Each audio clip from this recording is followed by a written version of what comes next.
Good evening, everyone. Welcome to the Tempe City Council regular council meeting.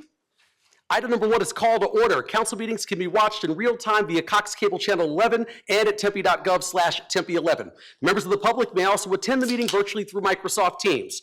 If you have signed up to speak on items later on in the agenda, please know that as a presiding officer, I have the discretion to introduce items out of their regular order as listed on the agenda. I may change the order of items from time to time to accommodate scheduling, to allow us to address items with a large number of speaker cards, so those wishing to speak on those items don't have to wait until later in the meeting, or to otherwise expedite the business of the meeting. If you wish to speak on an agenda item and you haven't filled out a speaker card yet, please make sure to fill out and submit your completed card to the city clerk prior to the item coming forward for council discussion. I will call your name when it is your turn for public comment. I'd now like to invite everyone who's able and willing to stand and join me in a moment of silence, followed by the Pledge of Allegiance.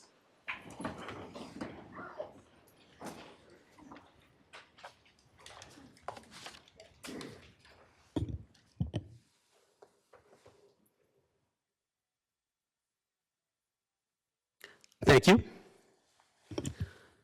I pledge allegiance to the flag of the United States of America and to the republic for which it stands, one nation, under God, indivisible, with liberty and justice for all. Tonight's agenda has a number of items that the City Council must consider in order to conduct city business. Guidelines for conduct at City Council meetings are on the table near the entrance for those in attendance at tonight's meeting. We will now play a video with the proper protocol for ensuring the appropriate conduct at City Council meetings.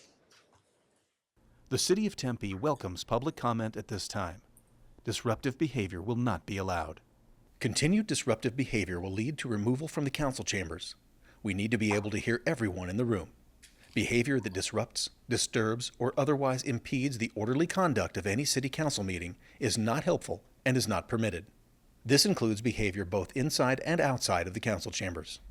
Should individuals inside the council chambers become disruptive so that city business is not able to be conducted, the mayor will first ask that the individuals allow city business to be completed. There will be time for public comment during the call to the audience portion of the meeting. If no cooperation, the mayor will issue a verbal warning and let them know that the continued disruptive behavior will lead to removal from the council chambers. If there is still no cooperation, the mayor will issue a second verbal warning and let them know that the continued disruptive behavior will lead to removal from the council chambers. If there is no cooperation after asking and 2 verbal warnings, then the mayor will ask security officers to remove only those individuals who are causing the disruption. Security personnel should not engage in any way, but only escort them from the council chambers. If individuals refuse to leave, security personnel shall warn them that they are trespassing and that the next step will be arrest by a Tempe police officer. Tempe officers may have to arrest if individuals refuse to leave. Charges for trespass and disorderly conduct may apply, as well as other charges. Should anyone be asked to be removed, the mayor will recess the meeting. Okay, we're now going to play a video conveying the City of Tempe's Native Land Acknowledgement Statement.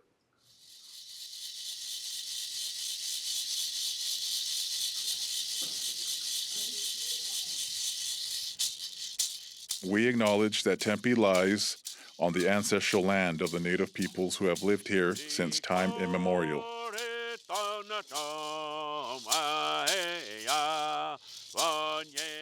The ancestral land of the O'odham and Pipash stretches far beyond the boundaries of our city.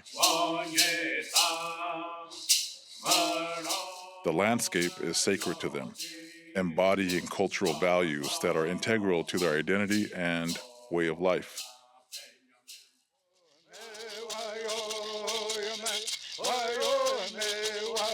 The O'odham and Pipash continue to maintain a deep spiritual connection to this land.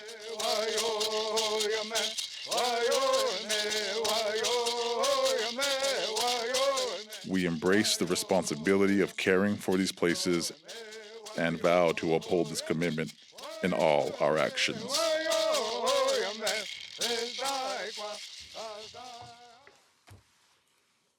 All right, next up is item number 4, meeting minutes. Tonight I'll be assisted by Councilmember Amberg. Councilmember Amberg. Yes, thank you, Mr. Mayor. I move to approve the City Council meeting minutes in item 4A1. Okay, it's been moved by Councilmember Amberg and seconded by Councilmember Keating. Please vote. And that item passes 7-0. Next up, item 4B, acceptance of board, commission, and committee meeting minutes. Councilmember Amberg. Yes, thank you, Mr. Mayor. I move to accept the board, commission, and committee meeting minutes in items 4B1 through 4B9. I'll second. It's been moved by Councilmember Amberg and I think seconded by Councilmember Hodge. Please vote. And that item also passes 7-0.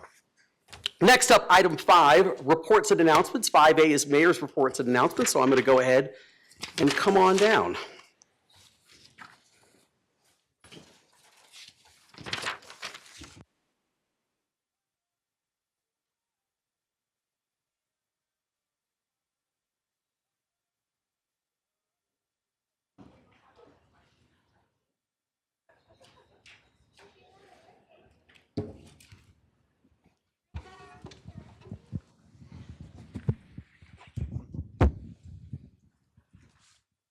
All right, first of all, item 5A1, Law Day Awards presentation.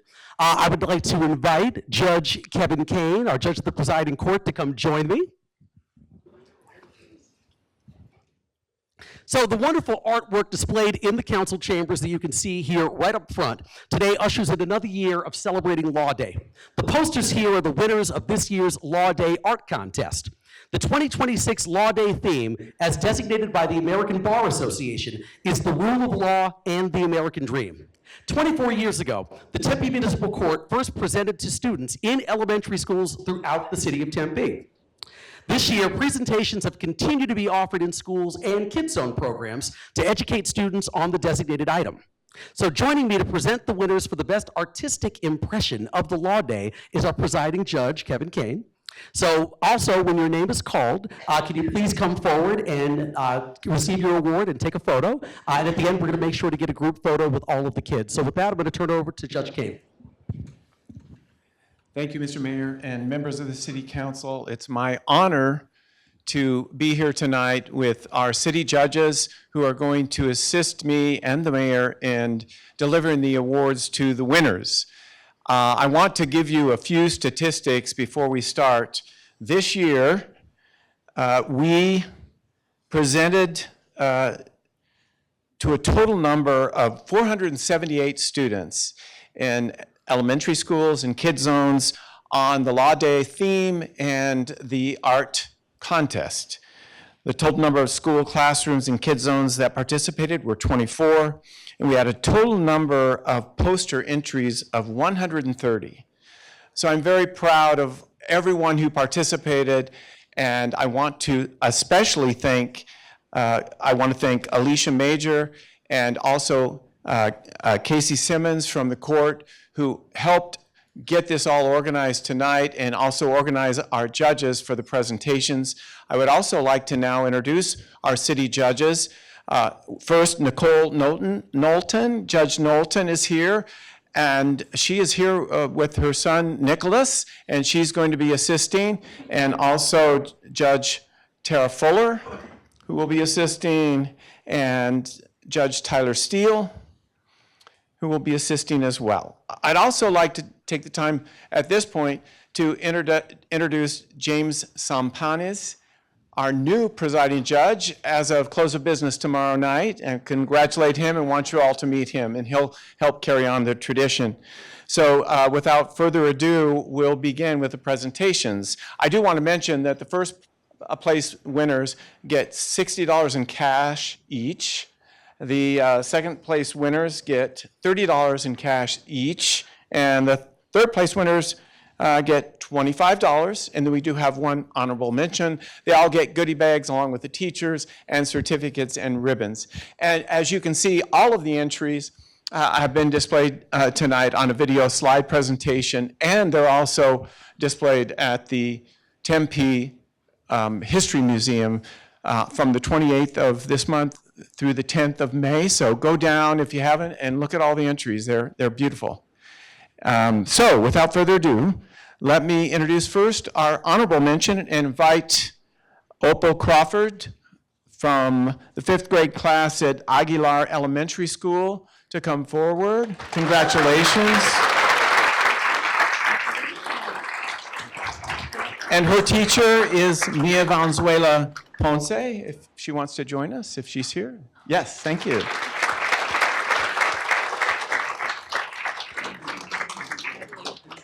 I think we're going to do a group picture. I think we're going to do a group picture. By the way, I should mention that all of our judges that I introduced you to are the ones who went out and did all the presentations to the students. So I want you to know that and thank them for that. Our third prize winners are, first, Alex Alvarado Perez, a fourth grader at Aguilar Elementary School, and Alex's teacher is Veronica Colpa. So if you'll both come down, congratulations.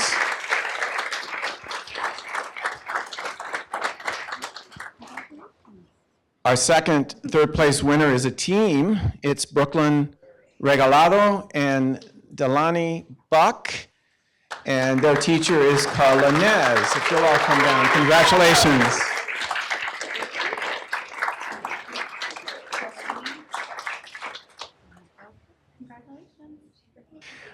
Okay, we're going to go to our second prize winners. First, Delezu Salazar, a fifth grader at Frank Elementary School, and her teacher is Maria Patino. Congratulations.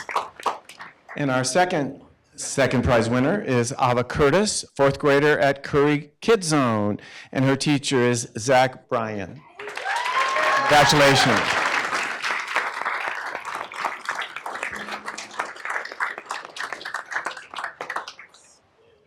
And now our first place winners. Both first place winners are teams. We allow teams of two. First, from Rover Kids Zone, fifth graders Casper Nazario and Eric Sanchez. And their teacher is Justin Behar. If you'll all come down, congratulations. And our second first place team is Charlie Page and Kaylin Joint, both fifth graders from Broadmoor Kids Zone, and their teacher is Brian Romero. Congratulations. We also want to recognize Patricia Russell, or Patty. She coordinates Kids Zones and helps us every year with our Laude Art Contest. So Patty, will you come down too and be in the picture? And then we want to take a group picture, Mayor, at your direction. Thank you all for being here.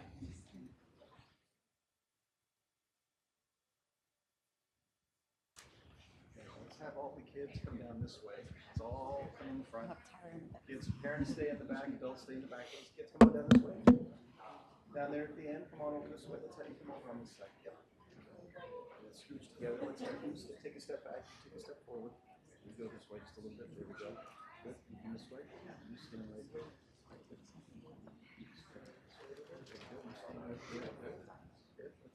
Let's have you come around. Actually, you come stand right here. And then you back up just a little bit. There we go. Right shirt. Just a little bit. There we go. Now let's have you go this way a little bit. Yep, no, you go back. Right there, got it. There we go. Okay. Now let's have you come stand on this side. And then you take a step forward, blue shirt, and then there we go. And then you go that way. Blue shirt to your left a little bit. And then, yep, there we go. Just like that. There we are. All right, that was great. Okay, big smiles, big smiles. Don't blink. 1, 2, 3. Because you blinked when I said that, I'm going to take another one. 1, 2, 3. Did you get the mayor? Oh, Mayor.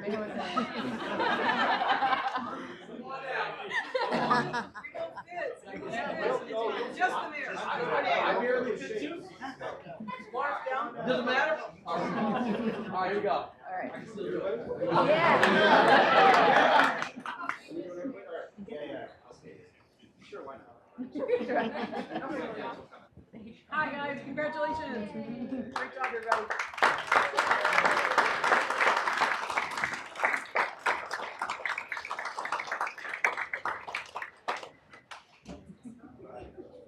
Peer pressure. Can't see me, I can't see you, but I can see everything. Here we go. Ready? Big smile. 1, 2, 3. Here we go. Gotcha. All right.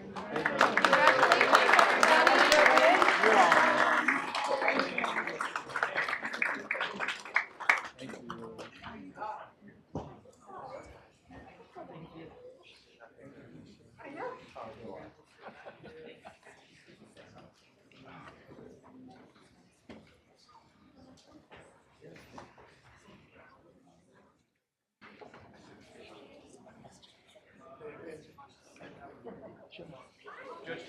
Judge, move this microphone.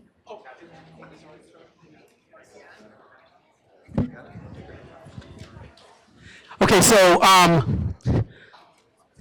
asked Judge Kane before where was the microphone, and he put it over there. I think he deliberately hid the microphone to probably avoid item 5A2, which is the Tempe Municipal Court presiding Judge Kevin Kane retirement. So, Judge, can you please come back and join me, and if the council can join me down here as well?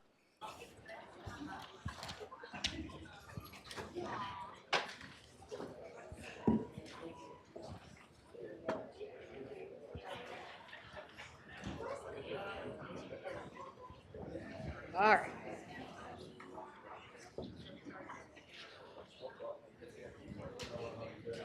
All right, so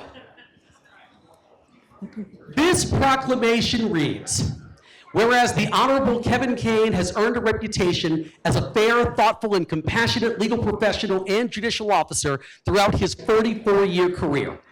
And whereas for years, Judge Kane has demonstrated a deep commitment to public service and improving how courts engage with and serve their community, with a career including roles as a state Supreme Court law clerk, public defender, and municipal judge, including service on the bench in Utah, as well as in Phoenix and Tempe. In 2016, he was appointed presiding judge of the Tempe Municipal Court, a role he has carried out with distinction for the past decade. And whereas under Judge Kane's leadership, the Tempe Municipal Court provided the community with an independent judiciary focused on serving the public with fair and impartial administration of justice, seeking to ensure interactions with the community enhance the public's trust and confidence in the court system by making it easier for people to navigate the court system and connecting individuals with vital city services.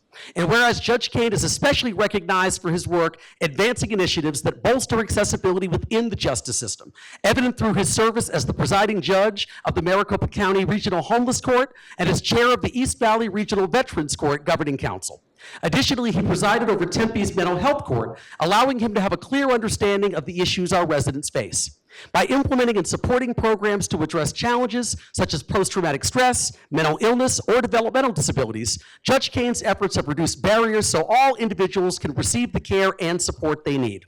And whereas upon his retirement, Judge Kevin Kane leaves behind stronger institutions and a lasting positive impact on the justice system. And the city of Tempe is proud to recognize his inspiring commitment towards compassionate, empowering, and respectful service towards others, extending gratitude for his contributions and wishing him the very best in his future endeavors. Now therefore I, Corey Woods, Mayor of the city of Tempe, Arizona, do hereby declare May 1st, 2026 as the Honorable Kevin Kane Day in Tempe, Arizona.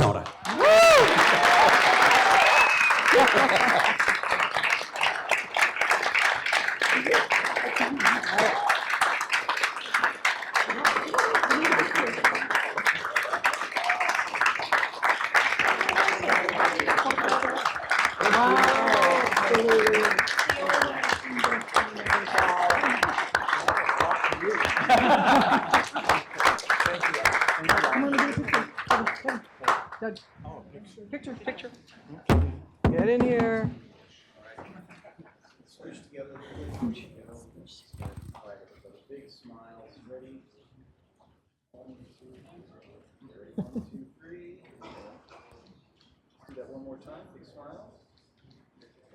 All right.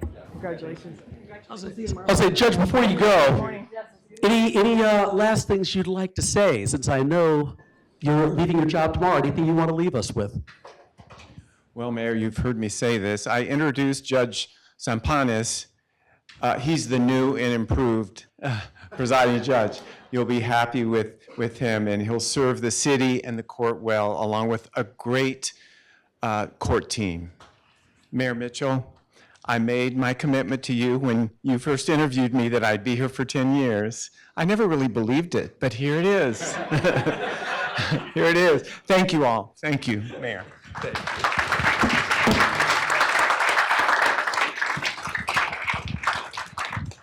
All right, next up, item 5A3, 57th Annual Professional Municipal Clerks Week Proclamation.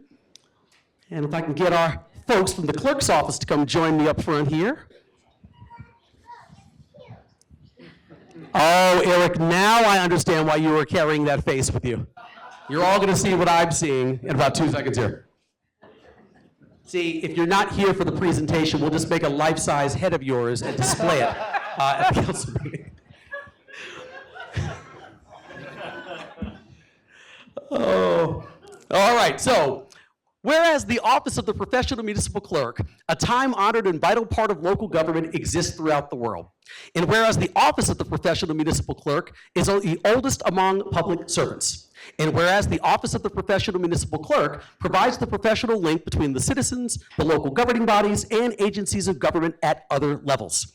And whereas professional municipal clerks have pledged to be ever mindful of their neutrality and impartiality, rendering equal service to all, while acting as the information center on functions of local government and community. And whereas professional municipal clerks continually strive to improve the administration of the affairs of the office of the professional municipal clerk through participation in education programs, seminars, workshops, and the annual meetings of their state, provincial, county, and international professional organizations. And whereas it is most appropriate that we recognize the accomplishments of the office of the professional municipal clerk. And we further extend appreciation to our city clerk's office for the vital services they perform and their exemplary dedication to our community. Now, therefore, I, Corey Woods, Mayor of the City of Tempe, Arizona, do hereby declare May 3rd through the 9th, 2026, as 57th Annual Professional Municipal Clerks Week in Tempe, Arizona.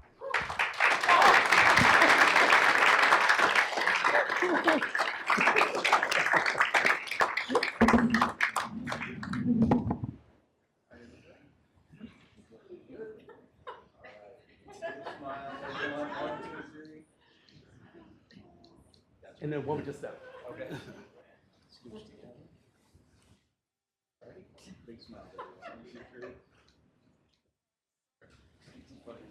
All right.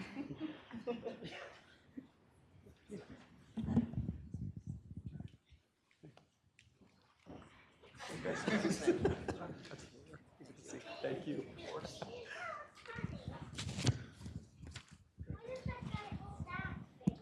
Thank you, sir.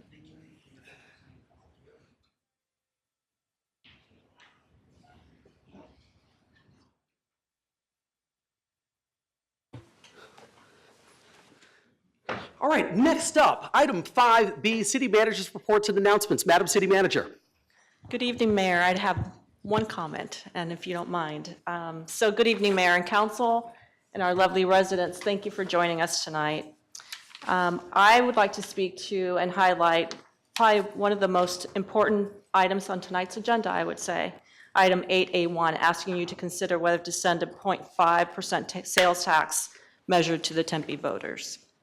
I said that not as a city manager, but as someone who has spent 33 years working for this city and this community. I became a department director in 2002. If you all think back on 2002, that's a long time ago, I know. And I've had the privilege of serving this community through strong times and very difficult times. I was here during the Great Recession in 2008 and reductions thereafter, 2010, 13, and other years.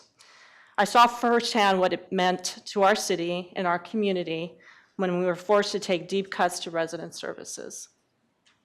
I remember the decision to scale back bulk trash, which, believe it or not, is probably one of the hottest topics when you're talking about services. The conversations I had with community members who are worried about the reductions in library services and community centers. It wasn't just about the budgets. It was speaking to single parents who relied on those community centers and those libraries as after-school areas and safe havens for their children until they got off of work. It wasn't, once again, just about decisions about budget and meant some kids would possibly have nowhere else to go. Those were really very striking decisions to make during that time. I attended community meetings where we told residents we would be cutting roughly 90% of the pavement program. We all know what that meant. That means just a few years ago, we had to have a bond to catch up on, so our streets could be repaved to a level of safety.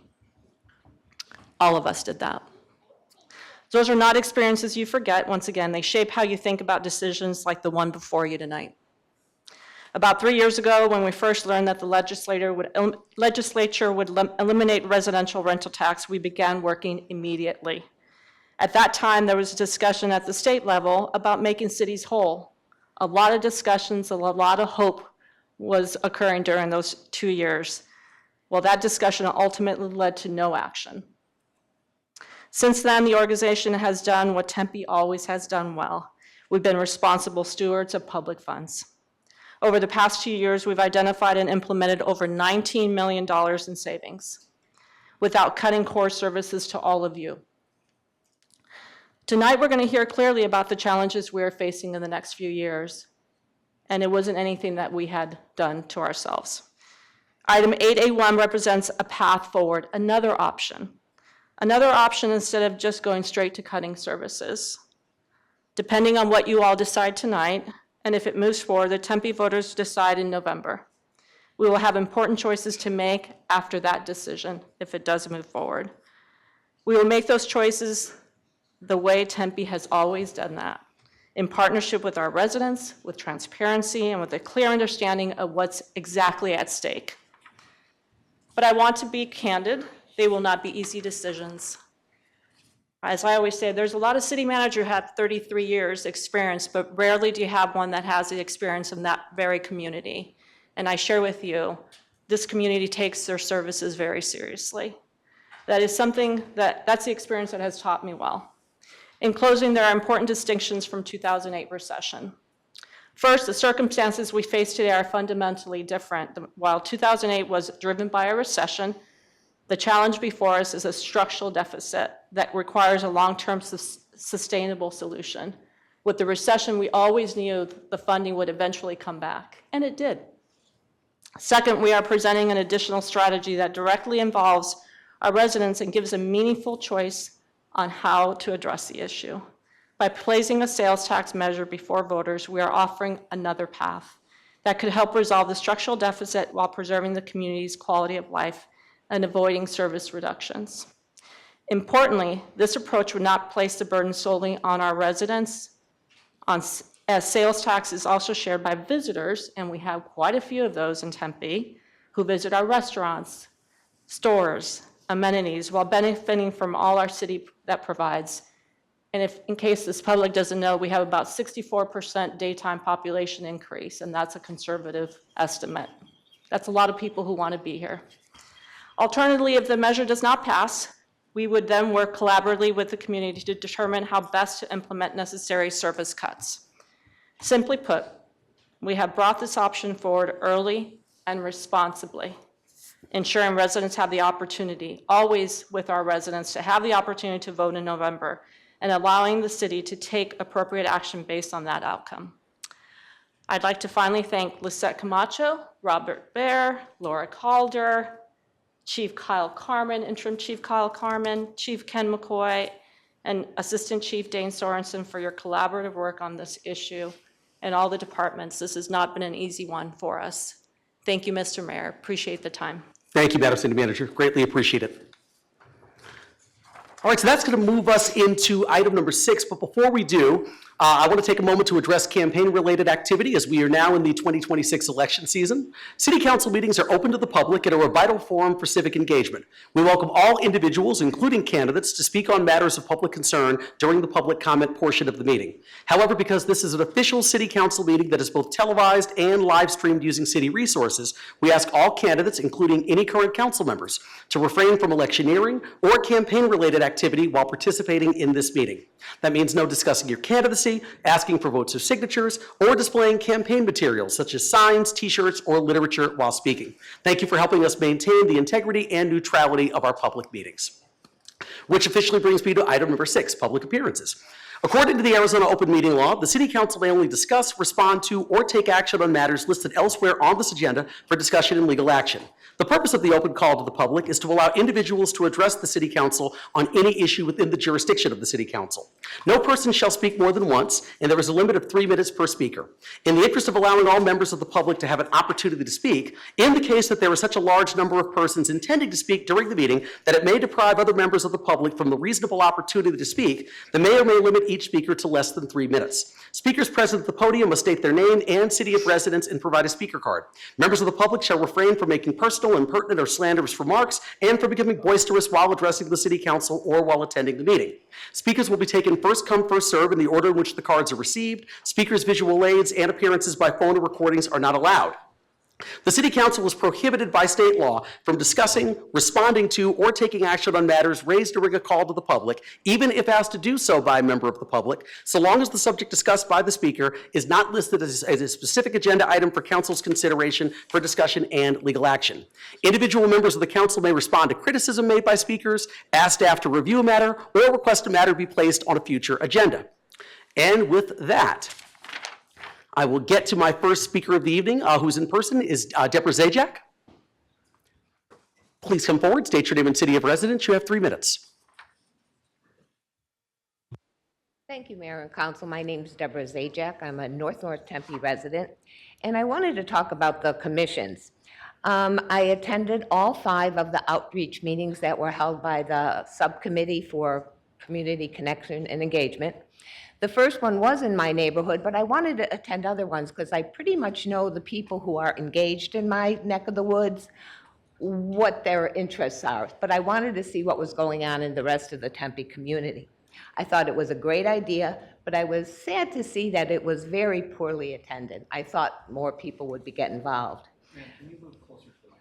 Oh. But the one that was most interesting was the one at the Tempe Library. It was a little larger, so there were 6, maybe 7 people there, but out of that, 3 were current commissioners and 1 was a past commissioner. And one of the women there mentioned how she's currently on the Parks Commission, that when the ordinance came up about the park permitting, she was surprised that it was not brought up to the Parks Commission. And I was surprised at that too. And a couple weeks ago or so, we had another outreach. Craig Hayden did a presentation over at the Multi-Gen Center, and there was a time for questions. And I asked him about that. I said, why wasn't the commission addressed? And he said, that's the past. We don't want to talk about that. We're moving on to the future. And that just the previous week, some of the commissions have been addressed. And I thought that was a great idea. But my point is, why would it take so much effort? Because the mayor and council, you did a about face when it came to that ordinance. And, you know, a lot of people, I spent some time, but a lot of people worked their butts off during the summer to create some kind of change. And I was wondering, why would it take so much effort for the council want to engage with their commissions? And then I watched the work study program just last week, and one of the only people who did a public appearance was someone on the Transit Commission, and he said how, you know, the funding that's going to happen for the transit fund wasn't brought up to them. And Vice Mayor, you at the end of the meeting said maybe we should get more engagement with our commissions. You know, these are volunteers, these are residents, you know, they're not highly paid people, but they have important things. And they're people that you appoint.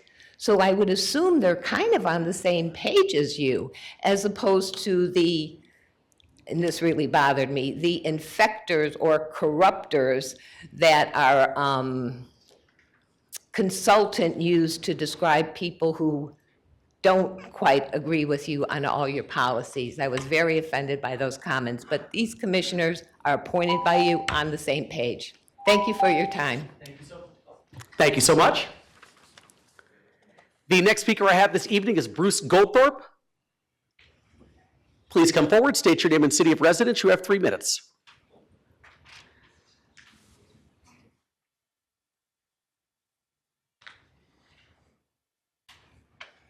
Good evening.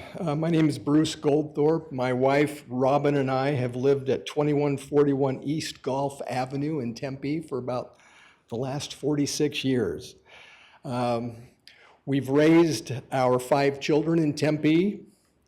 We fight for our neighborhood. Let me define fight. We observe, we understand, we rally interested neighbors. We make our positions known, we negotiate. We compromise if possible for a positive outcome. Some years ago, when a large two-story gymnasium was planned at the Tri-City Baptist Church with a balcony right up against the alley wall, looking down into our backyards, through negotiation and with the help of the city, that large building was pushed back. A win-win. Some years later, the church decided to have a pastoral college with two-story large dormitories. I think 160 18 to 25-year-olds. That one didn't work out. We appreciate once again the city of Tempe's help there. We now have the possibility of losing what was once a beautiful golf course. We have the possibility of high-density housing. With that high density, the distinct possibility of a significantly increased traffic flow through our neighborhood. Gulf Avenue, going to Price Road. When this comes to you, we will need your continued support. Property owners have rights. There's no debate about that. Perhaps there's a compromise that results in a win-win. A golf course, a park, a beautiful low-density housing that enhances or sustains Shalimar. Let me conclude with a little bit of a slightly different topic, but highly correlated. Waymo, driverless cars. It seems that the Waymos are programmed to miss or to avoid the intersection of Price and Southern. Southbound Price, past the off-ramp of the freeway, hit Southern. They want to avoid that. What do? They drive west on Gulf to get to Southern a little bit further to the west. They obey the speed limit. That's not the complaint. But when you have 5 to 10 per hour all day long with lots of little kids around, it just seems risky. Anyway, thank you. Thank you so much, appreciate it. Okay, the next speaker I have this evening is Evan Rogers.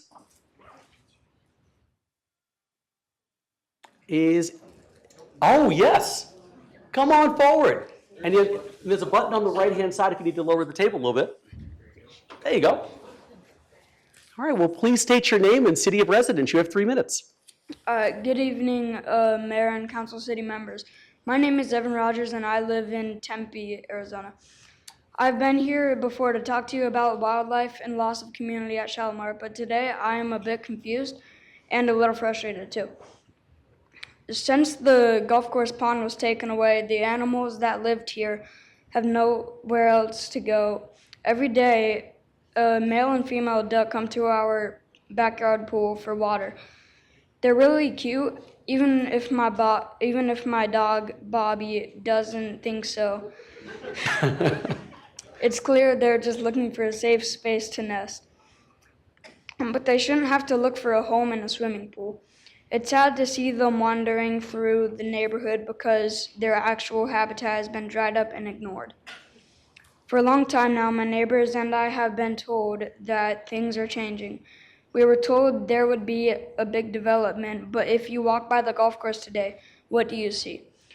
You see a space that is being left to sit.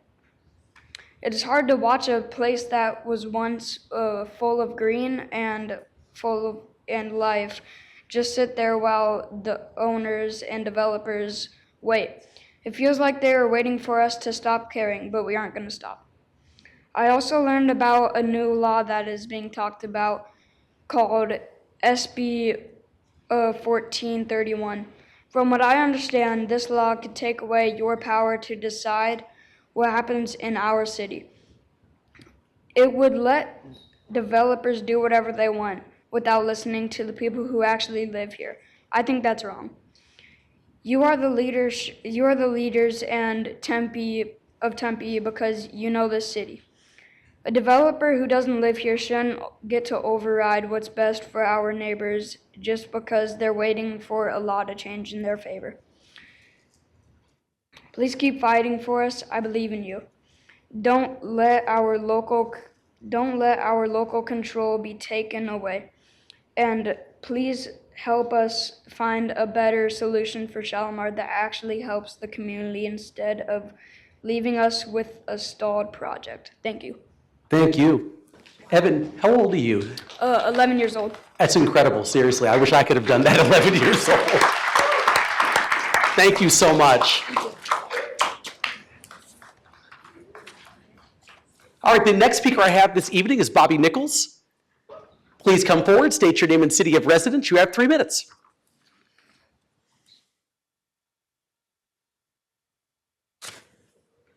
I'm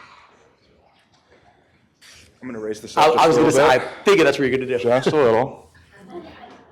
There we go. Good evening, Mayor and Council. Thank you very much for your time today. My name is Bobby Nichols. I live in Tempe. Each year, Tempe sends out a community survey to gauge interest on the priorities of our residents. The survey addresses a wide range of topics, including feelings of safety, satisfaction with city services, and priorities for the following year. Tempe's residents are incredibly consistent on this final question. For the last 3 years, in 2023, 2024, and 2025, the top priority of Tempe's residents has been services for individuals experiencing homelessness. As an advocate for the unhoused, I find this highly encouraging. It means that Tempe residents empathize with our least financially advantaged residents, and we are committed to meeting their needs. This commitment played out 9 months ago when nearly 5,000 Tempe voters signed a referendum I wrote to protect mutual aid event organizers in Tempe. I bring this up because I've read the newly proposed Parks and Special Events Ordinance, and I'm a little disappointed. Superficial legal changes have been made, but the core issues are untouched. Constitutionally protected activities like mutual aid and homeless ministries receive no protections from arbitrary enforcement of the newly proposed laws. The possibility of criminal prosecution for generous residents remains an issue, and worst of all, new prohibitions of safe syringe exchange programs, which decades of research have shown to reduce the presence of improperly discarded needles in public spaces and, more importantly, save lives, have been added to the proposed ordinance. I find that proposal deeply concerning, but this council can still pick a new path by passing evidence-backed policies that are proven to address the crises of homelessness around the world. I've spoken about these policies at great length, and my time is going to run short, so I'll conclude by urging this council to change course on the issue of homelessness in our city. We should all remember that the way our city treats those in crisis today is how they will treat us when we face crisis tomorrow. Thank you. Thank you. The next speaker I have is actually virtual this evening, Catherine Dorn. Hello, this Hi. is Catherine Dorn. Hi, Catherine Dorn from Tempe, Arizona. And first, I'd briefly like to say I second everything Mr. Nichols just said. But the main topic that I plan to address you on is, once again, flock safety cameras, or as I believe, strongly misnamed flock quote-unquote safety cameras. I am a subscriber to 404 Media, and therefore I've been following their coverage of an increasing sort of steady drip of concerning stories about flock camera networks across the country. The most recent one, which I believe published this morning, was about the city of Dunwoody, Georgia, which residents found out that the flock company was using cameras, including cameras inside a Jewish community center, including one in a children's gymnasium there and one focused on a swimming pool. The company Flock was using footage from those cameras to basically sell their products to other municipalities across the country. Residents there were justifiably horrified and angry. But unfortunately, the city of Dunwoody, Georgia, basically said, well, the company apologized, and we didn't know they were doing this. No big problem. Maybe we'll tweak the contract, but we're not canceling it. Residents there were angry. I hope that you will see the parallels between the residents, including myself, who have come forward to you to say, please, we understand that you do not deliberately share the flock cameras footage with ICE, This does not mean that ICE or other malicious agencies cannot access that footage. The company Flock has a history of malfeasance as well as extremely shoddy data privacy and security practices. We do not need these cameras in our city. They do not have a net security benefit. I am afraid that, like the recently proposed park ordinance, they in fact prioritize security theater over the genuine safety and welfare of Tempe residents and visitors. So please be better than Dunwoody, Georgia. Please cancel the contract with Flock. And I do understand that you're doing a trial run with Axon as possibly a replacement. Please consider whether or not these cameras, basically outsourcing surveillance of video footage of our city to any company, whether that be Flock, Axon, or another player in that space. Please consider whether it actually makes us safer overall or leads us to all lose a measure of privacy and be susceptible to malicious actors gaining access to. Thank you. I'm sorry, that's time. Thank you so much. Appreciate it. All right, just really quickly here for the next speaker, I saw he signed up for this item as well as 8A1. Joe Barba? Do you want both items or just that other one later in the agenda? Okay, sounds good. Just wanted to make sure. Thank you so much. All right, that brings me to the next speaker, Jim Deltu. Please come forward, state your name and city of residence. You have 3 minutes. Jim Delton, I'm a Tempe resident. You're going to consider lowering speed limits on several Tempe roads in the near future, and I've reviewed the material the city sent out, and I've driven over all the proposed sections, and some of the proposals make sense and are warranted, but some of the others do not. The ones that don't make sense are 4A, 4B, 5, and 7. The city likes to use data, and the city provided their 85th percentile speeds on those sections of roads, and their own data argues against the proposal. The 85th percentile speed has been used for over 50 years to set speed limits, and it's been found to be an excellent way to maximize compliance. When they're improperly set, what research has found is changing speed limits to something other than the 85th almost never has an effect on actual speeds. The federal government has studied this. It's been demonstrated over and over again. You lower them by any amount, it doesn't have to be a large amount. You don't follow the 85th percentile, you rarely see a speed change in actual traffic of more than 1 or 2 miles per hour. The reason you would deviate from the 85th percentile speeds are if roads have hidden hazards that might not be obvious to the road users. But in driving these roads, there are no hidden hazards out there. The sections are wide, they have excellent sight distances, there's well-spaced traffic signals, there's left turn lanes, there's sidewalks, and there's large buffer areas on both sides of these streets. So there's really not a problem, and when I read the city's material, they don't actually show a problem. The other main thing is the quality of data, which relates to accidents on them. There's a tendency, and it's been demonstrated, that when an officer doesn't really know what caused an accident, he'll put down it was speed related, even if it was below the speed limit and there's really no indication of speed being an issue. This was studied in 2017, and they found only 53% of what was listed as speed related actually was when they actually looked at the traffic accidents. They also did another investigation in 2001 where they looked at 723 serious crashes. And in those cases, they found that speed was a contributing factor in only 19% of the cases where the driver is at fault. That's contributing. It was the primary cause in only 7% of the accidents. And yet they were looking at ones where the officer had said speed was a big deal. So it's always over-attributed, and so my concern is the city is saying 22% of the accidents on these proposed sections are speed-related. Based on other studies, it's likely the true percentage is less than 11%, and based on the 85th percentile studies, it's likely the changes will have no effect of any meaningful amount whatsoever. Okay, I'm sorry, that's time. Thank you, though. Appreciate it. Okay, the next speaker I have this evening is Elba Quintero. Please come forward, state your name and city of residence. You have 3 minutes.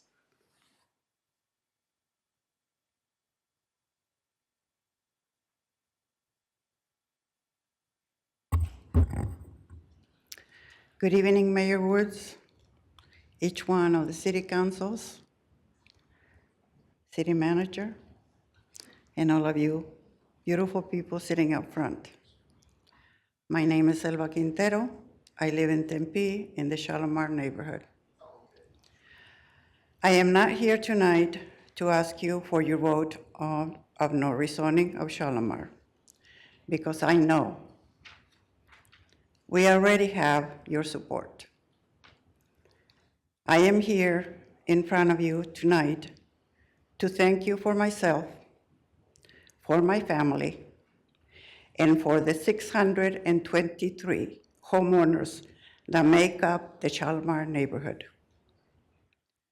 We thank you sincerely, and we ask for you to keep giving us your support.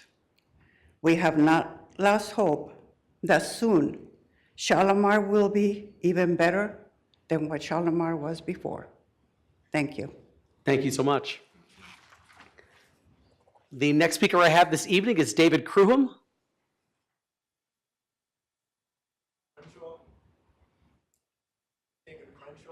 Oh, Crenshaw. Oh, okay, I'm sorry. Yes, please come forward, state your name and city of residence. You have 3 minutes. Hi, David Crenshaw. I live in Tempe and Daly Park, and the homeless are a real problem, and they use my house or as a restroom. They spill their drugs all over the place. I support all the changes to the park rules. I'd like to see them go further. There's a church right next to me that tries to help the homeless, but they're bad at it, and I'd really like to see some improvements as far as basically not abusing my property. So that's sort of all I got. So Thank you. The next speaker I have this evening is Garth Peterson.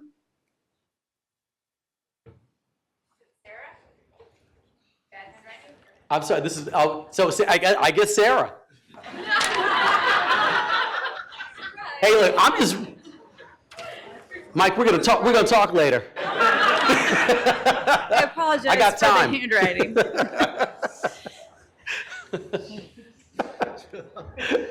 My apologies, Ms. Peterson. Mine as well. Good evening, Mayor and council members. My name is Sarah Peterson, and I'm a homeowner and a member of the Shalimar neighborhood community. My family and I chose this neighborhood in 2017 when my son was just 8. He is a rising senior, and it's been exciting to see him grow up in this particular community. We chose the neighborhood because of its unique character, historic homes, and its strong sense of place.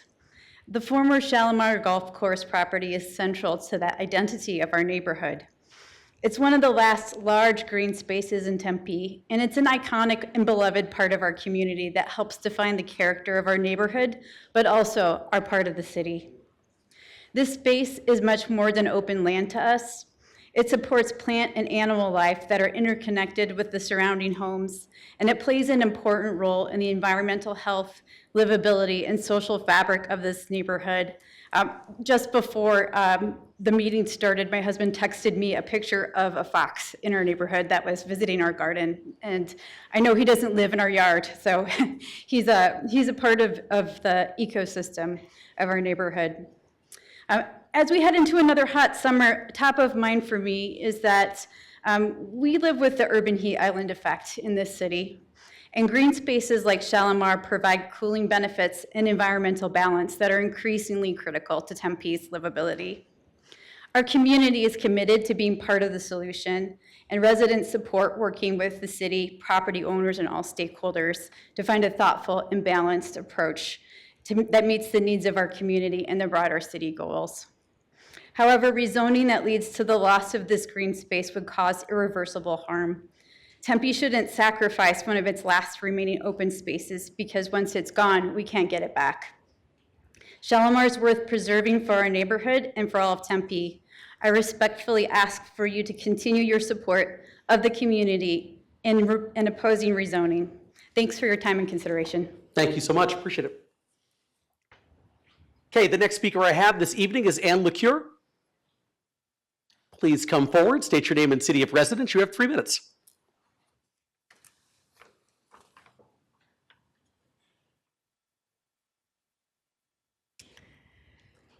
Mayor and Council, thank you for all you do. I'm Ann LeCure. I live in Tempe.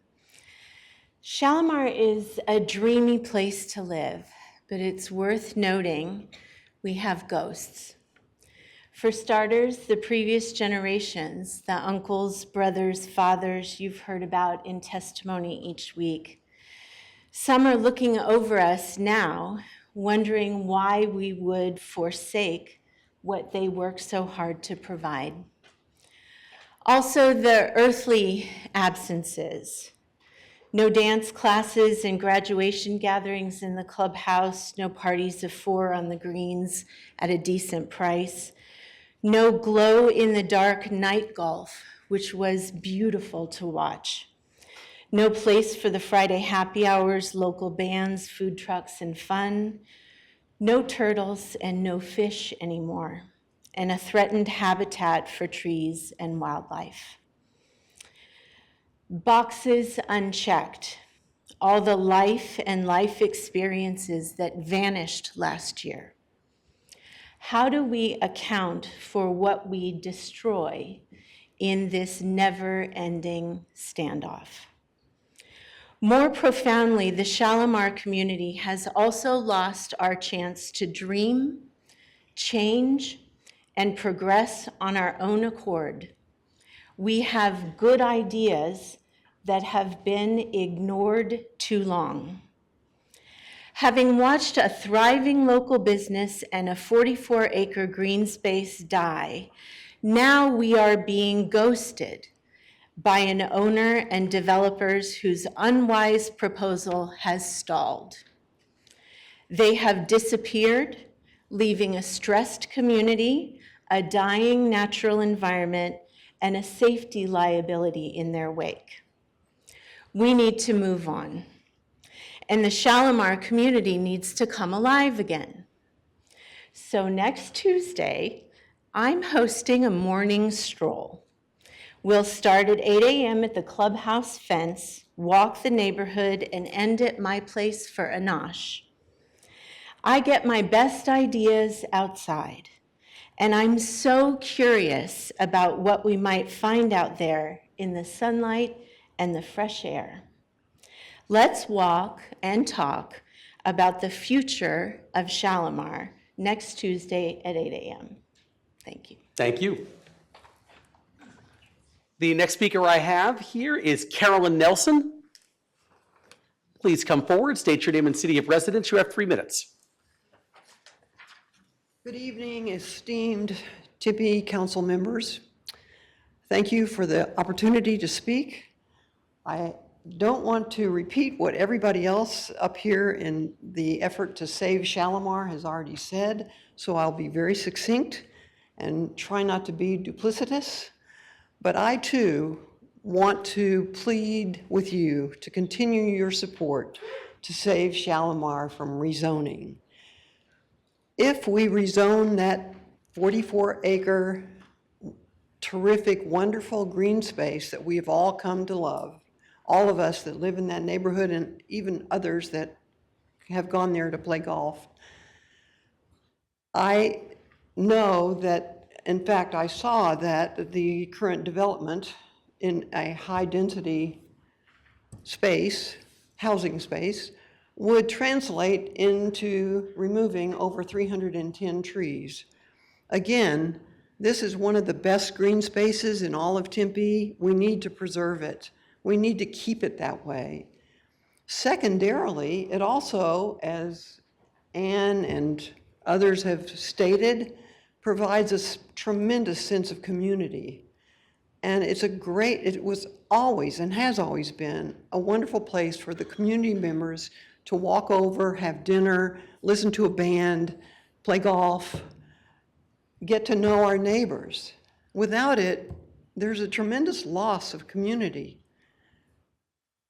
Thirdly, high-density dwelling space, as it is proposed, would add thousands of cars, literally, to the streets of that area in which we have 3 schools.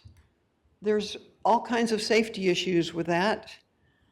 And fourthly, I think the city of Tempe needs, I will agree, affordable housing, not more housing. The current development will not be affordable to the common person living in Tempe. It's high-end. And right now, you will see a vacant property that's a 2-story property on Country Club Way, in which I think the developer is having a horrible time selling those spaces, because I understand that the price of that space, of those condominiums, is over $900,000. That's not affordable. And right now, the development seems to have stalled, probably because they're running out of money because nobody's buying the spaces. Anyway, I will conclude. Thank you all for your continued support. Please don't forget, we really want to save Shalimar. Thank you so much. The next speaker I have is Megan Ricaric. Please come forward, state your name and city of residence. You have 3 minutes. I'm Megan Ricaric. I am from Tempe, Arizona. Before I begin, I want you to do something for me. I want you to imagine that you haven't slept, like really slept, in over a year. Every night you find a place to lay down, you set an alarm for 5 a.m. and you pray that nobody finds you before that alarm goes off. Then you start moving, and you don't stop moving for fear of being harassed for sitting while homeless, or as this city likes to call it, urban camping. I want you to imagine it's been 24 hours since you've eaten anything. Now I want you to imagine that in that state, exhausted, hungry, and scared, you need to get to a doctor's appointment. You need to drop your kids off at school, or you need to show up to work. The policies the city is proposing are effectively looking at that person and deciding to make their life even more difficult than it already is. You're making life and death policy decisions about people that you don't really know, people you have made no meaningful effort to know. And I want to be very clear about the difference between knowing someone and having a conversation with a stranger once in a while. The people you are legislating against, the unhoused, the housing insecure, the food insecure individuals and families are understandably a population that does not trust easily. You don't earn that trust from a distance. You earn it by showing up consistently over time, doing the work. I don't think you all have done the work. And because you haven't done that work, everything you think you know about this population is probably wrong. You're operating on assumptions and stereotypes. That's not governance, it is recklessness with human lives. At Moore Park, the city removed bus stops. You removed the grills. You installed nearly $500,000 worth of surveillance equipment. And now you want to restrict the ability to feed people in parks. People who are already hungry, people who are barely surviving the conditions that your policies have intensified. And all of this when the state has removed over 50% of recipients from receiving SNAP. I need you to answer this honestly. What do you expect a starving person to do? What decisions do you expect them to make? Because I can tell you, you don't make any good decisions when you're hungry and you haven't slept. Nobody does. There's no textbook or memo that's going to teach you what these folks need. The only way to get there is to show up, to sit with people, to listen, to earn the right to understand. Until you're willing to do that, I don't believe you're qualified to make these decisions. Thank you. All right, okay, can't have me clapping. All right, yeah, that's all the cards I have under item number 6, general public appearances. Does anyone else want to speak to the council at this point? Yes, sir. Please come forward, state your name and city of residence. You have 3 minutes.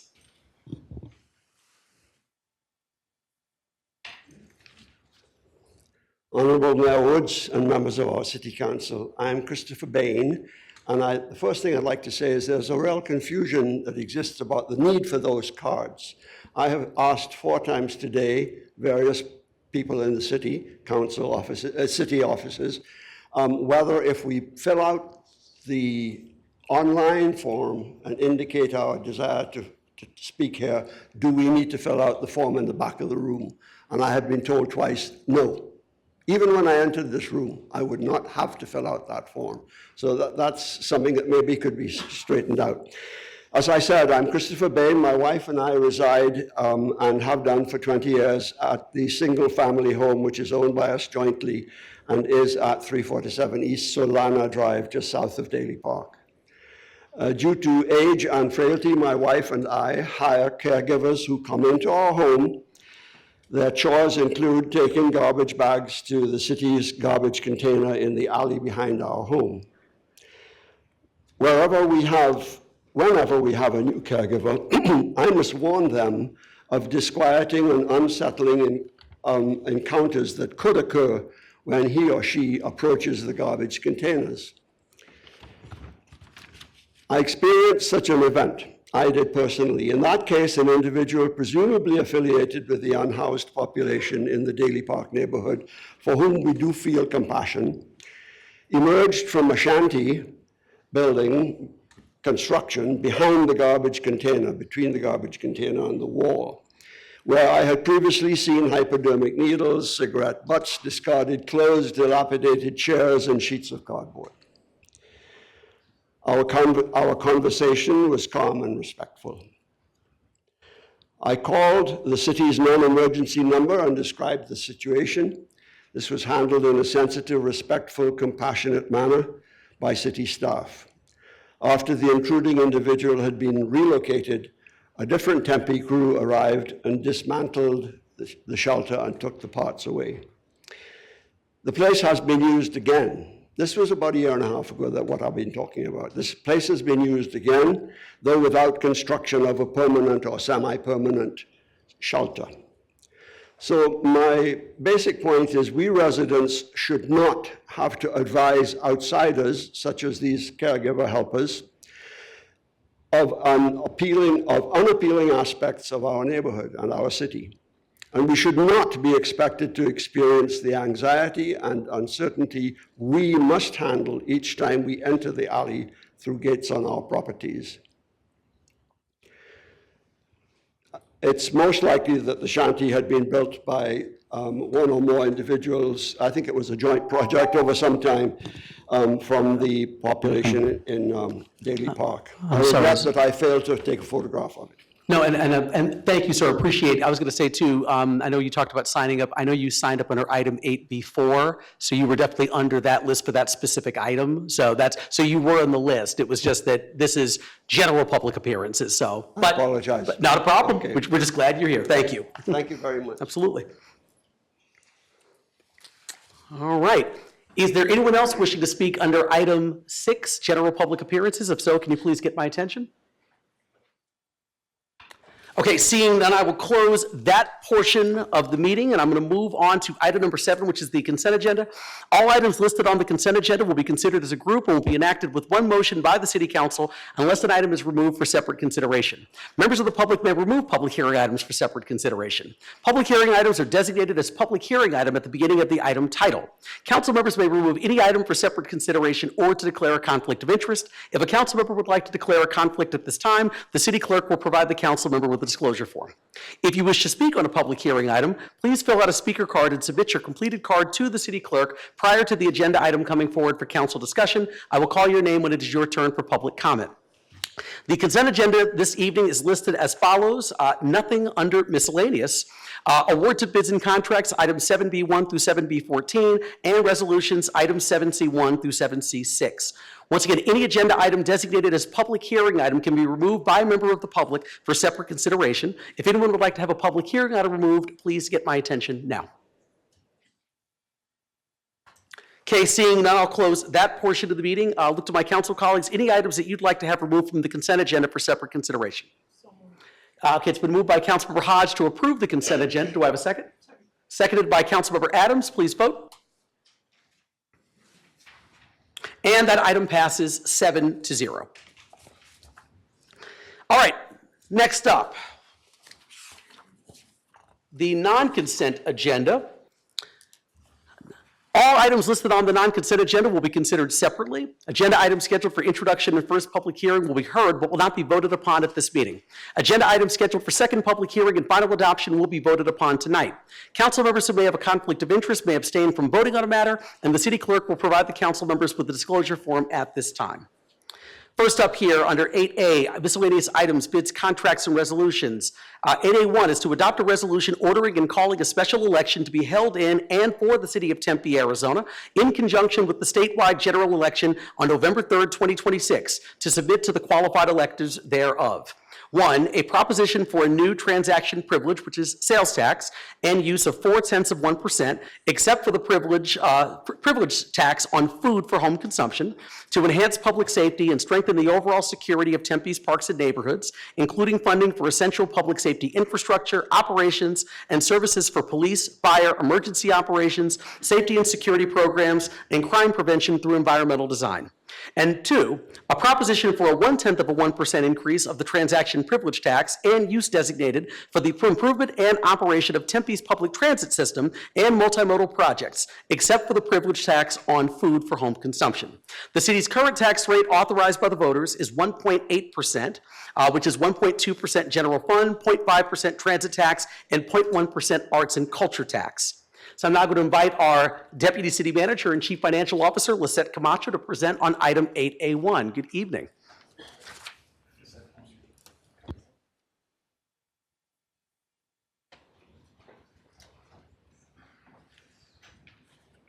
Good evening.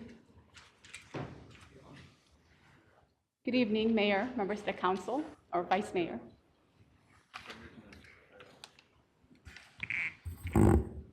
Good evening, Vice Mayor, members of the council, Lisette Camacho, Deputy City Manager. With me today is Chief Sorensen and Chief Carmen. They'll be co-presenting with me.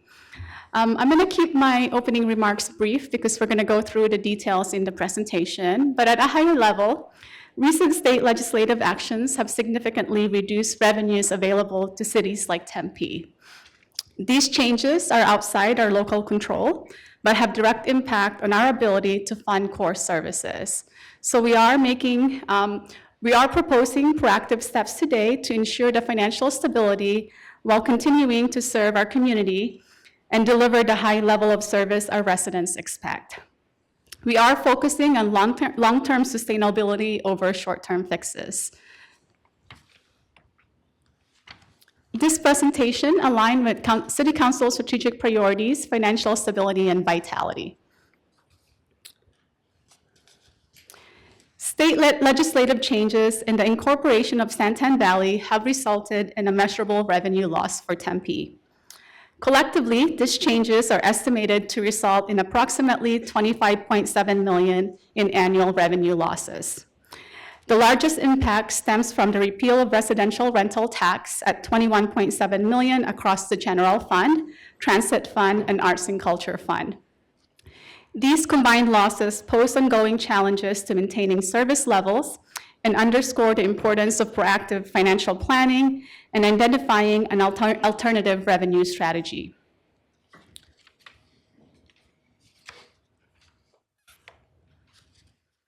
In February, we presented the long-range forecast, and the chart you're seeing on this slide is the scenario for the general fund. You've seen this slide before, but I'll orient you again on the information on this slide because there's a lot of information. So the chart to the right is the chart of revenues and expenditures. The red line is the expenditures, and the blue line is the revenues.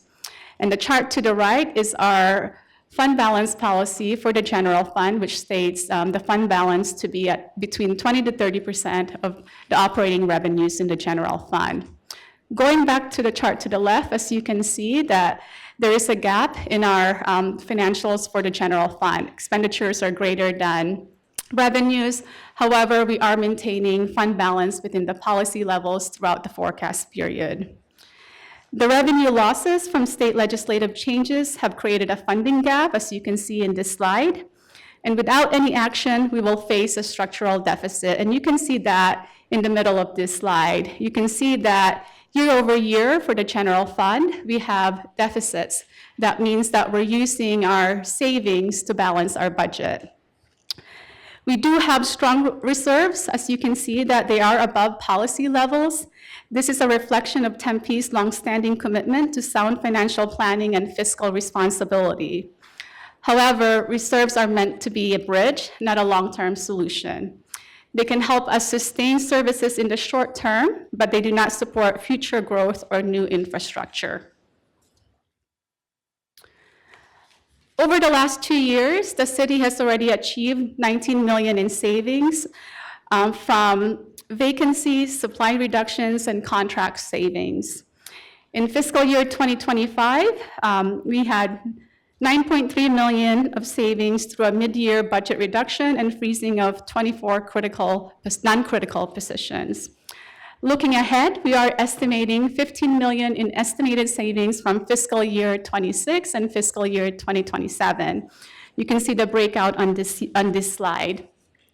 This is also the second consecutive year that we've had no new budget additions, except for those required to meet contractual obligations. This slide shows how much Tempe has grown over the past 20 years. Our resident population has increased from 166,000 to 190,000, and the ASU student population has also grown. But the most significant change is in our daily workforce. As you can see, this has grown from 130,000 to 230,000 annually, so 100,000 in growth. Altogether, there's an increase of about 347,000 in 2025 to 475,000 today. This is a substantial rise in the number of people who live, work, and use services in Tempe every day. This growth places increasing demand on public safety, our infrastructure, and city services. To address the revenue loss from the state legislative actions and ensure long-term financial stability, we are proposing targeted revenue strategies focused on public safety and enhanced transit services across Tempe. The first proposal is to establish a new 0.4% or 0.4% of local sales tax dedicated to public safety and strengthening the overall security of our neighborhoods and public spaces. This proposal directly reflects feedback from our 2025 community and business surveys, where residents and businesses consistently identified police and fire services, quality and safety of homes and businesses, parks and neighborhoods, and fire prevention services as their top priorities. This investment will help sustain Tempe as a community of choice where people want to work, play, live, and play. In the 2025 survey, 77% of our residents who responded reported being very satisfied or satisfied with the overall quality of city services, far exceeding the national average of 45%.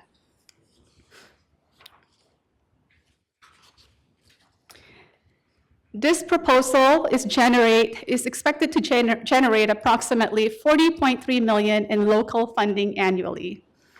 These are locally controlled dollars that can be reinvested directly into the city services and priorities.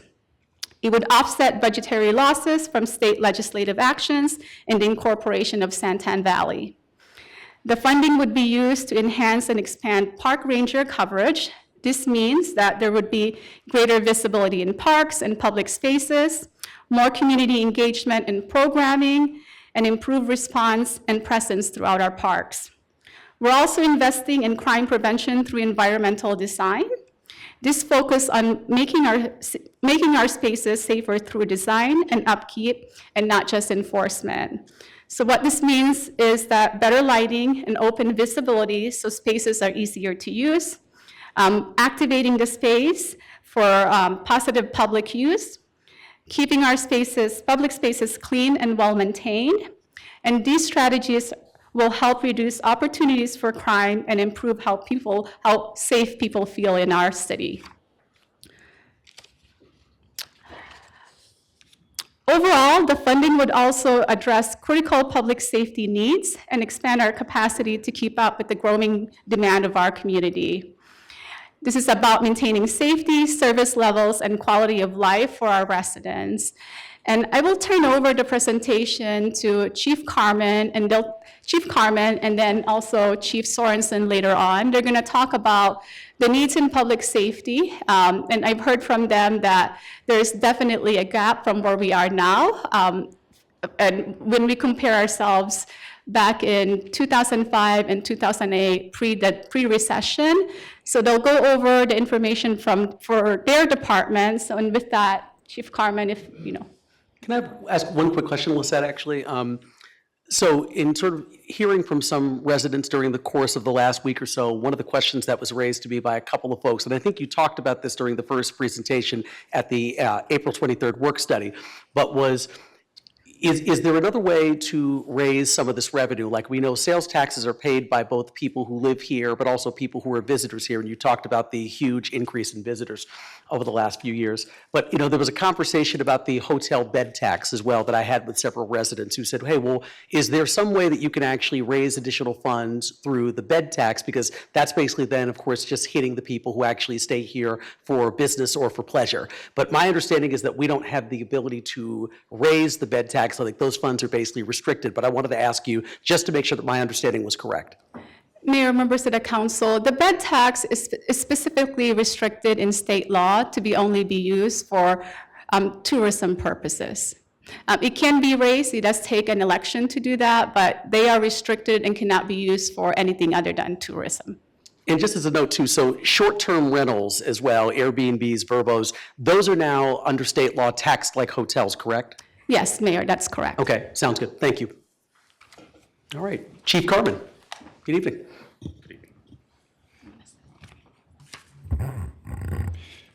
Thank you, Deputy City Manager Camacho.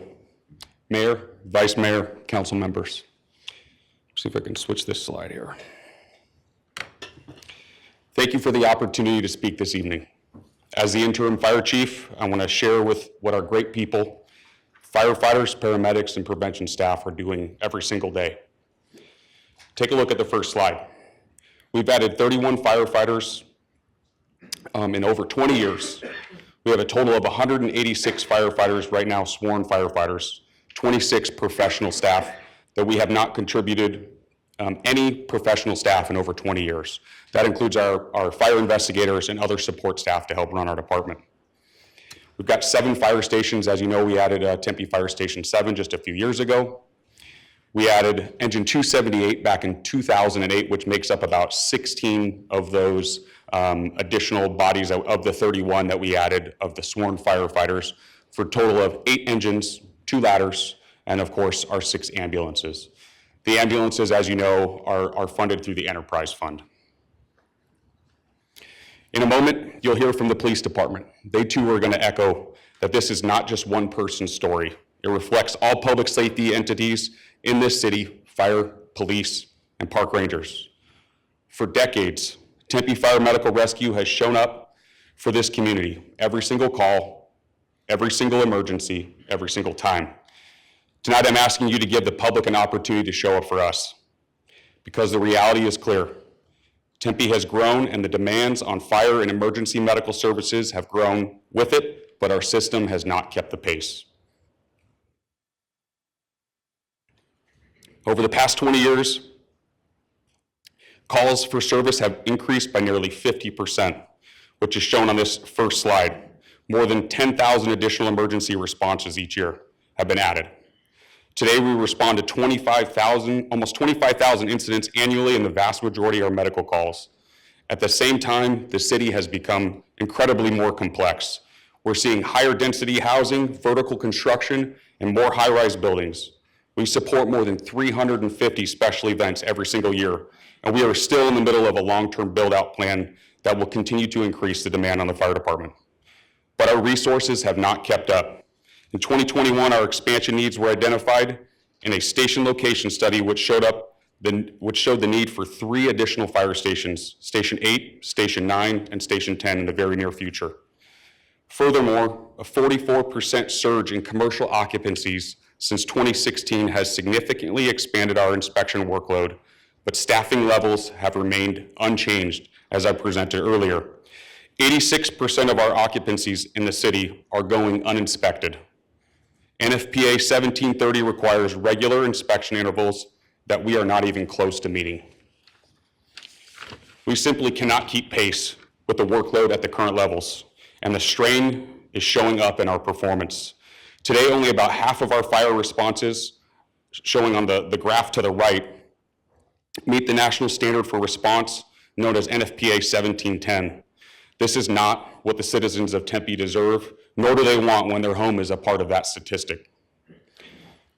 This graph may feel just like a number, like we're just trying to get some type of good grade on our report card, but that's not the case.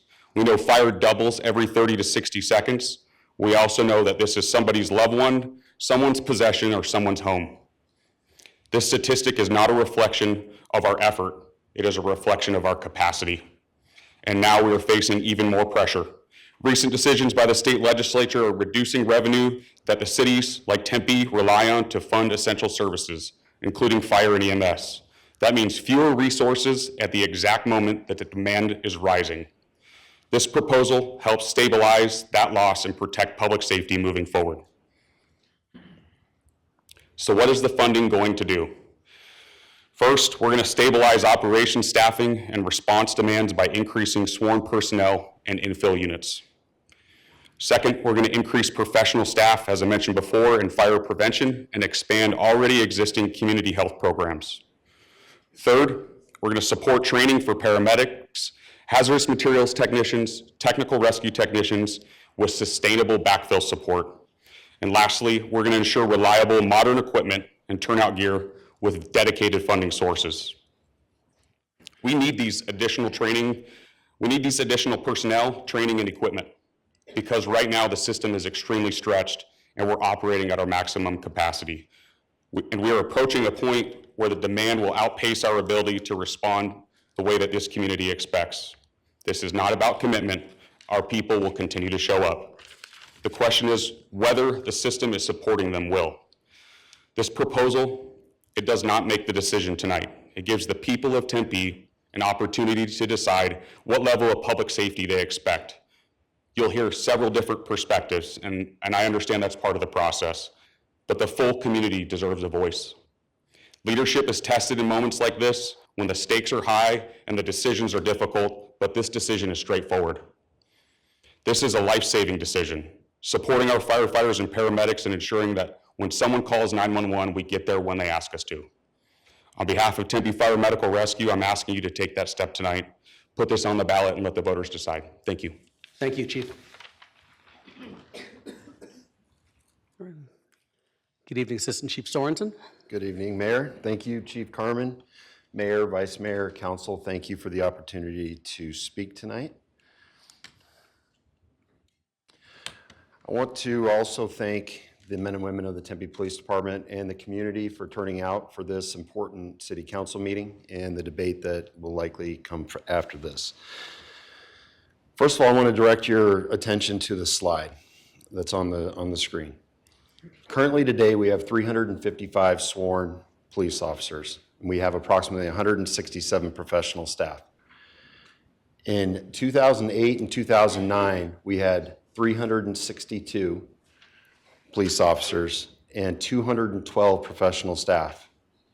That's a change in 7 less officers and 45 less professional staff from 2008 till now as the city has grown up around us and the calls for service have not abated. We still have 4 police stations. We have 326 fleet vehicles, which also includes our professional staff, our forensic services, detention, also our community responders. We're also supplemented by 25 marked motorcycles. Now I want to talk about the fleet vehicles you have to look at. We have approximately 500 employees in the police department. We have 326 total cars. That has caused issues over the last couple years. Over the summer, it is not uncommon for patrol squads to wait for vehicles to come in from squads that are already on the street because there's no cars available during the summer months as we run from May through October and vehicles run pretty much 24/7 just to stay cool. Our men and women have done a great job of keeping up services, the high level of service that the city of Tempe asks for and requires and our community wants. But we're bending, and we're at the point where bending will turn to break. We've changed our organizational structure. We've added a real-time operations center to maximize our personnel. And this is a thing that is not sustainable for the future if the city continues to grow, which we're likely going to grow. So I'm going to give you an example of what the bend means. So I want to direct your attention to the right side of the screen first. Priority 1 calls, or we'll call them emergency calls. These are calls that would be homicides, aggravated assaults, drive-by shootings, the worst of the worst. Priority 2 calls are urgent calls. These are calls that would include misdemeanor assaults, domestic violence, vehicle collisions, and injuries. An example of a priority 2 call would be a domestic violence incident where an assault may have occurred and the suspect is maybe in the backyard and the victim is inside. That's a priority 2 call. Priority 3 response is routine calls, thefts, burglaries, welfare checks. These are things that, for example, if you left for work and you came back and something was stolen off your front porch, that'd be a routine call for us. So I'm going to direct your attention to the left side. 2005, we averaged 5 minutes and 28 seconds to respond to a priority 1 call. We've improved to 4 minutes and 52 seconds this year, or in 2025. Priority 2, the urgent calls, in 2005, we were able to respond in 2 minutes and 46 seconds. Today, it's 8 minutes and 57 seconds. Priority 3 calls, 2005, we responded in 6 minutes and 24 seconds. And today, it's 47 minutes and 50 seconds. For priority 2, that's a 223% increase in response time. For priority 3, 647%. Additionally, the strain is not just felt on our patrol people, it's also felt with our detectives. For example, our Special Victims Unit, which investigates sex crimes, they have an average caseload of 35 to 40. Industry best practices are about 15 to 20 of them, and these are the worst cases, but this is indicative of our entire detective bureau. If you look across the bureau, we are handling more cases than we should be. This is just a function of flat staffing in a growing city. Additionally, the bend did not break. In 2005, we did 80,000 officer-initiated contacts with the public. Business checks, vehicle stops, security checks, those things. Last year, we did 44,000, and our response time is going down. This is the bend, and we're about to break. So, what would this public safety tax do for your police department? The new revenue would fund the increase in officers and professional staff identified in our ongoing staffing study, as well as additional officers to serve the Novus development, which is going up around ASU. Additional staffing would bring our detective caseloads closer to best practice levels and shorten patrol response times to lower priority calls. We would establish a right-sized vehicle fleet with regular replacement cycles for patrol vehicles and critical equipment, including modernizing our less lethal capabilities and training to ensure our officers have the skill set to de-escalate on every call. We would also expand the real-time operations center capabilities to strengthen traffic enforcement and advance Vision Zero. I'd like to give an example of what that would look like. A few weeks ago, we had a homicide on Mill Avenue. We solved the homicide. Our people did an amazing job. Pipe team was there real quick. Detectives did a good job follow-up.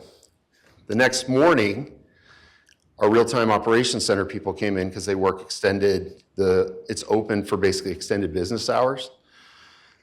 And we were able to track the suspects on foot using our real-time operations center as they fled the scene and got into a lift and left the scene. We waited 24 hours for that to happen to get our people in because we're not staffed 24/7 in our real-time operations center. If we were staffed in our operations center, there's high likelihood that both suspects would have been arrested that night or the next day. Instead, they're both arrested, but one took 2 weeks and we caught him in Houston, Texas. So these are some of the abilities that this tax could provide: more officers, more visibility, better community connections, and a better chance to have good outcomes for our community. Thank you. Thank you, Chief.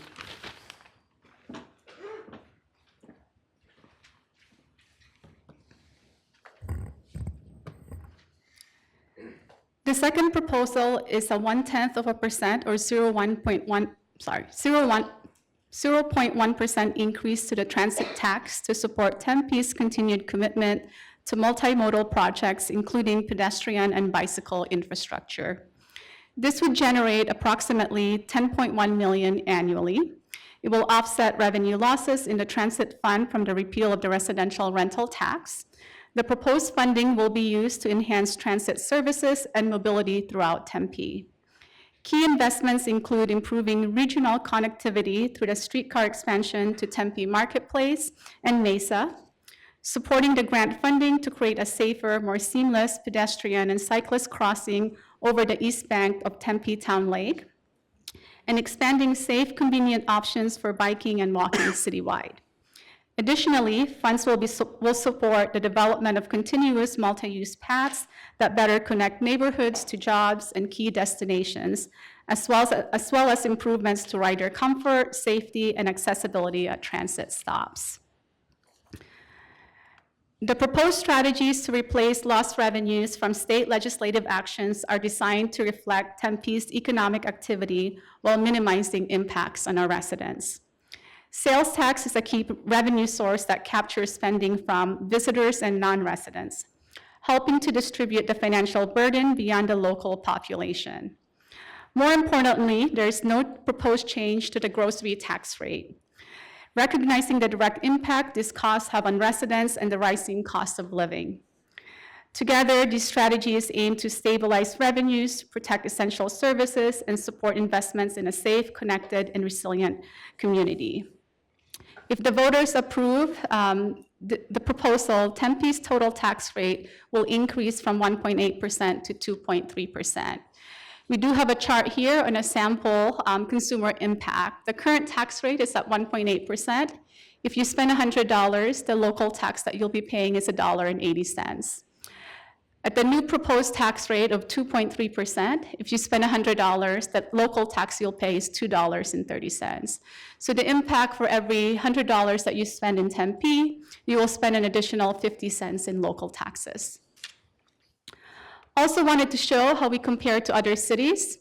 In this bar graph, you can see that Tempe's current tax rate at 1.8% is in the gold bar, and the Tempe new proposed tax rate at 2.3%, if approved by the voters, is demonstrated in the gray bar here. As you can see, if the voters approve the proposed tax increase, Tempe's tax rate will be about in the middle compared to the other cities in the valley. Also wanted to provide some information on what can happen if no action is taken. The city is facing an ongoing structural deficit driven by permanent revenue loss, and current service levels are not sustainable without new revenues. Without action, we would need to consider service reductions, staffing impacts, and delaying critical investments. This could mean fewer police officers and firefighters, leading to longer emergency response times. Residents may also see cuts in programs and service hours, along with reduced transit access. Internally, this will put strain on our workforce. That would mean higher workloads, reduced service quality, and challenges attracting and retaining staff. We may also need to postpone or eliminate essential capital and infrastructure projects. Also wanted to provide real-life examples. The information you're seeing in this slide are the budget reductions the city made during the 2008 recession. During that time, the city took significant steps to reduce costs and balance the budget. This included eliminating positions across the organization, including police officers, firefighters, and managers across the city.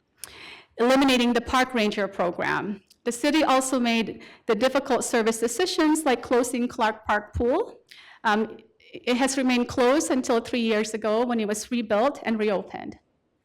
Departments were also consolidated, and furloughs, salary freezes, and reductions in employee health benefits were implemented. In addition, we've had to delay or cancel critical capital and infrastructure projects. These examples highlight the significant impacts budget reductions have on services and the community. The proposed measure would be on the ballot on November 3rd. We plan on doing public outreach through May through October. Early voting begins October 7th. And if voters approve the tax increase, we will do an ordinance update in November and December, and the new tax rates would be effective January 1st. That concludes our presentation. We would be happy to answer any questions that you may have. Thank you, Lisette. Appreciate it. Yeah.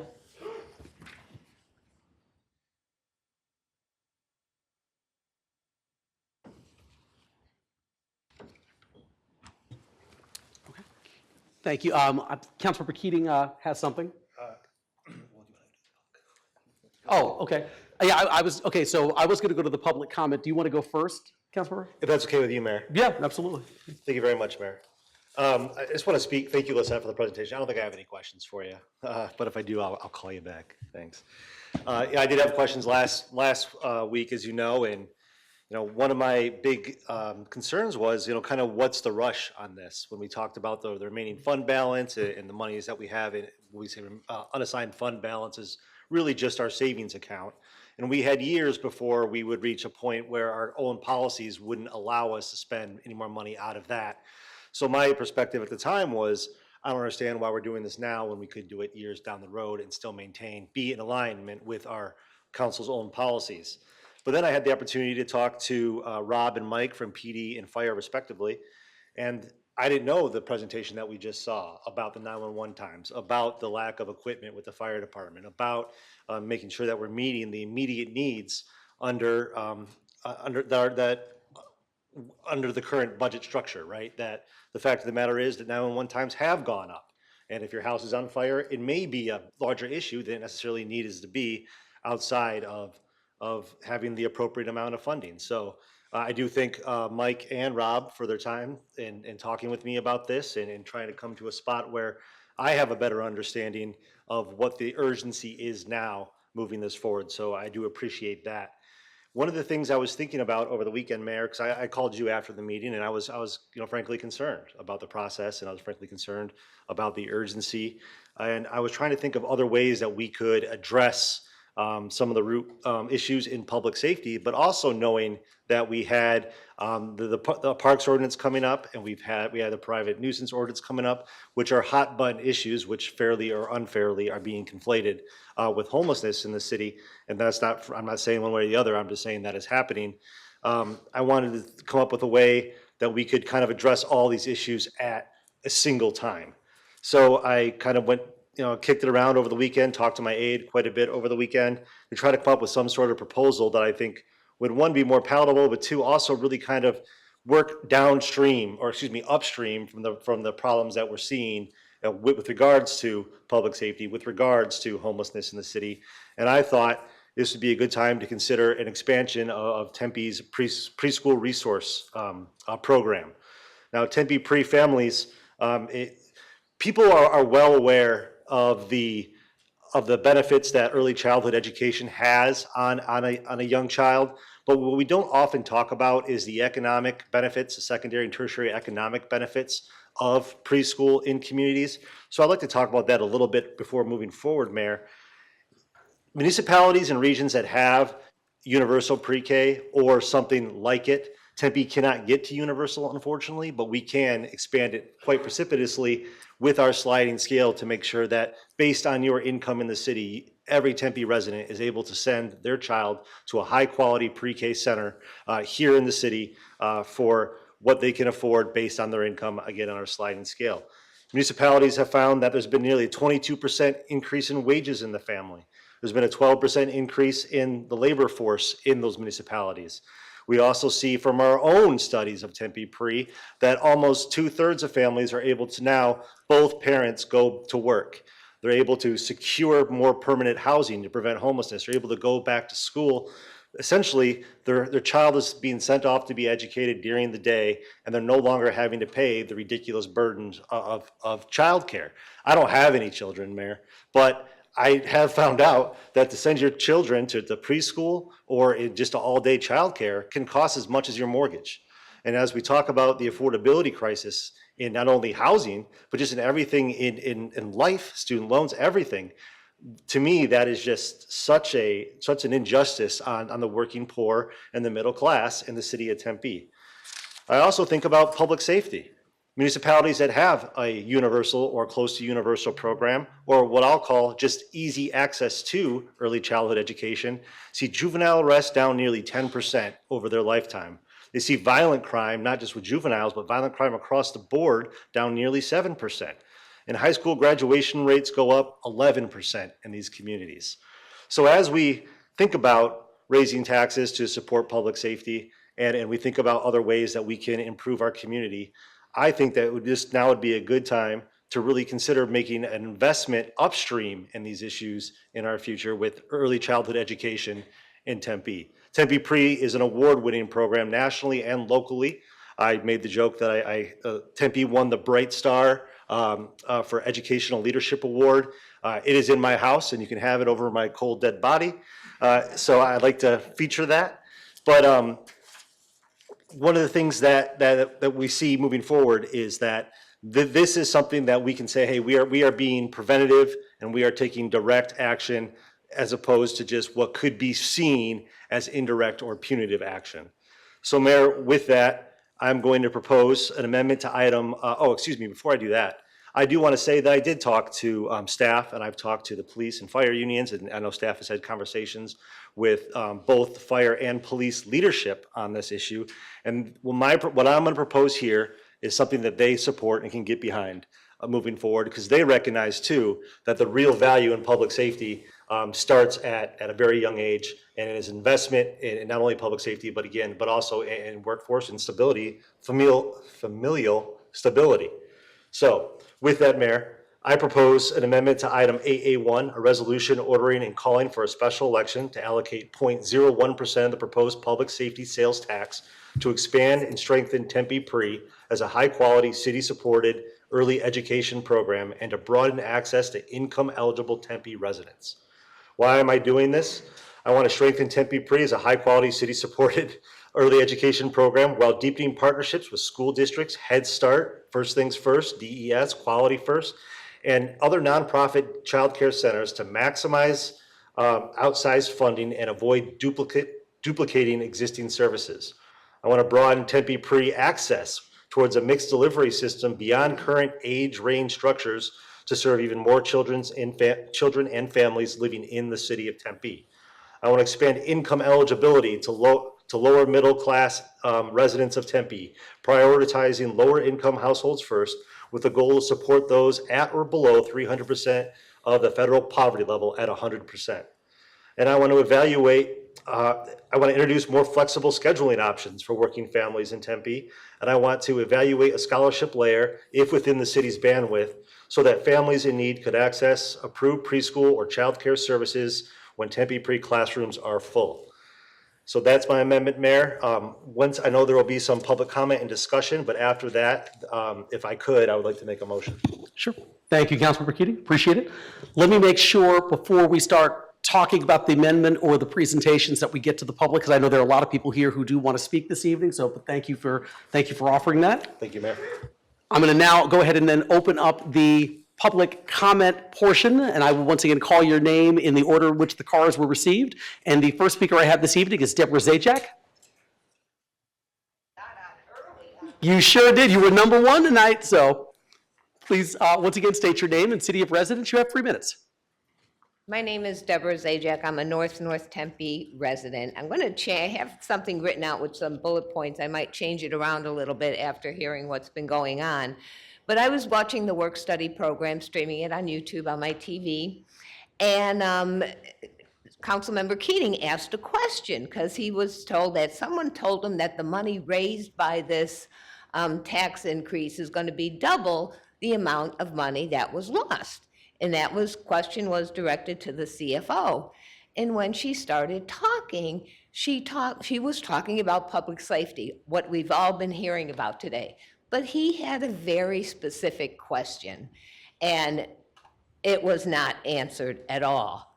And I'm screaming at the TV, not screaming, I'm yelling, I'm watching it, I'm saying, it's right in the slides. Just go back to look at the slides. The information is right there.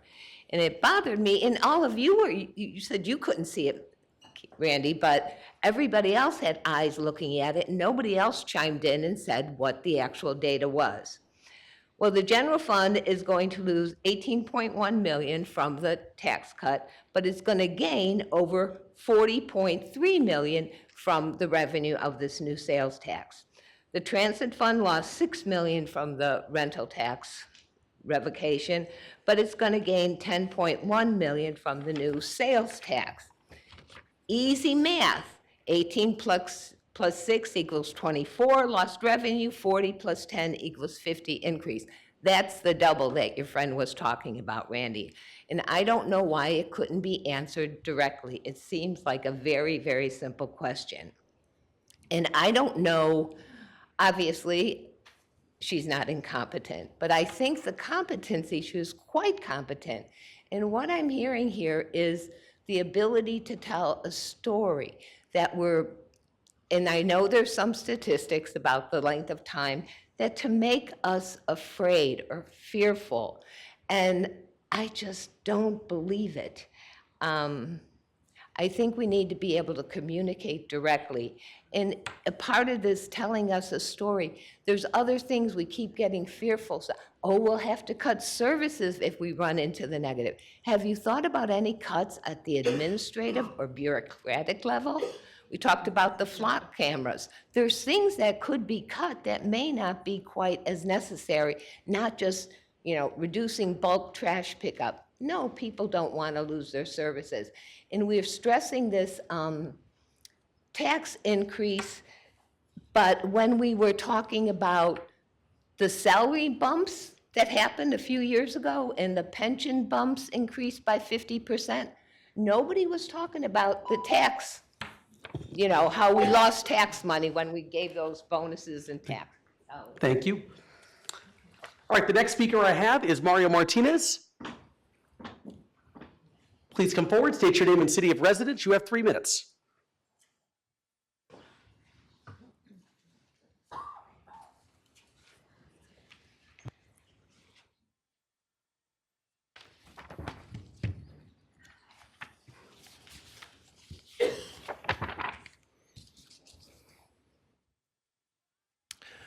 My name is Mario Martinez. I live in Tempe.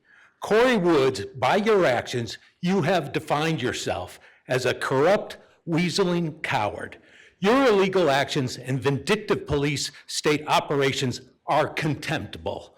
Concerning this tax proposal by your mayoral administration, you and your corrupt cronies can take this Tempe sales tax scam and shove it. Corey has always been a well-greased politician who implements socialism for deadbeat billionaires and his affluent developer sycophants like Hugh Hallman. Simultaneously, Corey increases the tax burden for working families like us who pay the bills. During the Coyotes election, the council advocated giving those Coyote deadbeat billionaires hundreds of millions in tax breaks. They also advocated up to 75% scab labor for the construction project. During the Coyotes election, according to the Arizona Attorney General, Corey's crew used public money to perpetrate 3 illegal meetings. In one meeting, Corey, you were dumb enough to tape yourselves. Mayor, point of order. And, Yes, and turn that tape over to me. In contrast to his preferential treatment of the Coyote. Can you please, Mr. Martinez, Councilmember Keating asked to speak. I'm turning to him. Councilmember Keating. Okay, I want my 3 minutes back. Well, not 3 minutes. Not 3 minutes. You've been speaking for quite. The time is for Councilmember Keating, please. Point of order, decorum, Mr. City Manager. Oh, city attorney, sorry. Mr. City Attorney? Mayor, the speaker is violating your rules of decorum, so you do have the right to instruct him to stop or leave the podium. So. Okay, sounds good, thank you. I was mentioning the tape recorder, and you turned that over the tape to me, thank you. In contrast to your treatment of us, okay? Hold on. Mr. Martinez, we're asking for a point of order, which is what Councilmember Keating asked for. You can talk about whatever you want, but it doesn't have to all involve me. I'm not solely responsible for everything that goes. Your official actions, Corey. Me only. I'm the king of Tempe now. I'm saying, we have no problem with anyone coming here and voicing their opinion on any issue, whether it's on the agenda or off the agenda. But you don't have to attack me to do it. Just make the I points. mentioned, this is nothing personal. You called me corrupt and a weasel and well-greased. How is that not offensive? How is that not personal? And a coward. It's true, That's it's a point. That's an insult. Please, Mr. let me Martinez. continue my conversation. If you can actually keep it on subject, you can continue. Let me continue. No. Okay, currently our city is facing a $3 million potential lawsuit because Police Chief Kenneth McCoy, who works under City Manager Big Money Rosa, claims a Tucson woman who threatened to blow up the city hall, and McCoy was too stupid to prove it. Okay, Point of okay, order. enough. Mr. Martinez, I'm going to say it one more time. We are not going to have this lack of decorum in the chambers. Make the points you want to make, but you don't have, Was he a Mr. Martinez, I'm speaking. You don't need to insult me. You don't need to insult our police chief. Can you make a point about something without insulting people and their ethics and their integrity? If you can't do that, you can sit down. I was talking about his professional competence or lack of it. Yeah, well, you know what? If you insult him one more time or anyone up here, we're going to cut the microphone and this is done. So continue, but continue without insulting people if you can do that. Corey, it is not insulting people to mention their lack of competence. That's where you have a problem. No. You are taking it personally instead of professionally, which is professional. I have been reviewed many times. I've been reviewed, Mr. Martinez, many times. Take your tax Mr. down. Martinez, I'm speaking again. Mr. Martinez, you can make a point. I think anyone in this room to a person, if you called them corrupt, well-greased, and whatever else you called them, I think. Did you violate the meetings law 3 times? I think anyone in this room would call that insulting. I think if I called you those names, you would say that I was insulting you. Mr. Martinez, so if I don't speak to you that way, don't speak to me that way. People, but we can't call you corrupt. Oh, I get it. You know, Mr. Martinez, I'm just saying, please feel free to make whatever points you like on a pertinent subject, but without insulting people. To speak out on these issues. You're being rude, quite candidly, and actually violating the rules of decorum, and we're not going to tolerate this anymore.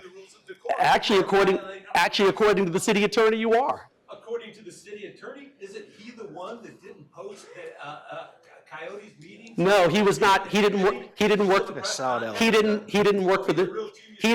the city at that time. He was working in Scottsdale. He was working on the city when he delayed reporting it to the on-site. Mr. Martinez, just finish your remarks, but once again, if you do this, I'm gonna stop you. Okay. I'm calling this the Cora Rosie sales tax scam, and I hope that, I look forward to defeating it. And let's see, we know that there's going to be a 7-0 rubber stamp council vote on this matter. So just go ahead and do it and try to cheat us again. Thank you. Thank you. Have a nice night. Next up, we have Joe Forte is the next speaker. Shame on you. Is Joe Forte here?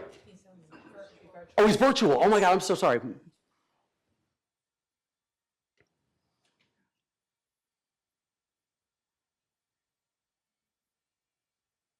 Is Mr. Forte in the virtual room, Madam Clerk? Yes, he is, Mr. Mayor. He should be able to unmute his mic. Hey, can you hear me? Yes, please state your name and city of residence. You have 3 minutes. Okay, Joe Forte from Tempe. Good evening. My name is Joe Forte, Tempe resident, small business owner, and chair of the Palmer Park Neighborhood Association. I'm here tonight to ask you, plainly and urgently to vote no on sending the sales tax increase to the November ballot. This should be the last tool in the toolbox, not the very first one you pull out. The budget pressure we're under right now is actually a rare chance to do something meaningful. Go line by line, root out waste, tighten operations, and come out the other side with a leaner, stronger city than we had before the rental tax money disappeared. Instead, this proposal jumps straight to asking voters for more money before we even tried the hard work. Spending $250,000 of our tax dollars tonight just to put this on the ballot sends the wrong message. That's real money, money that could have gone towards the very services we're trying to protect. And if the tax passes, the pressure to truly fix the budget vanishes. We'll simply add fresh revenue on top of the same old spending habits and call it balanced. That's not leadership, that's kicking the can down the road. Many of you face voters again real soon, and others in less than a couple years. This one decision will be remembered. People will see that when times got tight, your first instinct was to reach for their wallets instead of rolling up your sleeves and doing the difficult work they elected you to do. We all know the state took $25 million when it repealed the rental tax. Businesses lose major revenue streams every day. The ones that survive don't immediately raise prices on their remaining customers. They get leaner, more efficient, and more competitive. That's exactly what Tempe should be doing right now.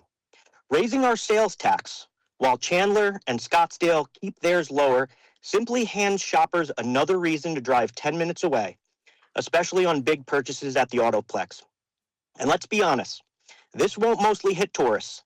It will hit the very Tempe families who already choose to shop and invest here. You were elected to lead us through tough times, not to take the easiest political exit at the first time of trouble. I respectfully urge you to vote no tonight. Show us you're willing to do the real work of cutting waste, growing our economy, and delivering the fiscal discipline this city actually needs. And thank you all for your time and service. Thank you so much. Appreciate it. Next speaker is, Tim Stringham. Please come forward, state your name and city of residence. You have 3 minutes.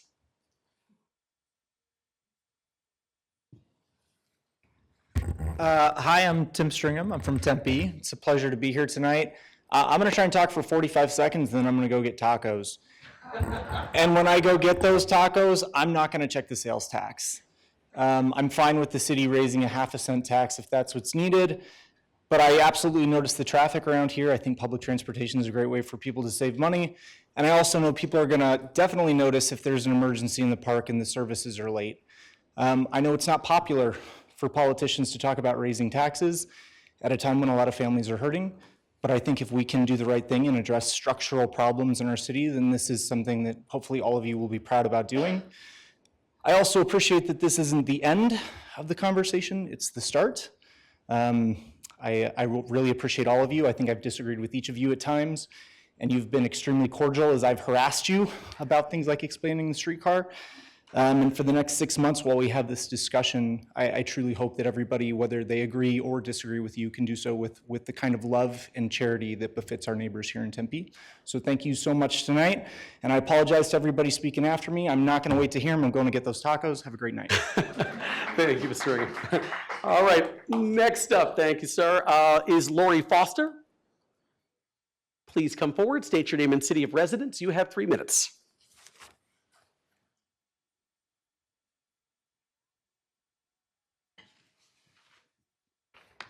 Good evening. Lori Foster, Tempe, Arizona.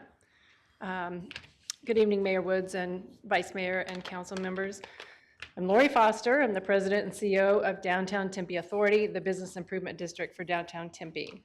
I'd like to start by thanking Tempe Police Department and Tempe Fire Medical Rescue. Their partnership has been critical to the progress we've made downtown, and I'll be direct.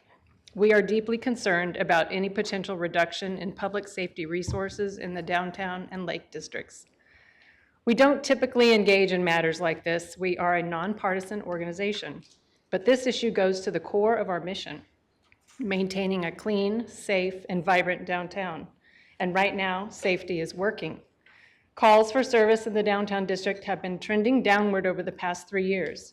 That is not accidental. It is the result of consistent, visible coordination between DTA Safety Patrol, Tempe Police, including the Bike Squad, Park Rangers, and overnight patrol and dispatch. At the same time, the downtown businesses that responded to the City of Tempe's 2025 business survey tell a clear story. Businesses reported higher satisfaction overall safety perceptions, and police services ranked among the top 3 priorities. The takeaway is straightforward. Public safety is not just important, it is paramount to sustaining positive momentum. And that momentum has been hard-earned. Downtown businesses and property owners have navigated several years of disruption, from streetcar construction to the Mill Avenue Streetscape project, through the pandemic, and now a rapidly changing retail and hospitality landscape with increased competition. They have adapted, they have been resilient, they are reinvesting. And more businesses are on their way, choosing to invest their personal and professional livelihoods in downtown Tempe. Now is not the moment to take our foot off the gas.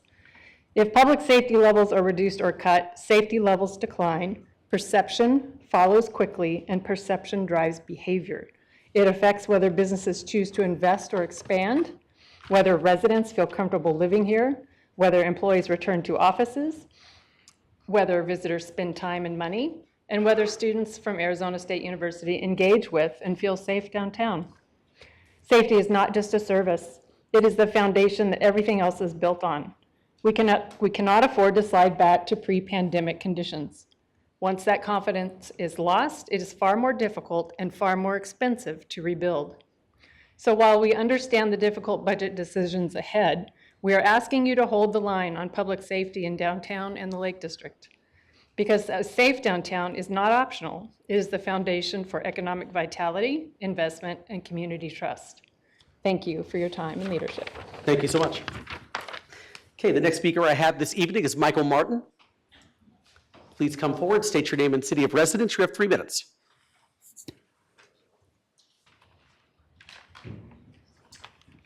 Good evening, everyone. My name is Michael Martin. I live in Tempe, Arizona, and I've been with the Tempe Tourism Office now for about 35 years. So I want to talk briefly about public safety. I believe that public safety should always be a top priority for any community, and we appreciate the city's commitment to providing reliable police, fire, and medical services. These essential services are easy to take for granted, and yet they require significant time, resources, and planning to sustain. We value the city's efforts to identify solutions that ensure public safety standards remain strong over time. Tempe's residents and visitors deserve a safe place to live, work, and enjoy our city. We are hopeful that residents will continue to have the opportunities to participate in this dialogue, and that a workable solution can be found to keep public safety a top priority in our community. Thank you very much. Thank you so much, appreciate it. Okay, the next speaker I have is Bobby Nichols. Please come forward, state your name and city of residence. You have 3 minutes.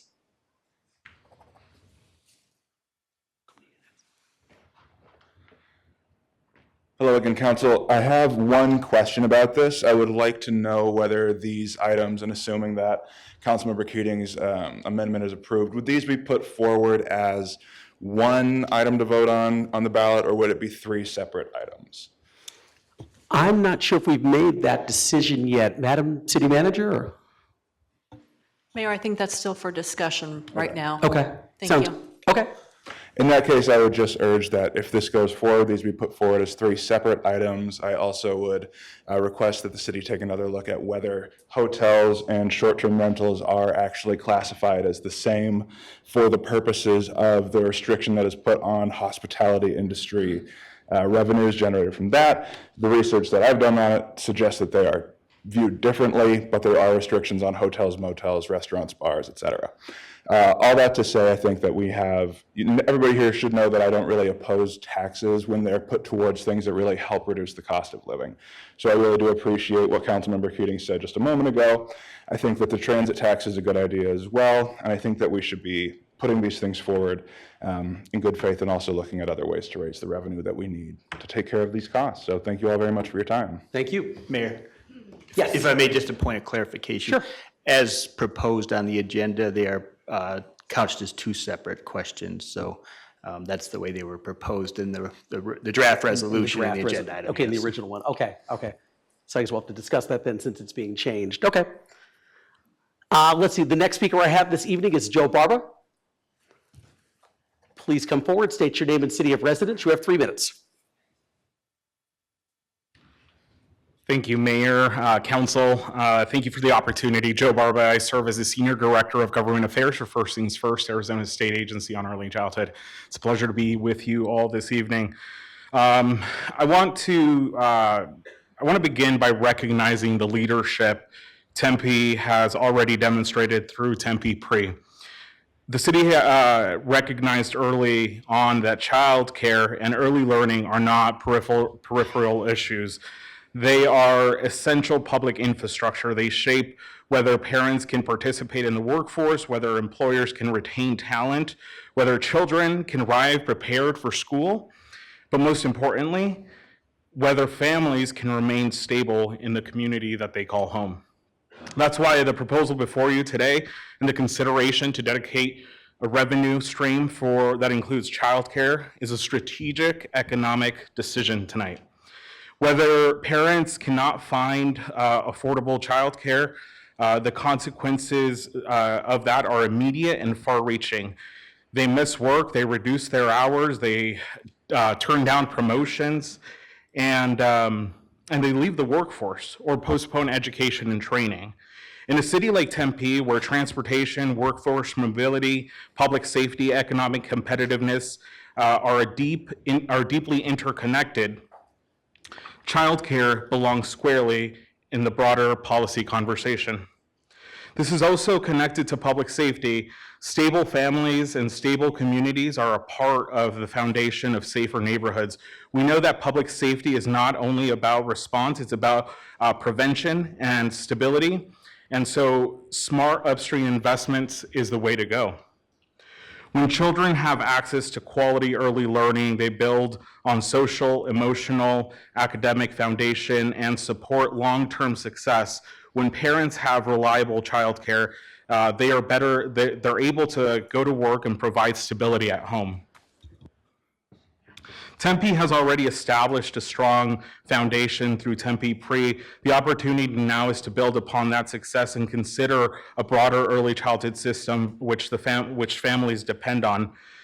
This also provides the opportunity to structure local funding to prioritize families with greater needs, coordinating with existing supports like DES, child care assistance, First Things First scholarships, Head Start, and ensure that funding supplements rather than replaces existing resources. So I respectfully encourage the council to keep early childhood and childcare at the center of the discussion, not only because it's good for children, because it's sound economic policy, it's sound workforce policy, and it's sound public safety policy. Thank you. Thank you. Okay, the next speaker I have this evening is Kendon Young. Please come forward, state your name and city of residence. You have 3 minutes.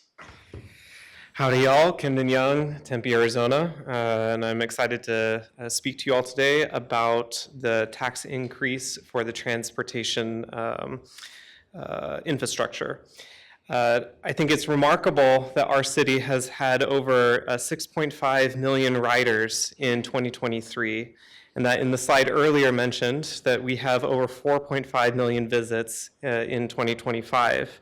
This is across a very expansive multimodal system that Tempe is a leader in and has had the highest performance in this transportation infrastructure across the valley. Transportation also advances sustainability. Projects have accelerated urban shading, reduced extreme heat and CO2 emissions, and recovered water through incredible landscape techniques called bioswales. Transportation also removes vehicles from the road, quite literally clearing the way for our Tempe Fire and Medical to respond faster, and reduce vehicle collisions that have contributed to that 223% increase in priority to police calls. So to Randy's point earlier of systems thinking and how pre-K can help to advance a lot of different goals, so too can transportation affect many of our goals that are not just transportation related. The last time that this fee was discussed was over 30 years ago, and Tempe was only 150,000 people at that time. As you also saw on the slide earlier, that there is a projected 38 to 42% growth in our city's population. That's 78,000 people, half of Tempe's population back in 1996. So a 0.1% increase is like, let's keep this on the table, but also I want to encourage you all to think about if our city is about to grow to half of what our population was in 1996, then a 0.1% may not cut it, but it's definitely going to help us. So I encourage you to continue to keep this topic moving forward, to support transportation in our city, as it has so many interconnected benefits that Tempe residents need in their ability to live and thrive here in Tempe. So thank you again, and good luck. Thank you so much. All right, the next speaker I have this evening is Kendra Flooring. Please come forward, state your name and city of residence. You have 3 minutes.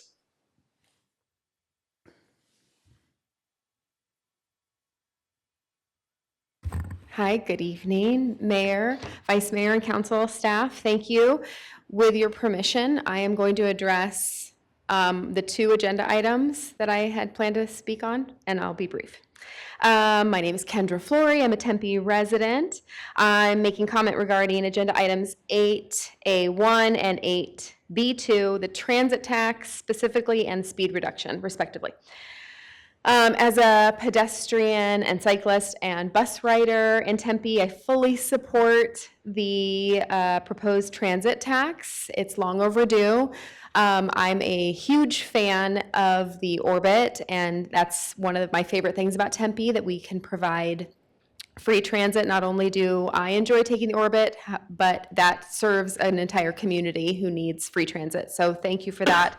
I feel strongly that the voters in November will see the importance of this increase, and they'll respond accordingly and support it too. Regarding speed, as a cyclist and pedestrian, but most importantly as a mom, I urge your support to a speed limit reduction. In Tempe, we should follow data. Everybody should follow data. Opinions are fun, but data is important. Specifically, the data that the NTSB put out that rejects the 85th percentile based on their safety study. That is outdated. We should not be following the 85th percentile any longer to determine speeds. Additionally, NACDO put out data that shows that at 40 miles per hour, the likelihood of death for a person walking is 46%. But if we decrease the speed to 20 miles per hour, we can reduce the likelihood of death to 8%. So we should be thinking about data such as this when we're addressing speeds in Tempe. Additionally, I just hope that we can encourage that we do other infrastructure changes in Tempe regarding making the speeds, the streets less speed worthy. Yeah. Thank you. Thank you. All right, the next speaker I have this evening is Hannah Moulton-Belek. Please come forward, state your name and city of residence. You have 3 minutes.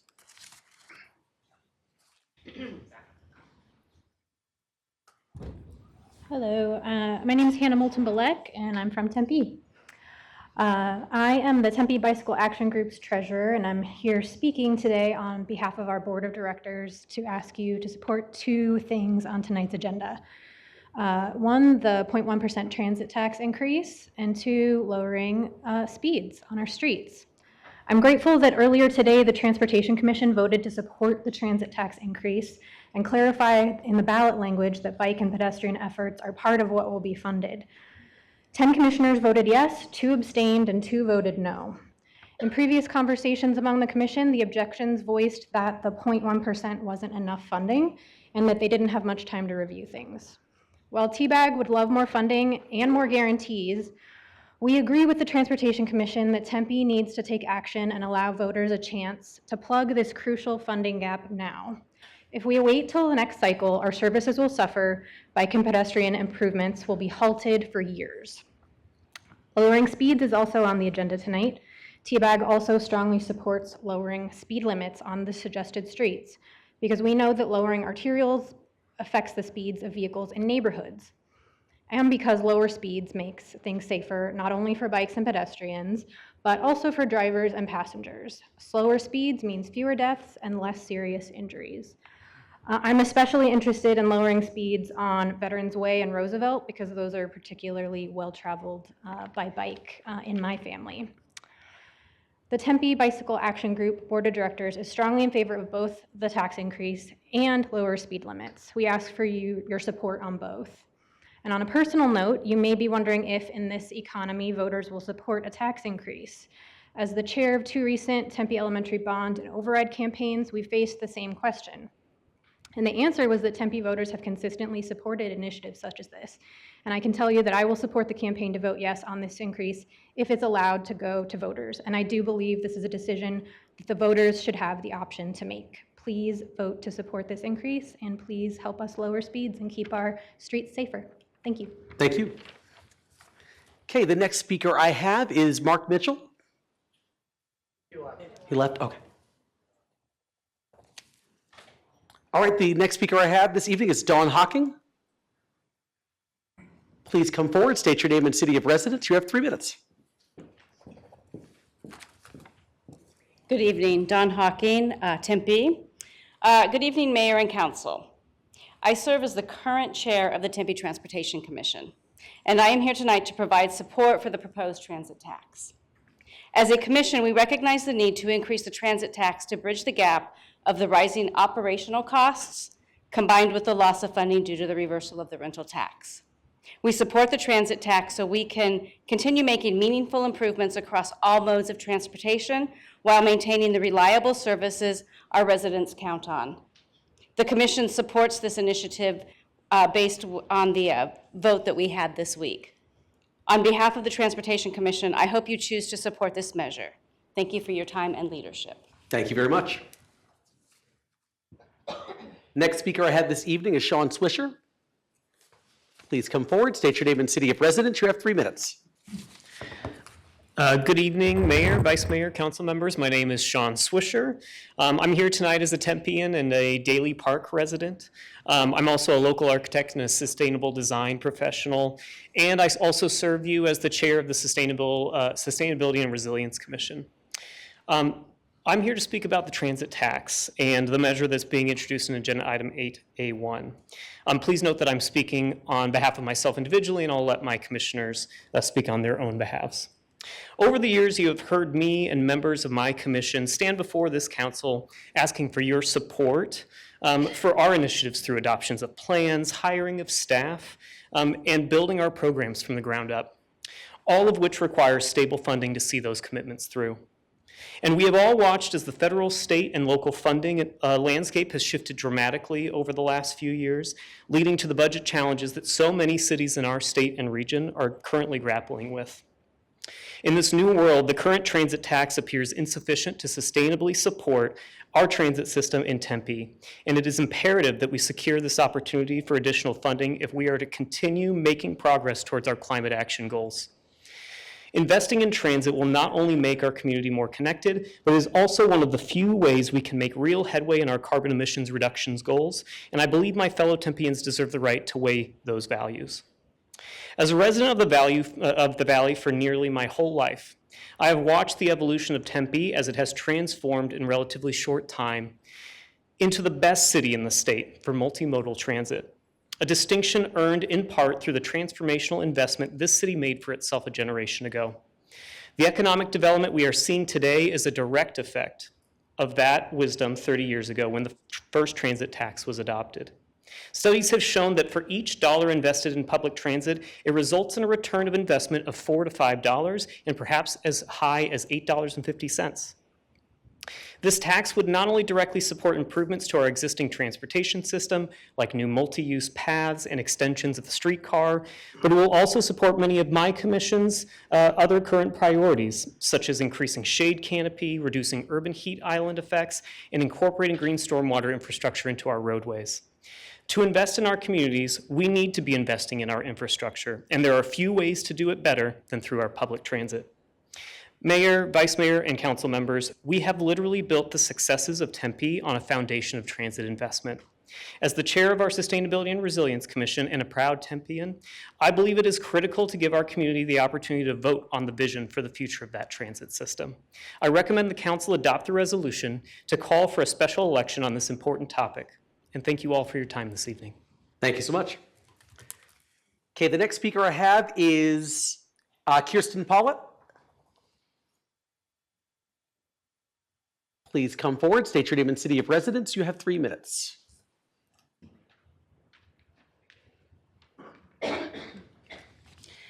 Good evening, Mayor Woods and City Council members. My name is Kirsten Pollitt. I'm a resident of Tempe, Arizona, and I am a member of Chamber of Mothers, a nonpartisan advocacy organization composed of mothers working to strengthen support for mothers and families at various levels of government. I'm here to support the proposed amendment by Councilmember Keating on additional investment in early childhood. My story starts as a love story, meeting my husband at ASU 13 years ago, building our life together in Tempe, where we bought our first home, and eventually welcoming our first son, Finn, in 2022. Like many families, when we began looking for childcare, we were shocked by the cost and limited availability. Even part-time preschool for my son right now, for 2 days a week, is over $1,000 a month, which is comparable to in-state tuition at ASU. The difference, however, is that families can plan and save for college over time. Families with young children don't have that same luxury. We were fortunate to have family support in the early years, but we also knew Griffin would benefit from a high-quality preschool environment. Griffin has a speech delay, and while he receives services from a speech therapist, being in a classroom with peers and dedicated early educators has been transformative.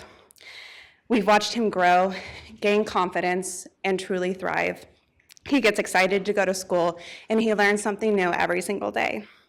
Every child deserves that same opportunity, but the reality is that many do not. 64% of 3- and 4-year-olds in Arizona are not enrolled in preschool.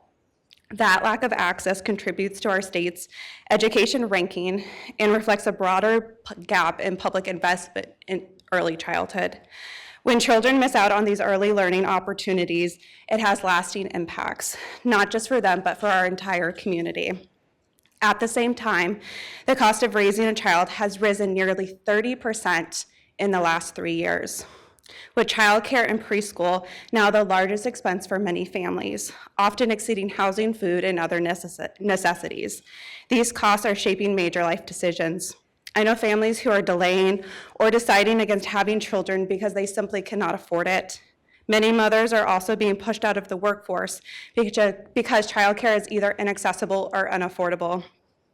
We are giving up our jobs, our dreams, our future financial investments because when childcare is not within reach, it disproportionately impacts mothers. As my family prepares to welcome our second child this fall, I think about these realities daily and what my next son's future is going to look like when Arizona continues to fall in helping children and families. This is why I commend the city of Tempe for taking meaningful steps to address this issue. Investing in early childhood is not just support for families today, it's a smart, forward-looking investment for our future. Thank you. Appreciate it. Okay, and I apologize if I get this last name wrong here. It is Jessica Bierke. Okay. I wasn't sure if I had another Garth moment on my hand. Mike Sims, we're going to talk later. Good evening, Mayor and council members. My name is Jess Bierke. I'm a proud native Arizonian, ASU alum, and South Tempe resident, and most importantly, a mom of 2 loving and wild toddlers. I also serve on the leadership team of our local Chamber of Mothers nonprofit. And we ensure we show up to local conversations that touch moms, making sure mothers have a seat at the table in conversations that impact local families. For my family, childcare isn't just a service, it's our village. Our daycare teachers have become like family. They've helped my once shy child come out of his shell and build friendships and truly thrive. Every teacher knows both my children by name, they love it there, and they learn so much. Because of that support, I've been able to not just work, but to grow, stepping into a vice president role I might have otherwise declined, even with a spouse who works early hospital hours, because I know my children are safe, supported, and cared for. But not every Tempe family has that. In Arizona, infant care often costs as much as in-state college tuition, with many families spending 20 to 30% of their income, if they can find care at all. Full-time daycare for my almost 5-year-old has increased by 54% for us between 2021 and 2026, despite him no longer even needing infant care. We thought it was expensive then. Too often, it's mothers who are forced to step back. Today, I'm here encouraging you to make Tempe a leader, an example. Tempe has a wonderful opportunity to be proactive for families. I'm asking you to invest in your hardworking Tempe families, Tempe children, and Tempe's future by supporting the amendment to fund early childhood childcare and education right here through the proposed sales tax. Childcare isn't a luxury. It's what allows families to continue to stay here, to work, have a dual income household, to build a life in Tempe, and then to turn around and pour back dollars into our local Tempe economy. I want other families to be able to raise their children here, my neighborhood mom friends to grow their careers here if they choose, and our local families to have real access to safe, reliable childcare, and to love Tempe as much as my family does. Every family, every mom deserves a village like mine, not just the ones who can afford it. Thank you all. Thank you, appreciate it. Mr. Iverson, are you coming up? I mean, because you're, no, I was like, hey, you work here, you don't have to, you can just come on up. No, all right, I'm gonna just giving him a hard time. Next speaker I have is James Grafe. Please come forward, state your name and city of residence. You have 2 minutes, 3 minutes, excuse me, 3.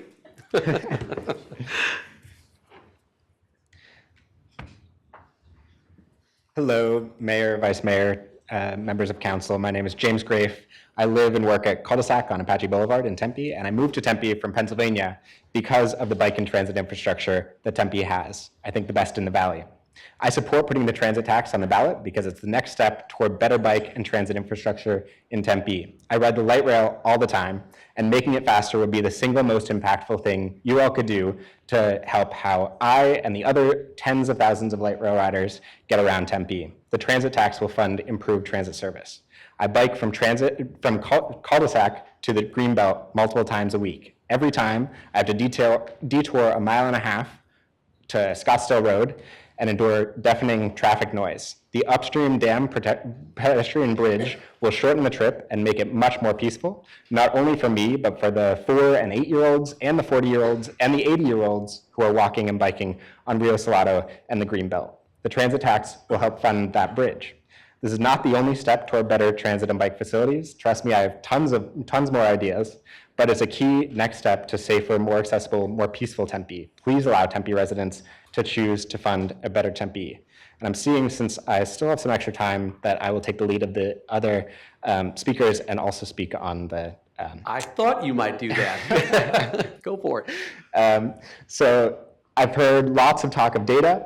I also have some data and want to zoom out. There are 40,000 people who die on roads every year in the US. Almost 10,000 of those are fatalities of people walking and biking, and that number is going up, not down. Speed is the biggest factor determining whether someone who's hit by a car while walking or biking lives or dies. And Arizona, out of any state in the US, has some of the most dangerous roads. I found data that's even more stark than the last speakers, that when somebody is hit by a car at 20 miles per hour, they have a 10% chance of death. And at 40 miles an hour, it goes up to an 80% chance of death. And so that's at 20 miles per hour, 10% of people die. At 40 miles per hour, a full 80% of people die. And so each 5 mile per hour change represents lives saved. I get around Tempe on foot, bike, and transit. I've been hit by a car before, and I have done dozens, if not hundreds, of close calls. If I get hit again, I could be part of the 80% of people who die because of speed, or the 90% of people who live because you've chosen to lower speed limits. No matter how many seconds people lose when they're driving, I think the lives of the people who walk and bike in Tempe are more important. In addition to fundamentally shifting how we design streets away from our standards, which are leading to high and growing fatalities, and toward the standards of the vast majority of countries where fatalities are low and falling, please lower speed limits in Tempe and save lives. Thank you. Thank you. All right, the next speaker I have this evening is Robert Maloney. Is Robert Maloney here? Okay, don't see him. All right, the next speaker I have is Sergeant Rob Ferraro. Please come forward, state your name and city of residence. You have 3 minutes.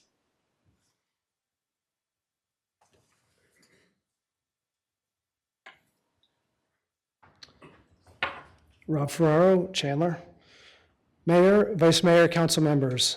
As a Tempe police officer and the president of the Tempe Officers Association, my story is not unique. It reflects what my fellow Tempe officers experience every day.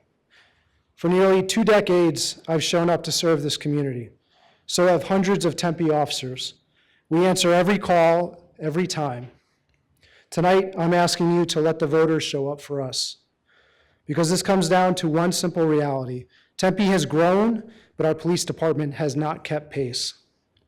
In 2008, Tempe had 170,000 residents and a much smaller university footprint. Today, we're at about 190,000 residents, and when you include ASU's campus and our daily workforce, the number of people regularly served by this department approaches 500,000 people. In that same time period, calls for service have increased by almost 40%. The demands on our officers have grown significantly, but staffing has not kept up. In fact, Tempe has fewer sworn officers today than we did in 2008. We lost positions during the Great Recession, and we never got them back. At the same time, we have 45 fewer professional staff supporting our officers in the field. The math is not complicated, but it is ugly. More demand, fewer people. And now we're facing even more pressure. Recent decisions by the state legislature have slashed revenue that our city relies on to fund essential services, including public safety. That means fewer dollars are coming in at the exact moment demand is rising. This proposal helps stabilize that loss and protect public safety moving forward. And it's important to understand what this actually means for residents. The increase works out to 4 cents on a $10 purchase. That's 4 cents the next time you stop at Subway for lunch. That's the trade-off, 4 cents the next time you stop for lunch in exchange for faster response times, manageable caseloads, and a police department that can keep up with the city that it serves. Because right now, the strain is real. From 2005 to 2025, priority 2 response times have increased by more than 200%. Our special victims unit detectives, as Chief Sorensen mentioned, are carrying roughly 35 to 40 active cases each. That's about double what is considered best practice. And our officers are under constant pressure. We have been operating at a deficit for more than a decade, and we are close to breaking. This proposal is not final, and it simply gives the public a voice. Let the people of Tempe decide what level of public safety they expect. You may hear opposition, and that's fair, but a small vocal group should not only be the voice in this conversation. Thank you. Thank you. The next speaker I have this evening is Elvis Tasca. Please come forward, state your name and city of residence. You have 3 minutes.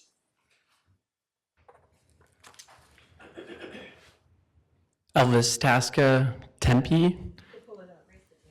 Thank you, council members, and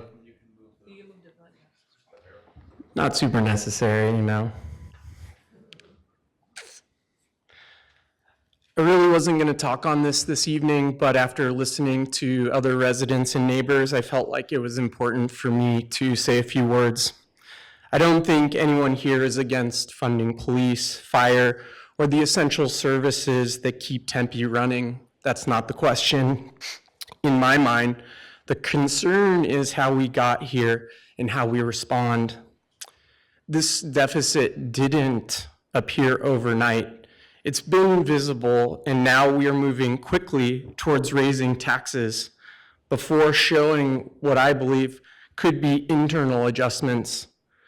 I also remember not long ago hearing commitments about not raising taxes and about sharing the responsibility evenly across the city when this tough decision was going to come.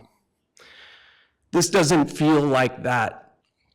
This feels more like we're protecting the areas that understandably get the most attention, while broader and harder conversations about shared sacrifice is still missing and will come. Recently, I was a part of the Tempe leadership. We donated a lot of trees, and I think about the urban forestry team and other teams within the city that may not have the protections that the police and fire and pre-K and other entities might get from this tax. We're a university city. Arizona State University is a major partner and beneficiary of our infrastructure and public safety. What role can ASU play in helping stabilize this moment? Before raising taxes, I think there might need to be more discussion. The public trust isn't built on what we protect, but it's built by how fairly we make tough decisions. Thank you. Thank you. Next speaker I have this evening is Kelsey Files. Please come forward, state your name and city of residence. You have 3 minutes.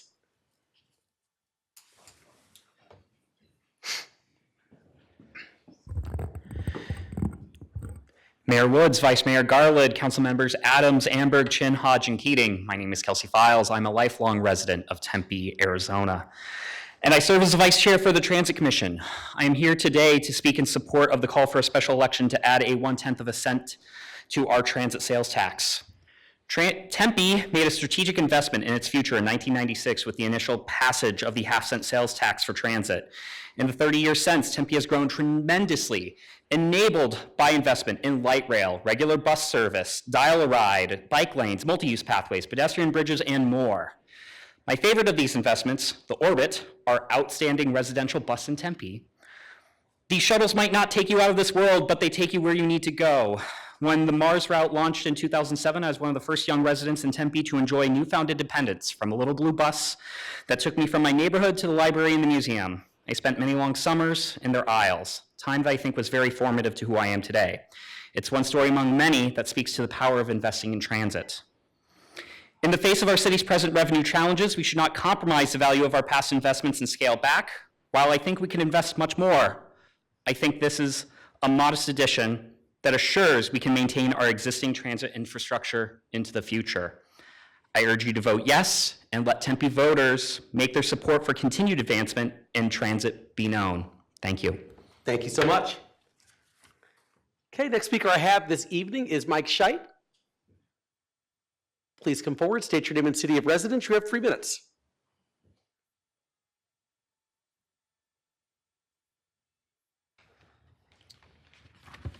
Thank you, Mayor.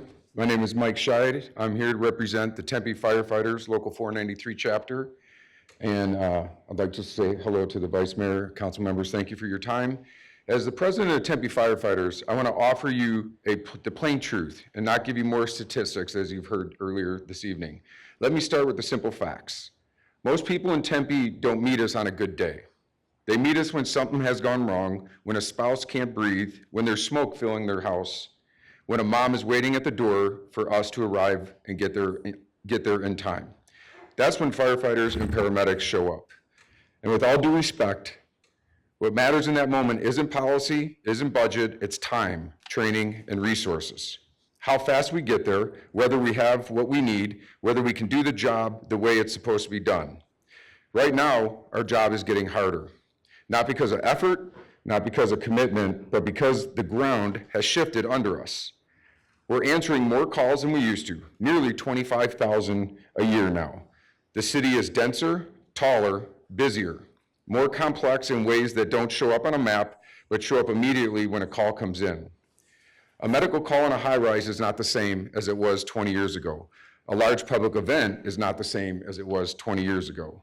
Our job has changed, but the system around it has not kept pace. When that happens, you start to feel it in the field. You feel it when units are tied up and the next call is already waiting. You feel it when response times start to slip, even when everyone is moving as fast as they can. You feel it when building inspectors are asked to cover more buildings than they can reasonably inspect. Nothing breaks all at once, it erodes. A little slower here, a little more strain there, until the gap between the community expects and what the system can deliver widens. That's where we are here in Tempe. This conversation tonight about whether the gap continues to widen or whether we do something about it. The proposal in front of you is not that complicated. It's about giving the city voters a voice in how safe our community is. There's a bug. If they vote yes, it will replace funding that the city has permanently lost. It will give our department and Tempe Police Department the ability to keep pace with the city we're serving. And for the residents, it comes down to a few cents on a routine purchase. That's the scale of the ask. I'll repeat that, a few cents on a routine purchase. It's about getting our response times to where they need to be. It's about making sure our crews are available when the next call comes in. It's about maintaining a level of service that people in the community have come to expect without having to think about it. Because most people don't think about 911 until they have to.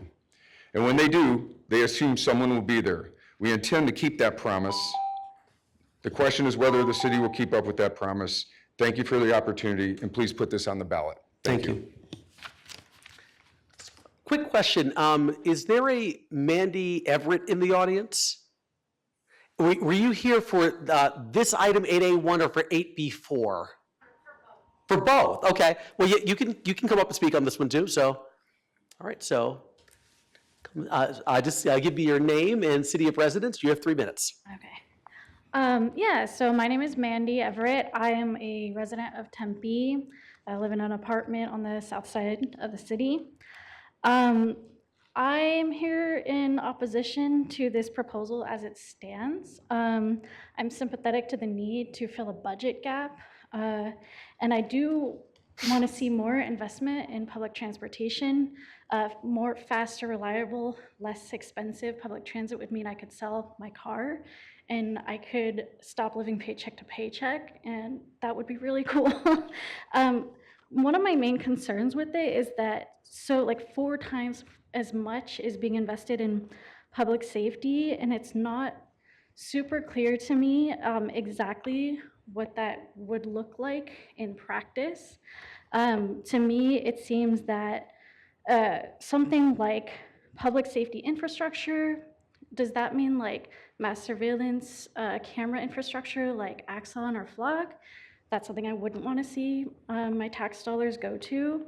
And also, I'm not aware of any tax cuts happening to public safety.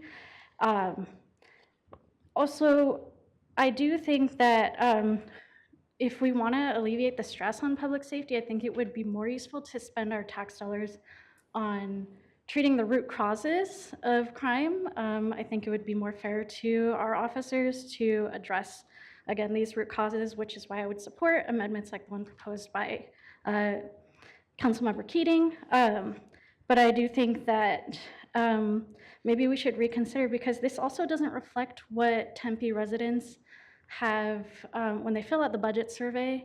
Their priorities are not police. It's been, services to assist those experiencing homelessness. And some of that public safety budget is being used to surveil, or at least it's been reported that it's being used to surveil homeless advocates. There was a whistleblower reported in the news who said that the chief of police was reporting this information, or sharing confidential data with the city manager. I wouldn't want my tax dollars going to something like that. So I think I do want us to fill this gap and be able to support the community. I just think we should rethink how much of what is being attributed to, because this is a reflection of our priorities as a community. We're putting our money where our mouth is, and right now I don't think that where we're putting our money is matching what we say our priorities are. Thank you. Thank you.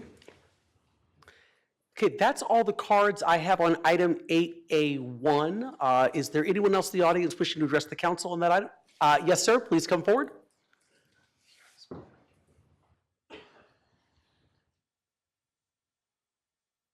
Please state your name and Good city. evening again. Oh, yes, good Jim evening. Belton, Tempe resident. All right. I didn't really plan to even speak on this, but after hearing some of the comments from Randy and Joe Forte, some thoughts occurred to me. A lot of people talk about benchmarking, response times, how many cars, trucks, fire stations we have and all that compared to other cities. So it got me thinking, well, let me see if I can do a quick back of the envelope benchmark on the city of Tempe's spending per capita compared to some of the other cities around here. So Gilbert spends $8,300 per capita per year. Tempe spends $8,000 per capita. Chandler spends $5,800 per capita. Mesa spends $5,300 per capita. And Phoenix spends $4,500 per capita. So you guys are spending almost twice as much money as the lowest city on that group, and significantly more than Chandler and Mesa spend. So I'm not specifically opposed to the notion of what you guys are thinking about funding with this tax, and I'm not necessarily opposed to you even wanting to put it before the people. After looking at this, my concern is maybe you need to go back and look a little harder. And I think this goes back to what Joe Forte was saying. Do you really need to increase taxes, or do you need to look at what you're spending your money on? Because maybe you don't need to increase taxes. Maybe you need to look a little more closely where your spending priorities are. And I'm not saying you're going to discover that you want to change your mind on this. But when I look at these numbers, I have a real concern, because when I've looked at my property tax numbers, Tempe's pretty high. When I look at this spending per capita, Tempe's pretty high. You may be relatively low on sales tax, but you're obviously not low on total spending. And that's a concern to me. Thank you. Thank you. Is there anyone else in the audience this evening wishing to address the council? Yes, Please state your name and city of residence. You have 3 minutes. Hi, TJ LaRue. I'm a resident in Phoenix. I grew up in Tempe. I just had a question, I think probably for the city attorney. I was told last week kind of the reason this came up quickly was because there was a deadline that was coming up soon that had to be hit in order for this measure to be included on the November ballot. Is that true, or? Mr. City Attorney? Mayor, would you like me to answer that question? Sure, yes, please, absolutely. There are various deadlines that, in terms of publishing and stuff, that with the county elections department who runs all this stuff for the city. So yes, I don't have those deadlines committed to memory, but they do exist. So yes, it would have to be done sometime within the next 30 to 45 days, I think, but I don't want to quote on that because I just don't have those committed to deadlines. So 30 to 45 days, okay. Okay. That's long. Now that I think about it, it's already it's May 1st tomorrow already. Yes, it is. So May 1st less than 30 to 45 days. Less than 30 to 45 days, okay. Sometime in the month of the May would be the. Okay, sounds good. To meet the deadlines for the ballot for the county elections department and stuff. Okay, sounds good. Thank you, and thank you for your question, appreciate it. Okay, is there anyone else in the audience wishing to address the council on item 8A1? If so, can you please get my attention? All right. Seeing none, I will go ahead and close the public testimony portion of the public hearing. One question, I guess, Mr. City Attorney, what do you need from us specifically on this item? I know Councilor Keating had an amended proposal, and so one of the things I was sort of thinking about was, the proposal on the agenda this evening was, 0.4 for public safety, 0.1 for transportation. And so, but we obviously didn't have the ability to, we had a conversation very briefly about the Tempe pre-proposal that Councilmember Keating raised, but obviously that wasn't on the agenda leading up to this meeting because that was not part of the agenda item until he spoke about it. So what is your opinion about that in terms of whether we can move this forward this evening, or is there something regarding posting or, kind of public transparency? I think the discussion is probably within the realm of the posting. So, and just for procedural point, I don't think Councilmember Keating actually made a motion. I think he said he was going to make a motion. Yeah. So, if there was a motion, though, we would need to work on some ballot language and stuff if that motion were successful, because we have to give a very precise ballot language to meet the county deadlines. So that would take a little bit of time based on the discussion that we hear, and if that's a successful motion or if there's any other motions and stuff. So that resolution would need to be revised. We probably either need direction from you to bring something back, or I'd probably request a recess if you want to actually approve something tonight. We'd probably need a little time to work with Lisette and modify if there is a motion to change things. So. Okay. The only thing, regarding the recess here, I'm looking at my phone and it's 8:55 p.m. And my only concern about that is, I want to continue to have a conversation amongst council, but at the end of the day, I also know there's a whole bunch of other speakers for another item 8B4, so I want to make sure that they're able to speak and get back home to their families or to their homes, or maybe go get tacos, as one gentleman said earlier, which sound great right now. So I guess let me turn to my colleagues here. Are there any questions or comments from any of you before I carry on about something else? Well, do we have to? Okay. Good. Okay. Okay, so I guess the question I'm hearing up here, Mr. City Attorney, is procedurally, what's the process? Okay, so right now, the agendized matter has a report and a resolution that was drafted. Attached as an exhibit to that resolution is the actual ballot language that was proposed. So that was all encompassing. If there's a modification to how the council would like to see that tax proposed, either, I know there's been some talk of whether it should be consolidated into one question, should it be 3 separate questions, or right now it's proposed as 2 separate questions with very specific ballot language. We would need either the council's direction to modify and bring back, actual ballot language, or we'd have to work on it tonight and have you approve it.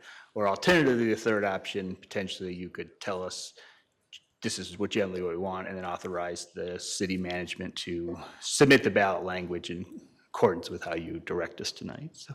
I think the one thing I want to add before, and I think Councilmember Keating has something as well, kind of going back to my initial question, I know you said that, hey, this is sort of within the scope of, what Councilmember Keating had actually suggested as a kind of a proposal.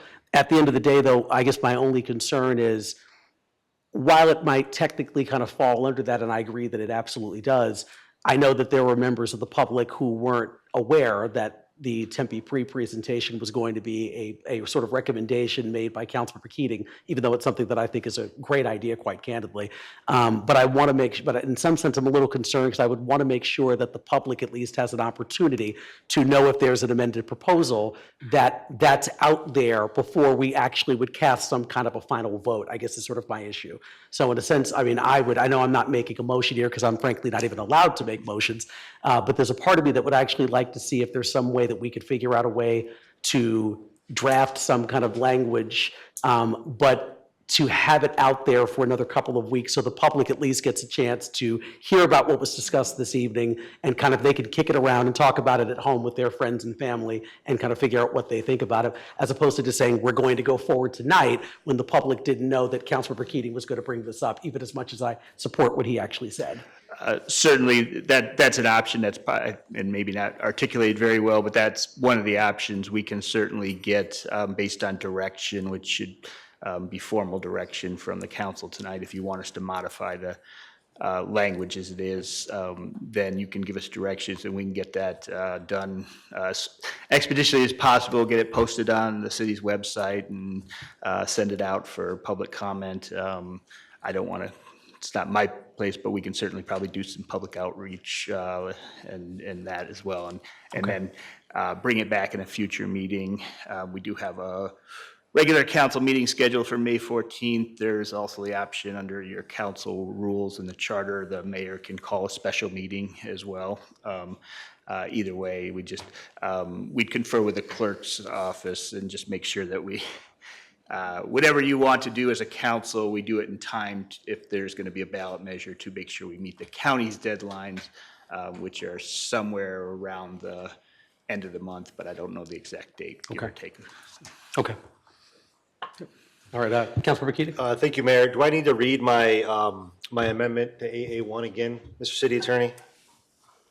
I think the clerk, we have a record of it, so if you want to just make a motion and consistent with what you stated intent earlier, I think you can certainly do that. Well, let me just for the sake of reading one and then the other here. All right, so I propose an amendment to item AA1, a resolution ordering and calling a special election to allocate 0.01% of the proposed public safety sales tax increase to expand and strengthen Tempe Pre as a high-quality city-supported early education program and to broaden access to income-eligible Tempe residents. I also make the motion that the questions of the proposed resolution shall be consolidated into a single question on the ballot, encompassing the public safety tax, the preschool tax, and the transit tax. At the percentages stated, 0.1% to transit, 0.3% to public safety, and 0.1% to Tempe Pre. And before I make a motion, Mayor, I want to explain the reason why I believe that is the appropriate action here. Because in my earlier comments, I married, didn't marry, but I put in a relationship, right? They're talking, public safety and early childhood education, and that's backed up by the statistics that I stated earlier. I think that this isn't necessarily to be considered two questions, but two sides of the same coin. We're taking proactive upstream measures here to increase public safety in the city of Tempe. And that will this pay dividends next year? Probably not, but 10, 20 years down the road, it absolutely will. We see lower crime rates, we see higher high school education completion rates. So to me, they are one and the same if we're talking about not only addressing the immediate need of public safety, but the future needs that we're going to anticipate. So Mayor, with that, I would move then that we continue this item to a date certain of May 14th to address yours and others' concerns about getting public feedback amongst that time. So if there's support amongst the council on that, then I would also be supportive of continuing this till a date certain, May 14th. Thank you, Councilmember Keating. Okay, so it's been moved by Councilmember Keating to continue this, and it's been seconded by Councilmember Chin. Councilmember Ramper, question or? I don't have a question. I guess what I would like to say and to go on record is I think all three of these taxes they all have their individual merits. I'm not a fan of log rolling all three of them into one question, though. I think it violates the spirit of the single subject rule. You're going to have some people, members of the public, who are going to be in favor of one or two or all three of them. But you're going to be asking them, okay, if you don't like one of them, but you really like the other two, you're just going to have to hold your nose and vote for all three. And I am not a fan of that. So with that, I'm actually going to vote no. Okay, thank you. All right, and anyone else, any other comments or questions for anyone? Okay. Mayor, yes? I'm sorry, I hate to interrupt, but I'm not sure what motion are we? Motion to continue. Okay, so the other two motions withdrawn then, because they weren't seconded or anything? They were amendments, there are amendments to 8. Well, you motioned to amend, but I didn't hear a second. Okay, No, it was seconded by Councilmember Chin. Oh, I apologize. Yeah, the Okay. motion was made by Councilmember Keating, seconded by Councilmember Chin. I want to be clear here. So are we voting on the amendments or the continuance? Well, you have three motions that have been made, none of which have been voted on. Okay. That's the clarity I'm looking for. Okay, so we're going to vote on, so we're voting on the first motion right now, which it would be then to introduce the 0.1% to Tempe Pre, correct? That I believe is the first motion, yes. And if it's been seconded, but it hasn't been voted on, so you would need to vote on it to make it, if that's the way you want to go. Councilmember Hodge? Okay, I'm confused. We are just voting to add it, but we're not voting tonight on sending it to the ballot right now. Is that correct? Correct, yes. Okay, just want to make sure, okay. Okay, so there's been a motion by Councilmember Keating to add the .1 for Tempe pre. Is there a second on? Yeah. Okay, is there a second on that one? Seconded by Councilmember Chin. Question, Councilmember Bamberg? So I'm trying to get this straight. Are we just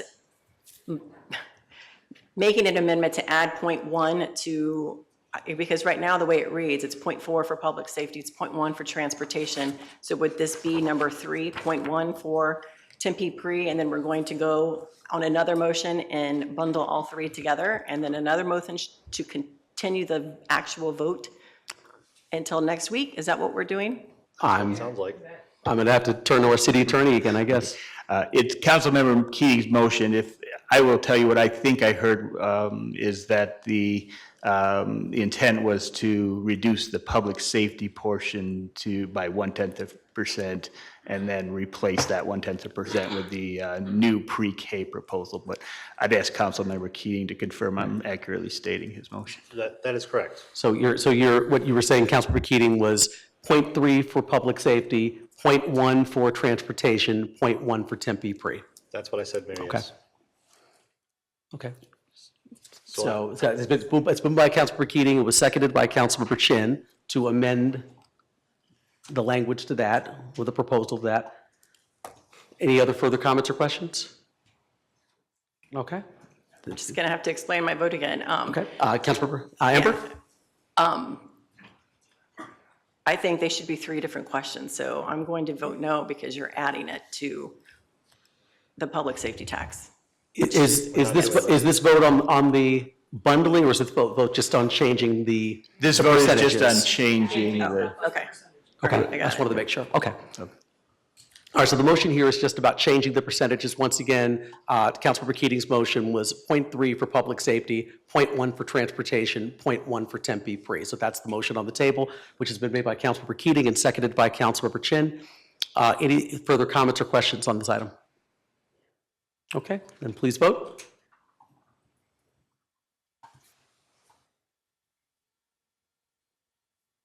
And that passes 7-0. All right, I guess no, we're looking for another motion, Councilmember Keating? Yes. Let me pull it up here, because I have lost it now, unfortunately. All right. Thank you, Mayor, I found it. I motion that the 3 questions proposed in the resolution be consolidated into a single question for a ballot encompassing the public safety, the preschool, and the transit tax percentages as stated in my previous motion. Okay. Thank you, Councilmember Keating. Do I have a second on that motion? Seconded by Councilmember Chin. Any comments or questions? Councilmember Bamberg. I've said it like 3 times. I am pretty adamantly opposed to doing that and asking our voters to vote on 3 separate things. I'll liken it to the bond election that you guys put on the ballot last time. You had 3 separate questions because you understood that somebody may want to tax themselves to pave the street, but not necessarily want to tax themselves for affordable housing or for, thank you, historic preservation. Right, thanks. Okay, sounds good. Let me, well, actually, I can't ask that question because it's legal, so I won't. Anyone else, any further comments or questions? Okay, hearing none, please vote. And that vote passes 6-1 with Councilmember Amberg voting nay.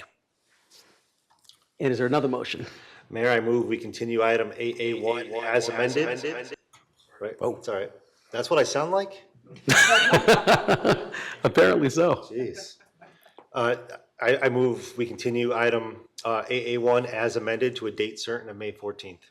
Okay, it's been moved by Councilmember Keating to continue this item to May 14th, 2026. Do I have a second? Seconded by Vice Mayor Garland. Thank you. I thought that was the easiest of the three, so. Yes, Vice Mayor? So it's got first and second, so I can Yeah, make a absolutely. comment. So I have a few sheets of questions here regarding our discussion and regarding the taxes. So we'll have those at the May 14th meeting, right? Look to our city attorney. Mayor, Vice Mayor, that's correct. We would bring it back on the formal agenda. You would have to vote. We'd have an additional public hearing. Okay, so. thank you. I'll save my questions. Thank you. Okay, sounds good.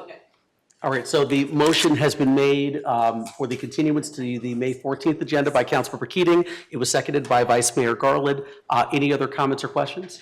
Yes, Councilmember Hodge? Okay, I want the community to know that we're not voting tonight to go pass it on to the ballot. This is just to get this one added and to continue it. So I want to make sure that, I'm saying it just to make it clear. Yep, no, it's just a motion for continuance to the May Yes. 14th, 2026 for a Thank final you. vote then.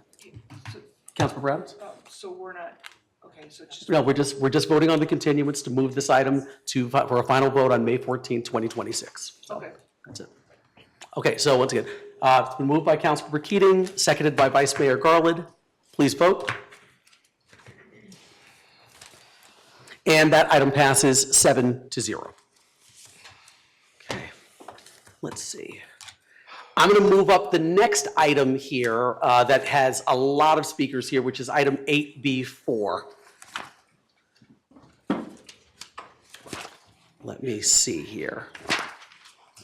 And then we'll go back and catch up on the other ones. Item 8B4 is to introduce and hold the first public hearing to adopt an ordinance amending the Tempe City Code, Chapter 21, relating to nuisances by adding a new subsection 21(3)B22 related to enumerated violations.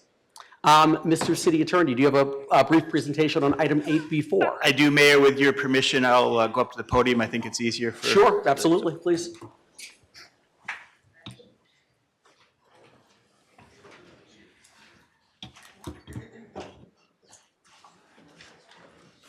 What number are we on? Oh, 8B4. We went to the Bs already? Went to the Bs. Well, that's where I have a chock full of speakers, so.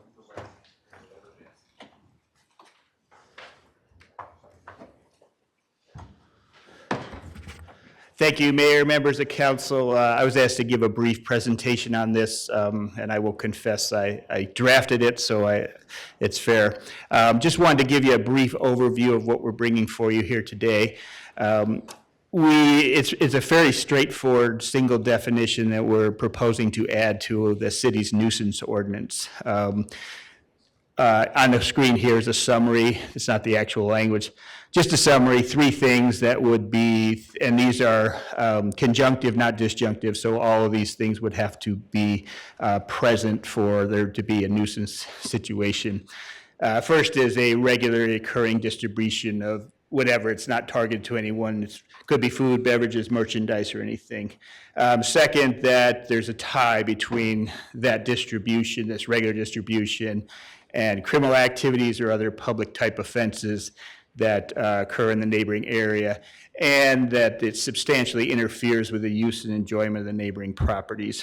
I apologize, that's a little bit of a legal language, but the reason that is because we've taken this definition directly out of the court cases that have existed for over 40 years now in Arizona that have defined this type of condition as a public nuisance. Got there for the case for that.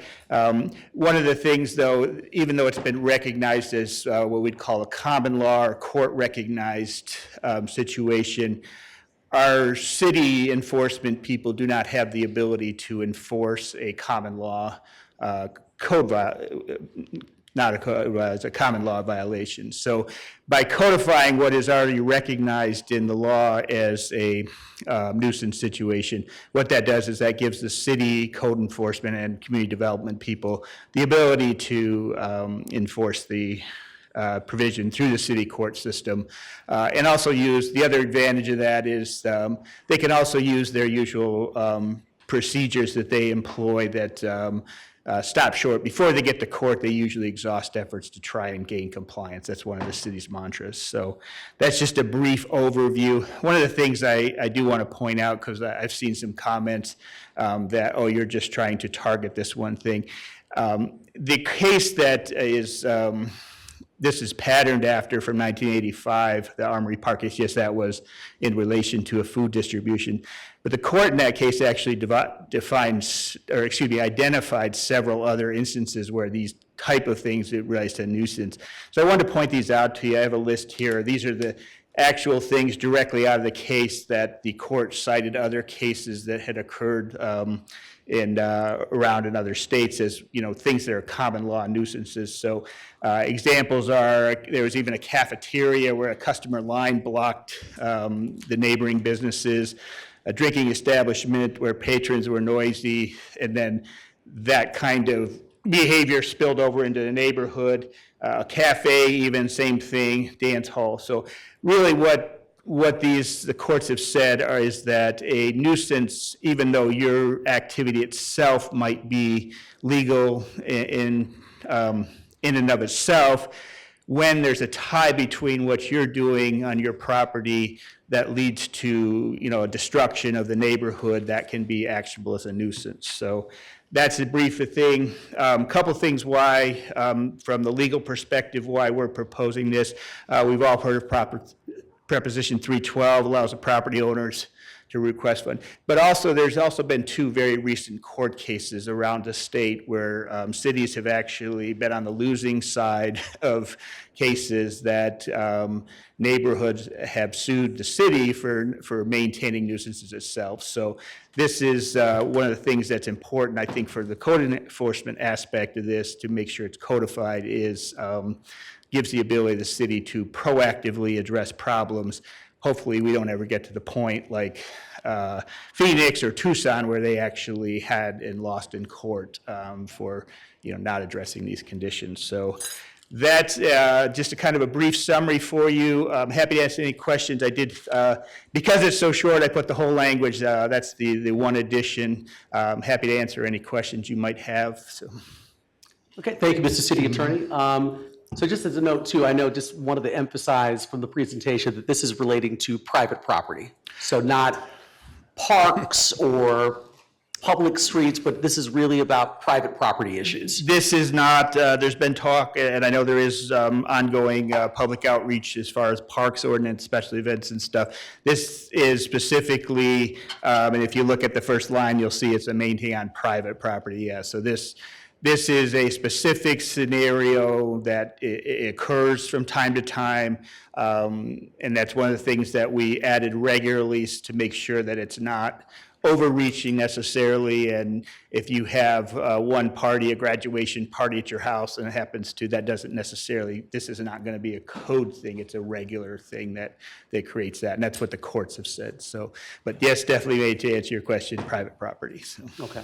Yeah, I mean, and just as a note for those who are in the audience and people watching at home, I remember when Proposition 312 was actually up for as a sort of a referendum statewide, and I think it passed with almost 60% of support, but I was actually very publicly opposed to it in my own kind of private capacity, because my general concern was I didn't think it was actually going to solve the issues that it was trying to address, and that I was concerned that it was going to open up the city to a lot of liability from people who were then going to come back and seek property tax relief from the city of Tempe, or frankly any other city of town. So I thought this was, frankly, when this was all being drafted in terms of the Proposition 312, that it was bad public policy, and I voted against it personally. At the end of the day, though, it passed overwhelmingly, and so I say all this to say that unfortunately we now kind of find ourselves in this situation, even if it's something that, as an example, I know myself, couldn't stand when this was on the ballot. So, but right, I mean, my understanding of this is basically, if I'm sort of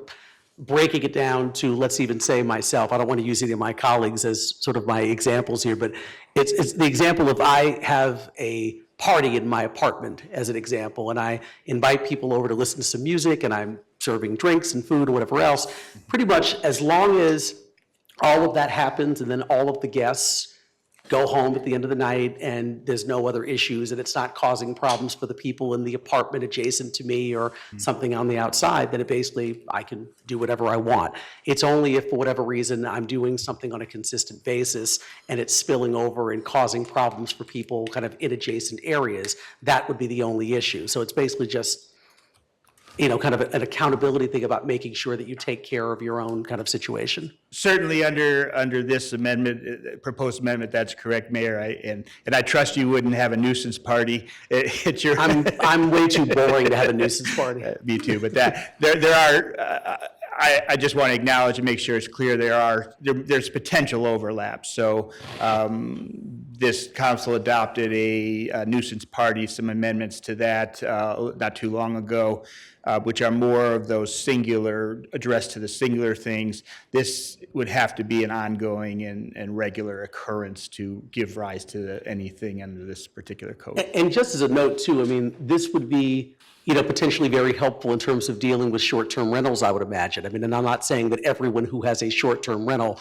is a bad owner, but we've definitely heard stories from plenty of residents about party houses and absentee owners, and it's not just a situation where one time there's a loud party that sort of disrupts their sleep at 2 o'clock in the morning. It's the same house over and over and over again that's just sort of continuing to disrupt the peace and sanctity of the neighborhood for everyone else. So I imagine this would be very good at making sure that we can hold people who, as an example, might be short-term rental owners, but they're absentee, to be able to sort of hold them accountable and say, you're allowed to own a short-term rental. That's what the Arizona legislature has ruled. But at the end of the day, you're not allowed to create a nuisance for the neighbors across the street or the neighbors next door.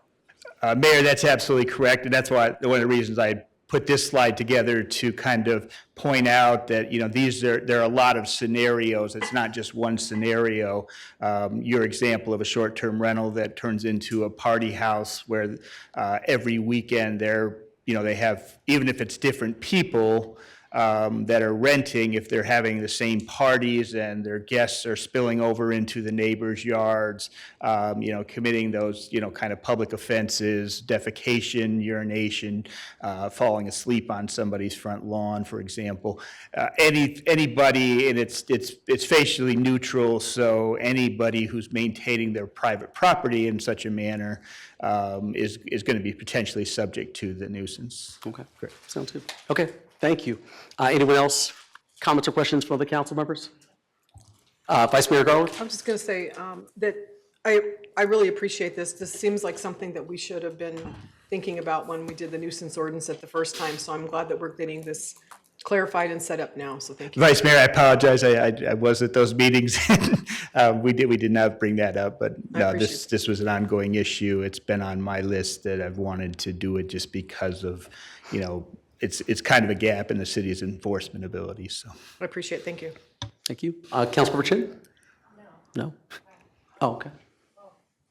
I don't think Prop 312 had passed by then when we were working on the nuisance ordinance. So the timing didn't quite. So I think you're correct, Councilmember Chin. I will point out that the Phoenix case that I mentioned here was actually, this is the actual Court of Appeals decision. It was working its way through the courts when, well before Prop 312, and many believe that was the genesis of Prop 312 or the motivating factor. So this has been on a municipal radar screen for years. So. Councilmember Amberg? Yes, thank you, Mr. Mayor. It's not a surprise, especially to Tempe police officers, not a big fan of our short-term rentals and not a big fan of our, I'm just going to call them frat houses that are in the middle of our neighborhoods. I will say whenever I walked, when I was running for my only term, my first term, that was probably the thing that I heard the most going into neighborhoods, and that they were just tired of it. So I am fully in support of this. Okay, sounds good. Thank you. Anyone else? Councilmember Hodge? Okay, I know that ASU has their own police. Are we going to be able to work together?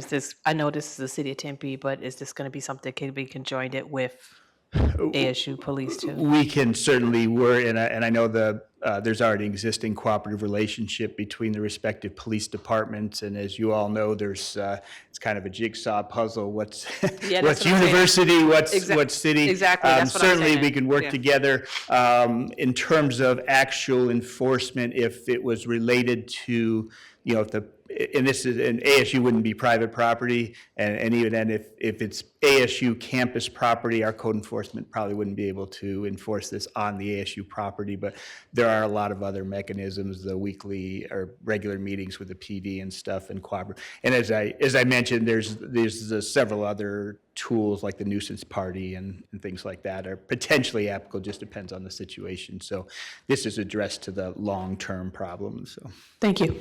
And I know, as I understand, the other thing is that ASU proactively takes an interest in its students' conduct off campus. So off-campus properties, even if it's students renting those properties, it would certainly be applicable to those, correct? And the other advantage here too is also allows us to address the property owner rather than the renters as well, so. Thank you. Thank you. Okay, anyone else? Madam City Manager? Thank you, Mr. Mayor. Mr. Anderson, do you have information sessions that are you sharing with the public? Yes, I believe it's May 5th. I don't know if Shauna's still here. I believe we are going to do information sessions on my calendar sitting over at my my desk. I believe it's May 5th at noon, and is it 6 p.m.? Yeah, May 5th, it's virtual at noon, and then 6 p.m. at the Pyle Center. Okay, thank you for, I neglected to mention that. So yeah, we are going to do just kind of an information session. The noon one will be virtual. I'll be attending that, and as well as someone from community development, I think, will be there as well, and I'm not sure anybody else, but we'll have city staff there. We'll do some information and be able to provide some additional information if there are lingering questions, so. Yeah, Councilor Baraj? Yeah, and if this passes, then we also need to work with Shauna Warner to get it out to all the neighborhoods. Certainly, yeah, and I'll just remind, I know you all know, just for the public benefit, this is an ordinance proposal, so there'll be a second hearing. There won't be a vote tonight, there'll be a second hearing on May 14th, so. Excellent, thank you. Anyone else? Okay, thank you, Mr. Anderson. Thank you. Do I need to do anything? All right, we're- to kill this, or you? Okay, so I'm going to go ahead and open up the public testimony portion because this is also a public hearing, and I appreciate all of you hanging in there with us. This has been a later meeting than usual. But I'm going to go ahead and once again start in the order in which I received the cards. And first person here is Michael Glazier or Glazier. Please come forward, state your name and city of residence. You have 3 minutes. Hello, I'm Michael Glazier. My city of residence is Phoenix. However, I am in very close proximity to Tempe. And as a result, find that most of my community work I do is... Oh, yes, absolutely. As a result, I find that most of my community work I do is in Tempe, and a lot of my leisure time is spent in Tempe. Despite originally having other much more enjoyable plans for tonight, I'm here once again to have to sort of push back against what I feel is an overly broad provision for which I suspect is blatant anti-homeless and anti-mutual aid addition to the nuisance ordinance. This would directly punish churches and community groups who show so much humanity and goodwill towards their neighbors and demonstrate the true values of the Tempe community through their actions. It would punish by labeling them and those that are assisting as nuisances. This addendum is another action, a continuing trend of actions by the city council to, in my opinion, fail to address issues ethically. As cooling centers and shelters are being shut down, it's disappointing to see a proposal that would seek to suppress the activities of those who, with their own resources, time, and sweat, are picking up the slack from the shortcomings of the city and state. I know many in the community are also unhappy with the presence of homeless in proximity to these services providing aid, but simply banning the aid doesn't fix the root issue. I would like solutions to be focused on solving the issues at the root, not just shuffling them around. In my opinion, this additional violation isn't just a thinly veiled attack on mutual aid services and the unhoused. It's also short-sighted. If any private property with sales or giveaways that can lead directly or indirectly to disorderly conduct is an offense against the ordinance, then this new addendum might as well be called like the anti-Mill Avenue provision. I know that this isn't the intent of this addition, but once the tool is added to the toolbox, it's only a matter of time until it's used. In conclusion, I would urge this council to change course on this and work with the community to find a solution that treats everyone involved with dignity. Tempe is rising to become amongst the wealthiest cities in our country. If we want that trend to continue, we should focus on expanding support for our vulnerable and sharing that prosperity with everyone, because prosperity that includes everyone is what will truly last. Thank you. Thank you. Okay, the next speaker I have is Susie Sharkey Johnson. Please come forward, state your name and city of residence. You have 3 minutes.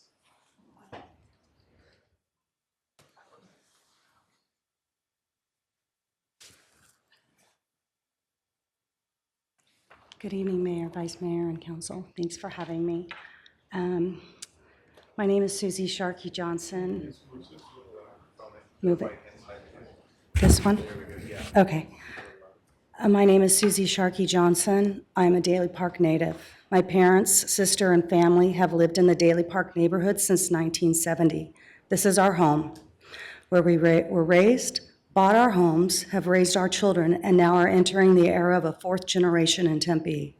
Our father, my sister, and myself all have owned and operated our own businesses within Tempe for decades. My husband, Jay Johnson, who will speak later, has also operated and owned 2 of his restaurants in Tempe for decades. As a family, we've seen firsthand Tempe's vast changes over 55 plus years. Yet the city of Tempe has managed to grow with the new issues faced and come up with resources and action plans, particularly for those in need. We have always seen the homeless as part of our Tempe life. They are not invisible to our family. Their plight is often heartbreaking and need help in many ways. The city of Tempe has done a good job in the investment of outreach with projects like TCAA, Hope, Care 24/7, Project Connect, the Sue Espacio Shelter, I Help, and Together Tempe. Council members, we now need you. After our neighborhood has kindly asked and even begged the Community Christian Church, Disciples of Christ, to discontinue the Monday through Saturday food distribution, it has continued. In the last 90 days, we have now been further negatively impacted with the University Presbyterian Church, a block south, having Eris host a Tuesday night feeding of approximately 200 homeless. As a Christian, I am called to actionably love. This is commanded in Romans 13, but within that verse, Jesus then continues to say, along with loving your neighbor as yourself, love does no harm to a neighbor. Therefore, love is the fulfillment of the law.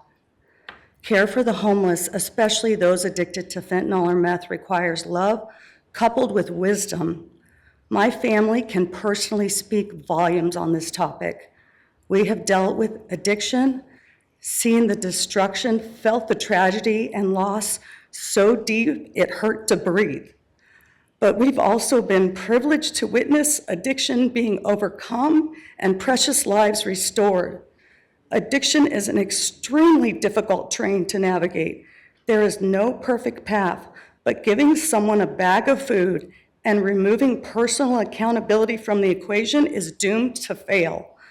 Real life changing in a safe, structured environment with trained professionals available to lean upon is what has been proven best to serve generously I'm sorry, that's and those who time. need served. Thank you for hearing me. Thank you. Okay, the next speaker I have is Stephen Kisiel. Please come forward, state your name and city of residence. You have 3 minutes.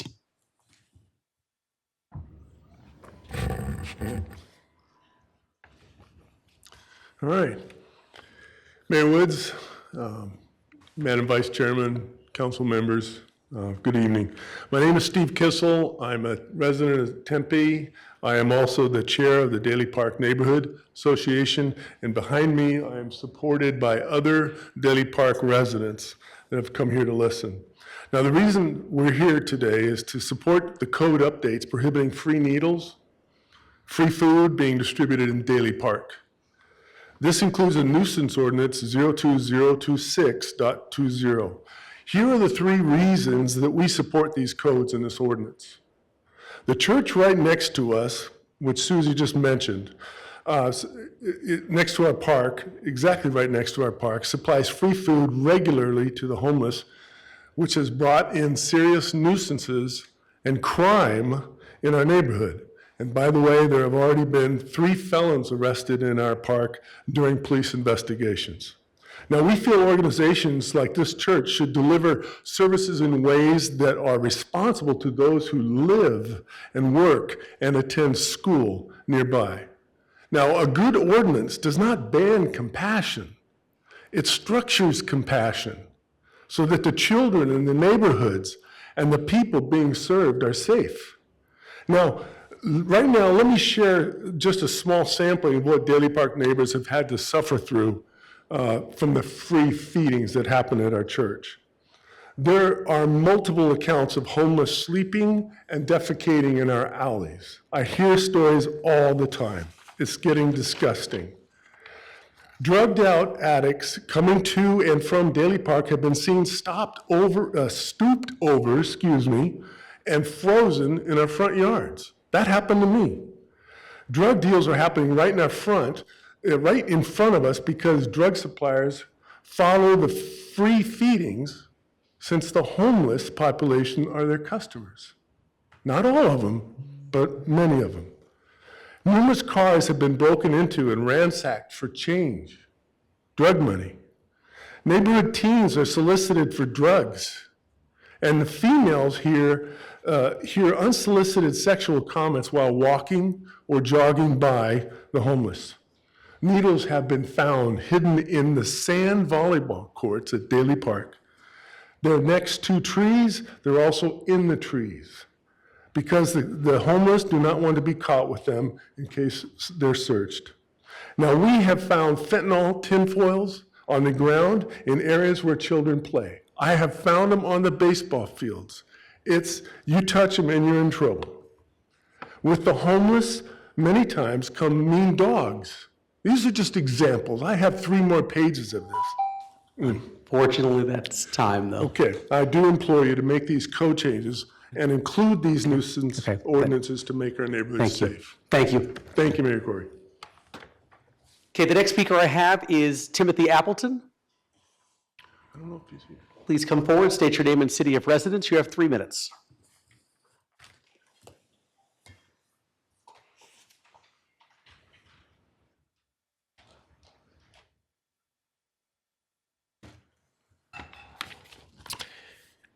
Good evening, Mayor and council members. My name is Tim Appleton. I'm a lifelong Tempe resident, and I'm also a parent raising my family here. I grew up in the city. I rode my bike to parks, spent time in our public spaces, and my parents trusted that we were safe. That sense of safety is part of what makes Tempe special, and it's something worth protecting. I want to be very clear about something up front. I support humanitarian efforts. I support helping people who are struggling. That's part of being a strong community. But I also believe those efforts must be carried out in a way that is safe, sanitary, and respectful to the surrounding neighborhoods. And that includes being thoughtful about where and how these activities take place. I live next to Daly Park, and what I've experienced has changed my perspective. There was a moment when I was out walking with my kids and our dogs. We encountered a woman who was clearly under the influence of drugs and very incapacitated and not really able to control herself and her body. Nearby, we found needles and drug-related debris right in the same areas where children play and families spend time. That's not acceptable, and it's not an isolated incident. We're seeing ongoing issues: trash, public urination and defecation, drug paraphernalia spilling out into the neighborhood. These are the downstream effects of activities that may start with good intentions, but are not being managed responsibly. So this is where I stand. I support the intent of these efforts, but the current execution is failing both the people being served and the surrounding community. That's why I support this ordinance. It gives the city a necessary tool to address situations where activities on private property create real, measurable harm beyond that property. It recognizes that impact doesn't stop at a property line, and neither should accountability. But I would ask you to go one step further. As you move forward, I encourage you to clearly define expectations for event organizers around safety, sanitation, and responsibility for the full impact of their activities. That includes not only cleanup and supervision of their activities, but also thoughtful consideration of location. Holding these events in the middle of residential neighborhoods will inevitably create impacts on the families who live there. I urge the city and organizers to prioritize locations where those impacts can be minimized or eliminated. Thank you. Thank you. Okay, the next speaker I have this evening is Cynthia Starkey Feelsticker. Please come forward, state your name and city of residence. You have 3 minutes.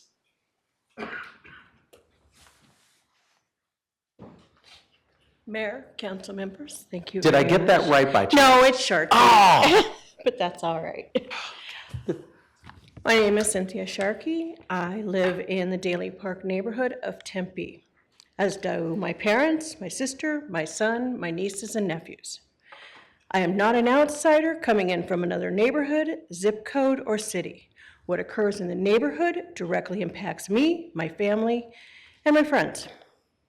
This is a notice and a plea for help to the city of Tempe in a public venue that the daily draw of the food pantry and feeding the unhoused transient population by the Community Christian Church has created a dangerous situation, not only for myself and fellow residents, but those who visit Daly Park, its playground, and also the children who attend Heart Prince Montessori Daycare, which shares a parking lot with the Community Christian Church. Daly Park's playground is less than 250 feet from the Community Christian Church. The Heart Prince Montessori Daycare, which is has an open-air playground and open fencing, is less than 300 feet from the church. In the past 24 months, ending December 2025, Daly Park has ranked top 3 in the number of incidents, reported incidents 21 times by the park rangers. It has had the most incidents 5 times. We're number 1, 21 out of 24 times, basically. These incidents include drug paraphernalia, trespassing, dogs off leash, and conduct. We have more incidents at a park that has roughly 50,000 visitors annually than Tempe Beach Park, which has over 2.4 million visitors annually. We don't have an Innings, we don't have an Ironman, we don't have an Oktoberfest. What we have are problems. Blocking or narrowing of Encanto by illegally parked vehicles from Circle the City, Soul Kitchen, and street level occurs multiple times a month. This is already a busy, narrow road, and their actions put anyone in the park or the neighborhood at risk, making it difficult for emergency response vehicles to pass and reducing visibility in an already high pedestrian traffic area. Daly Park has plenty of unused parking, yet it has become normalized to park illegally if you are serving the homeless community. Our alleyways in the neighborhood and Daly Park itself are littered with biohazards, such as human feces, needles, and foils with fentanyl residue. This is of particular concern with the Heart Prince Preschool open-air playground and the Daly Park playground itself, because small children have no tolerance for opioids, and even a very small amount of fentanyl could be fatal. I'm citing the National Institute of Health. Since 2016, there has been a dramatic rise in fentanyl exposure. I'm sorry, that's time. That's all good. You guys have a printed copy of it. Thank Here it you. is. I need your help. Okay, the next speaker I have this evening is Jay Johnson. Please come forward, state your name and city of residence. You have 3 minutes. Jay Johnson, Tempe. I have to pee, so I'll go fast. Apologize for that.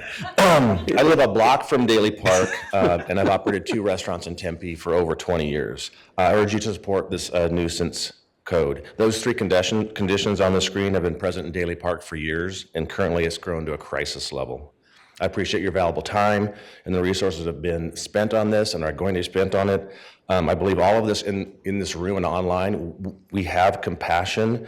We want to see the homeless taken care of. I think we differ in how we think we can get there.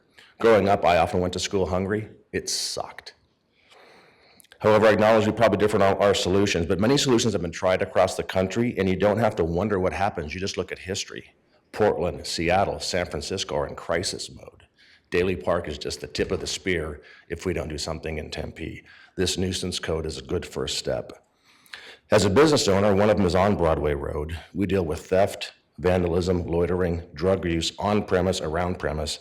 My employees have been harassed, yelled, spit at, had their vehicles broken into, and overdoses inside the building, and the list goes on and on. Hiring and maintaining a stable workforce in that Broadway corridor has gone increasingly difficult over 20 years, and it's much different than my restaurant 5 miles south. That area is the problem.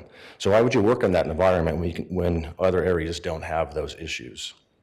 My wife and I, we bike around the valley, pedal bike, about 70 miles a week. We love to talk, see the beautiful sights. There's little ducklings in the canals right now. It's pretty awesome. When we leave our neighborhood, we often, most every time, have to deal with drugged out people on the sidewalk, on the street, bus, stop or park, people using drugs, trash strewn around, abused dogs, not on leashes. Oftentimes we get verbal taunts. You know where we don't see that? We don't see that in the parks we bike through in Mesa, Gilbert, Chandler, Scottsdale. You know where we encounter it again? When we come back to our neighborhood. It's stark contrast you see. There'll be a few answers to but the most glaring to me is the feeding without accountability programs that are offered by really well-meaning organizations. The assumptions that the people that they're feeding are just hungry. That's a false assumption. They're drug addicts, they're pedophiles, and they're criminals. Not all of them, but many of them. Without accountability or solving the underlying problem, simply giving food to drug addicts allows them to use their money they would have spent on food to buy drugs. And the drug dealers know their customer is in their park. Daly Park is known as a park where food is free and drugs are easy. That's a problem. We should all dive in and help those that want to participate in society. We need them in society. We are doing a disservice to those that are addicted to drugs or have mental issues by giving them a daily sandwich and then leaving them in their blight. Appreciate your time. Thank you. Okay, the next speaker I have this evening is Bobby Nichols. Please come forward, state your name and city of residence. You have 3 minutes.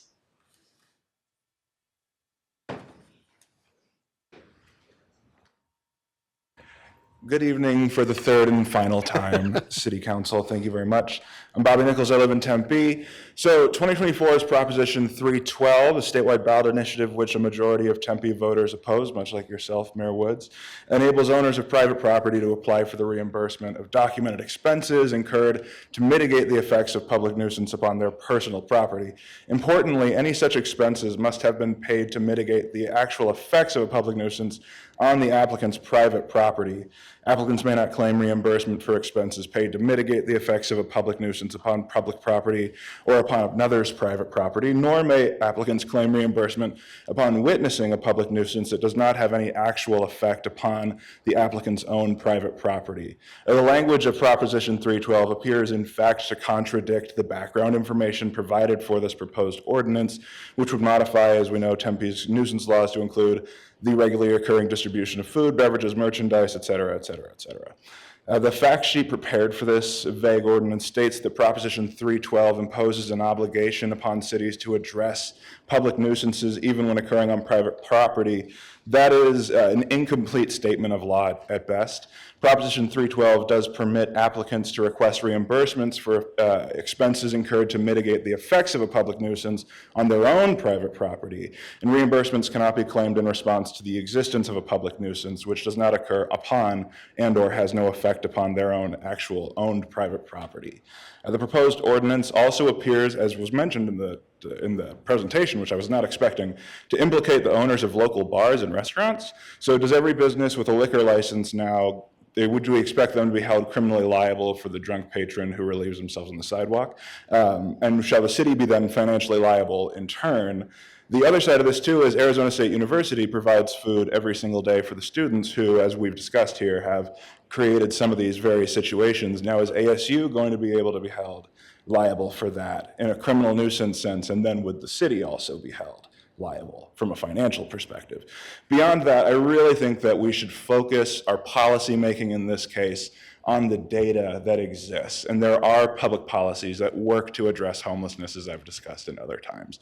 Those policies require us to get people off the street and on their feet by providing public services like housing so that they are no longer living in parks and people are able to have the experience that they actually want in those spaces as well. I want to validate what's being said in this room today. People are having an experience that is not what we are wanting for our city, but what we also need to consider is the humanity of these people, and when the city is not going to be providing those services, they are going to need to get food from somewhere, or else we're talking about deaths. And I think it's really realistic to note that these addiction crises, these poverty crises, these lead to people passing away without the support of the churches and other organizations. So thank you very much. Thank you. The next speaker I have this evening is Mandy Everett. Please come forward, state your name and city of residence. You have 3 minutes.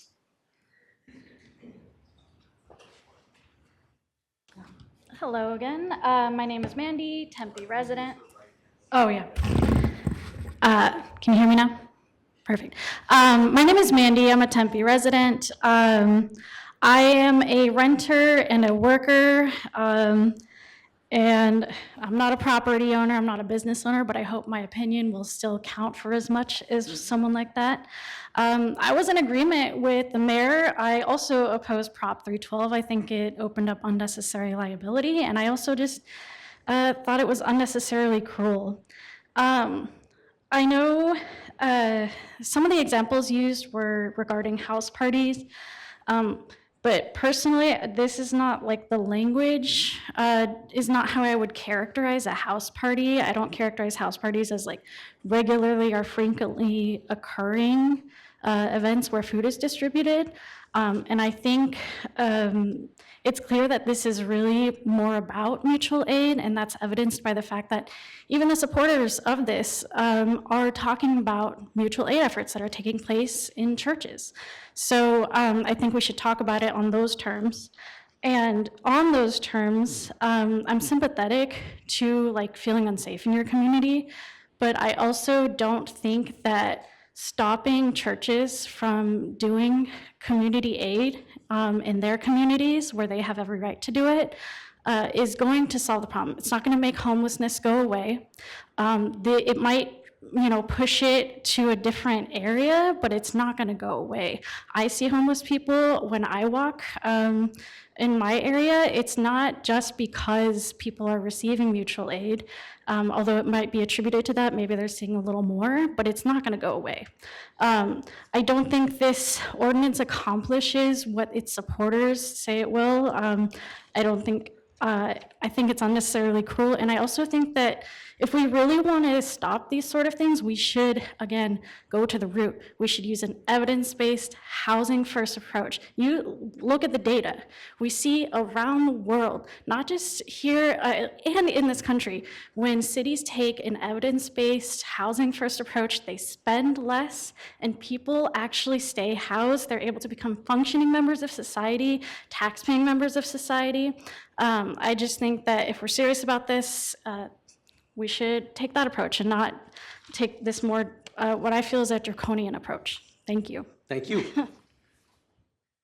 Next speaker I have this evening is Jesse Kissel. Please come forward, state your name and city of residence. You have 3 minutes. Hello, members of the council, Mayor Woods. Push the right-hand button there to the elevator. Okay. How are you guys doing tonight? Yeah, still hanging in there? Hanging in there. Cool. My name's Jesse. I live in Daly Park. I'm actually a native. I was born and raised here, and so I've seen a lot of Daly Park, a lot of the neighborhood. There has always been a homeless presence. I always remember seeing homeless at the park. People getting some shut eye. Not much of a bother, but ever since there's been a lot of feedings at the park. Like food trucks will pull up, or of course the church on the corner. There has been a lot more groups of homeless congregating together, and I walk a lot. I walk with my mother, from Daly Park to what's it called? University Estates, through the neighborhoods, and to get there, you kind of have to pass by the church and the bus stop there. There will be large congregations of homeless, and when you're walking through that, it's like you're kind of got people on both sides, and it can be very intimidating because not everyone there is violent. A lot of them just keep to themselves, but a lot of them, or some of them, have been caught with felonies. There's been violence, some very aggressive dogs apparently as well, and it's just it's not something you want to see in your neighborhood. So what we want as a neighborhood is to do away with the activities that are increasing the number of homeless population in our neighborhood. I know it's not going to eliminate it, but there's a clear correlation with when the feeding goes up. There's a lot more people that show up, and a lot more, of course, more felons, and then there's more, like some others have said, there's more drug dealers that then start coming here, and there's not something I want to see increase here. So just wanted to make this brief, but just please listen to the people who live in the neighborhood or directly affected by this. I know it doesn't solve all the problems, but I really do feel that this ordinance is a good step in the right direction. It allows us to be able to deal with some of the issues at hand. So thank you. Thank you. Okay, the next speaker I have this evening is Mary Kissel.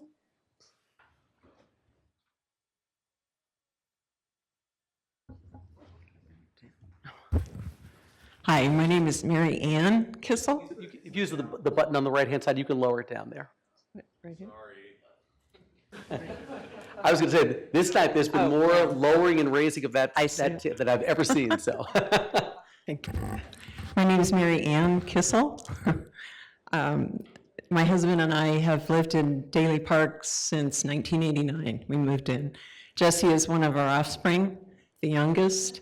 We have 3 boys that were raised here, and they all have participated at Daly Park in the playground, et cetera. I would have to say, when our 2 older boys were young, it was very calm at the park. I could go there alone, myself, with 2 young boys, and they'd have a blast. They'd be up in the trees. There wasn't, others congregating so much.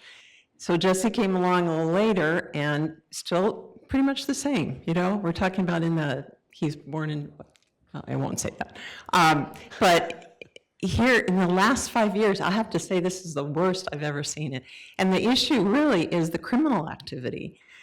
There's a lot of fear about this park is not safe anymore. I used to run the park, the perimeter. I can't do that anymore alone. I do not feel safe doing that alone, especially as you come around to the church area. And it's very disturbing. I was at the park a couple months ago with a young woman that was renting at the time, three children, 3 young ones. And there were mostly men, homeless men, walking around, and they were congregating and around the tree very close to the playground. And I thought, boy, if I was a mom with 3 little ones like this is awful. And so to me, we need to protect the children, the school buses that come in when they have ASU events that come in and the children are let out to play.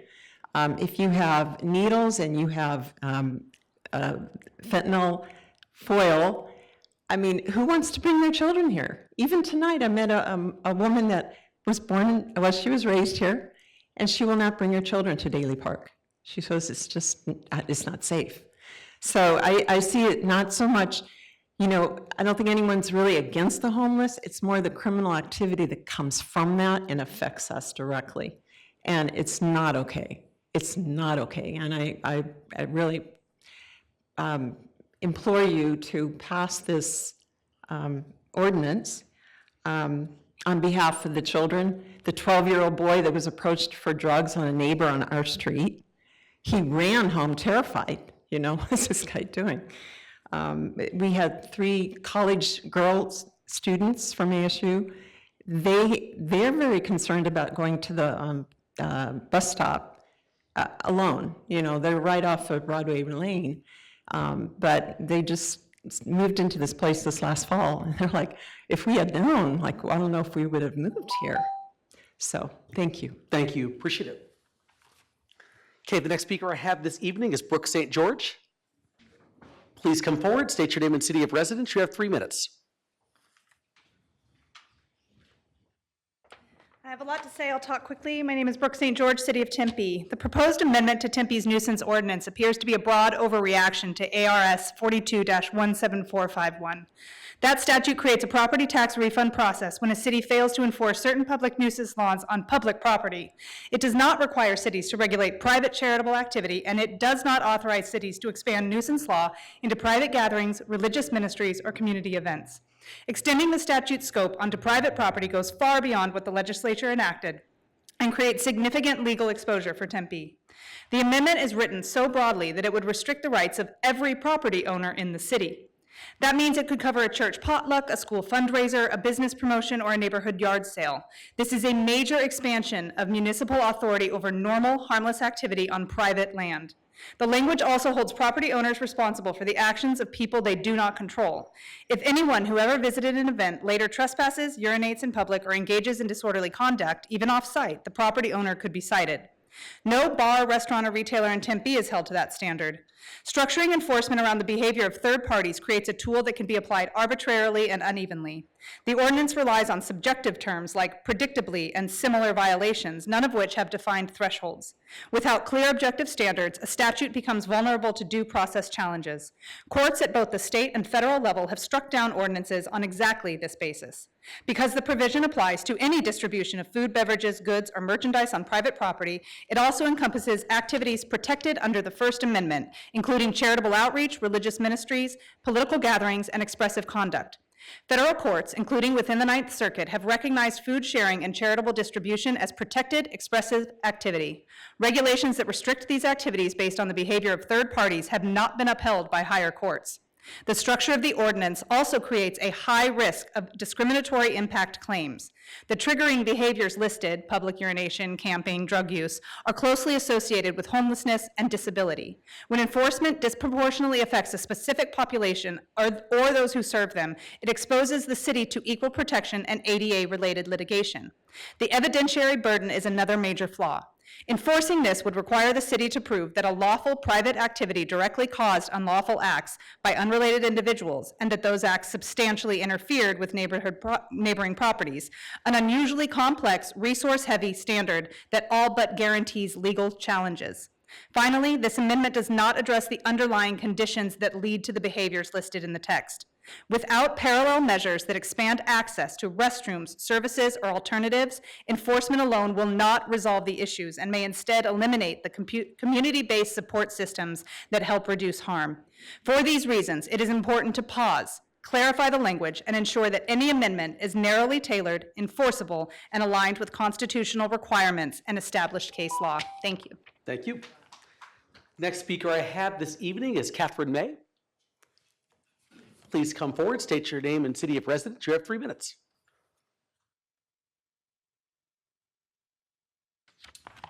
Thank you, Mayor Woods, Vice Mayor Garland, and members of the council. I am Catherine May. In 1968, I moved to Tempe to be a freshman at Arizona State University, and I did not leave. This is my home and has been for many decades, and I love it here. I also live in Daly Park, and I love it there. I am here to speak as a citizen in Daly Park, as a citizen of Tempe, and also as a member of University Presbyterian Church. that has already been mentioned this evening. For my part, I'm concerned about the focus on some things that are really, really essential to human life. That would be food, and that would be shelter, and that would be clothing, shoes, and other necessary merchandise that's mentioned in this.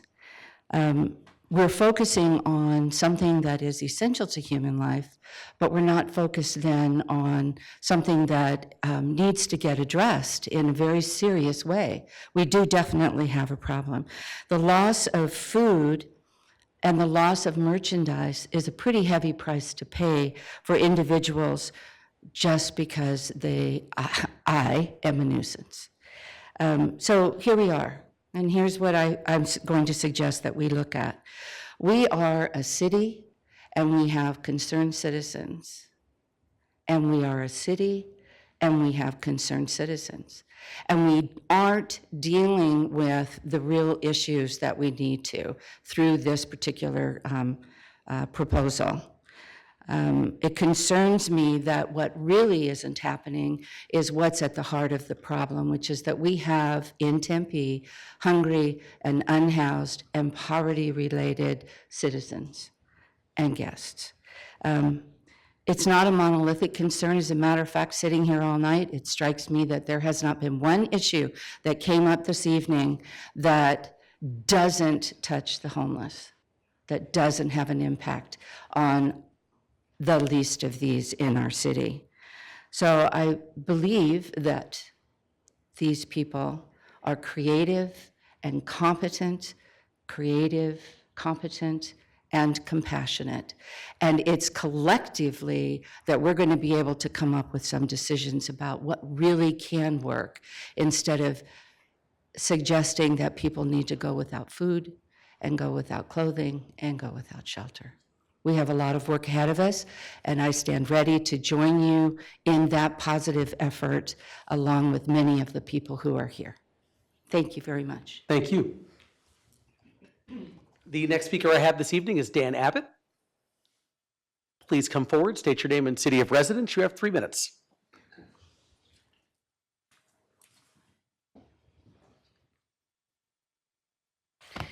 My name is Dan Abbott. I'm with that woman. She's my wife. We have lived in Daly Park area for 26 years. This is really a hard issue, isn't it? It brings up that whole NIMBY business. Not in my backyard. We don't want folks who are needy, who are helpless, who need food in our backyard. I walk through Daly Park almost every day. In fact, for about 20 years, I walked it every day. I call those people by name. I've gotten to know them. In fact, I feed them at University Presbyterian Church. There's got to be, as my wife so eloquently said, there's got to be a way in the middle where we talk together about what's best for our community and not push those folk on to the next park, to the next city building, to the next whatever, and push them away. And I'm reminded, and I had a whole thing here, but my wife said it so much better than I did. I'm reminded that Martin Luther King said, he said, politicians will always ask the question, is it expedient? But the prophets must ask the question, is it right? Is it right to push people away? Is it right not to feed them? We've got to do a better job of coming together and talking with each other and spending time communicating about what makes sense in this situation. So I, as a member of the Daly Park area and as Tempe resident, am willing to do that with anyone who wants to join me. Thank you. Thank you. Oh, I didn't say Mayor Woods and Doreen Garland and all that kind of stuff I was supposed to. Forgive me. I was just so taken away by my wife's, comments. Absolutely. Thank you. Thank you, Mr. Abbott. Appreciate it.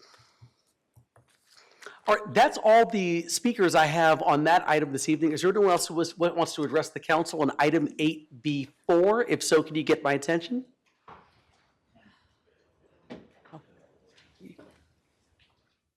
Yes, Catherine, please come forward, state your name and city of residence. You have 3 minutes. My name is Catherine Kuvalas-Edick, and I am a resident of Gilbert, but I spend quite a bit of time in Tempe. And every time I come to these meetings, I'm like, I'm not speaking. And every time I come to these meetings, I end up speaking. And I'm the emotional one of the group, so I'm going to try to hold my comments. But we've heard from so many people who are affected by homelessness tonight, and it is not the intention of any of the groups who are providing aid to make the neighbors angry or upset or have needles anywhere or people defecating. That's not the intention, right? We're out there to try and help. We're out there to try and do what so many groups across the valley are doing. And right now, we're at University Presbyterian Church, which is right down the street from Daly Park. I have asked so many times, this is a time where we should be working together, not against each other. This nuisance law is just horrific. It's just awful. It extends, it's so vague, and it extends to so many different areas. Like, you have a bar and somebody leaves, what are you gonna do? You're gonna shut down the bar? Even private schools. I mean, it's private property, right? If those kids go and they vandalize somebody's property, you're gonna shut down the school. It's clearly geared towards people who are mutual aid helpers, clearly. I mean, it's verbatim, it's word for word, it's the way it was written. And it's not required. I mean, everything that everybody has told me, 312, it's not required to pass this down to the city. So my question is, why can't we work together? You know, there are people who are helping at the library. Those homeless individuals are leaving the library. Maybe they're crossing people's yards. That's the Hope Team that's helping at the library, right? You're not going to shut down the Hope Team because that's your group. So why would you shut down other people who are trying to do good work? It doesn't make sense to me. And for every one of those stories about people being not accosted, but like drug deals and this, that, and the other thing, I could stand up here and give you a before and after of all the kids that we've helped get off the streets. And that's through consistency. 5 of the 7 of you have been out on Tuesday nights. You've volunteered, you've brought goods, you've met the people, you've talked to them, you've learned their names.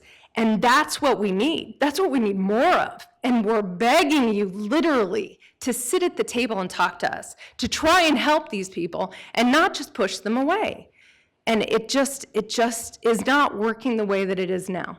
So what I would ask you is come to the table, talk to us, work with us. We are not trying to be a problem. We are trying to be the solution. We do this for free. We don't get paid. We're not out here. This is not our job, but it's collectively our jobs. Thank you. Thank you. Is there anyone else in the audience wishing to address the council on item 8B4? If so, can you get my attention? All right, no, come on forward. I just have a quick thing to say. Sure. That's it. And I can't wear my shoes because they hurt. So just please state your name and city of residence. I'm Jennifer Jerpy. I live at Daly Park with 4 beautiful children. We have tried to speak to the members of the church. We have been very terribly treated. We have been treated with complete disrespect, complete disregard. We have tried and tried and tried. We have tried. So for you all to come now and tell us that we need to come to the table, we have been trying. And we have been through a lot. I live on the corner. I get a lot. I work outside. You can tell by my tan. I am outside. I have been accosted more times in my front yard than I'm trying to earn a living. And we have gone to the church and we have asked. And they have chosen to disregard everything. So all of this talk about coming to the table, great, let's come to the table. But let's actually have a conversation this time where we can hear you and you can finally open up your ears and hear us. We're tired and we need help, and we've been asking for help, and it just hasn't happened. We just get treated like we're part of the problem. We're not. We're very sympathetic, loving people who want people to heal, and we want people to be kind to each other. We're the quiet ones because we're the empaths. We're the ones that feel it. We're not yelling and screaming. We are just kind people who want to help, but we also want to be in a safe neighborhood. Thank you. Thank you. Yes, ma'am, please come forward, state your name and city of residence. You have 3 minutes, and you can lower it if you need to on the right-hand side. See how this goes. Yes, probably okay, yeah. Good evening, Mayor and Vice Mayor, council people. It's so good to see all of you. You know, I'm a member of University Presbyterian Church.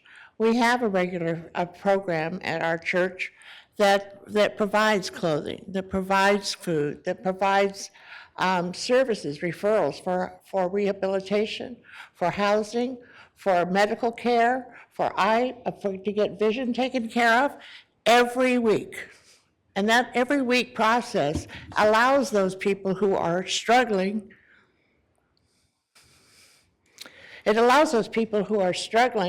to be able to have trust to get those services.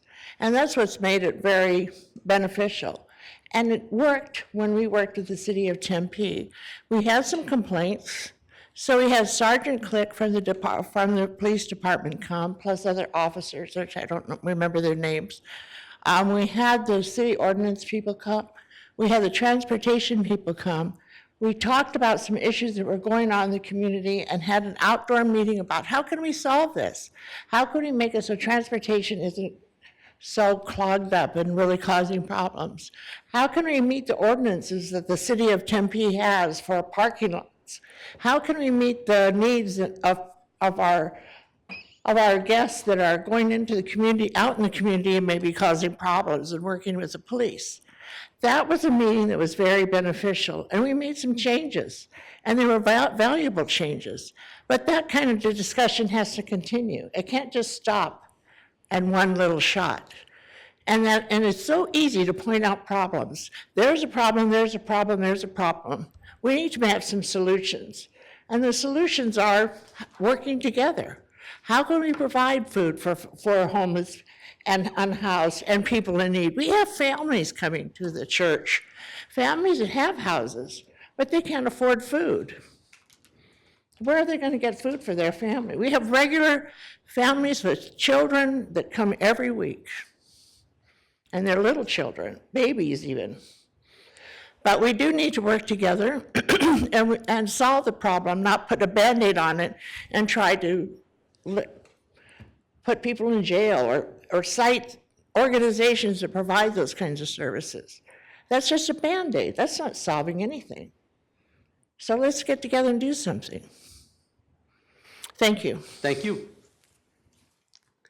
Is there anyone else in the audience this evening wishing to address the council on item 8B4? If so, can you get my attention? Okay, seeing none, I'll close the public testimony portion of the public hearing. Council members, any additional comments or discussion? I know this is only the first read for this item. Okay, so seeing none, the second and final public hearing on this item is scheduled for May 14th, 2026. I want to take the one last item where I had a person who said they were going to speak and then take a quick break here, which would be item 8B2, which is to introduce and hold the first public hearing to adopt an ordinance amending Chapter 19, Motor Vehicle and Multimodal Traffic, Article 5, Speed Regulations, Section 19-63, Speed Limits, enumerated of the Tempe City Code. Let's see, Mr. Iverson, any presentation this evening? We have, thank you, Mayor, Vice Mayor. I was going to, so actually, Councilmember Keating had a good suggestion. Madam Clerk, do we have Katie Bolliget still in the room, virtual room? Yes, she is. Okay, let's let her go ahead and speak then, just so we can let her. So I will go ahead then and open up the public hearing portion, or the public testimony portion. So, Ms. Boligus, if you could hear me? Yes, can you hear me? Yes, please state your name and city of residence. You have 3 minutes. Sure. Katie Woligitz. I live in Tempe. Thank you, Mayor Woods and City Council. I'm commenting today on behalf of, well, I guess Hannah already did a little bit, but on the Tempe Bicycle Action Group in support of agenda item 8B2 to lower speed limits across the city.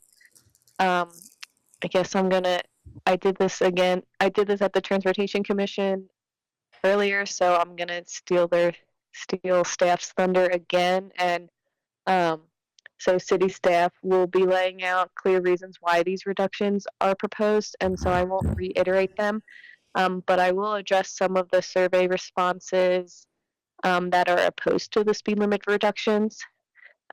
Some people think greater enforcement is needed to be effective. We don't need more enforcement for these speed limit reductions to be effective. Studies do show that posting lower speed limits can have an effect on vehicle speeds and safety. And while that impact might not be large, a change of a few miles per hour could be the difference between life and death. Some people are concerned about increased commute times. These proposed changes would barely increase commute times for drivers. If for some strange reason you drove through all of these streets on your commute, you would add 2 minutes to your commute time. The longest stretch on Guadalupe is 3 miles long, and reducing speeds by 5 miles per hour, you would have a 30-second longer commute. 30 seconds is not long at all. Some people are proposing for physical changes, and we agree. Lowering speed limits is only a first step in achieving safer streets. We would like to see engineering and infrastructure improvements to create safer streets.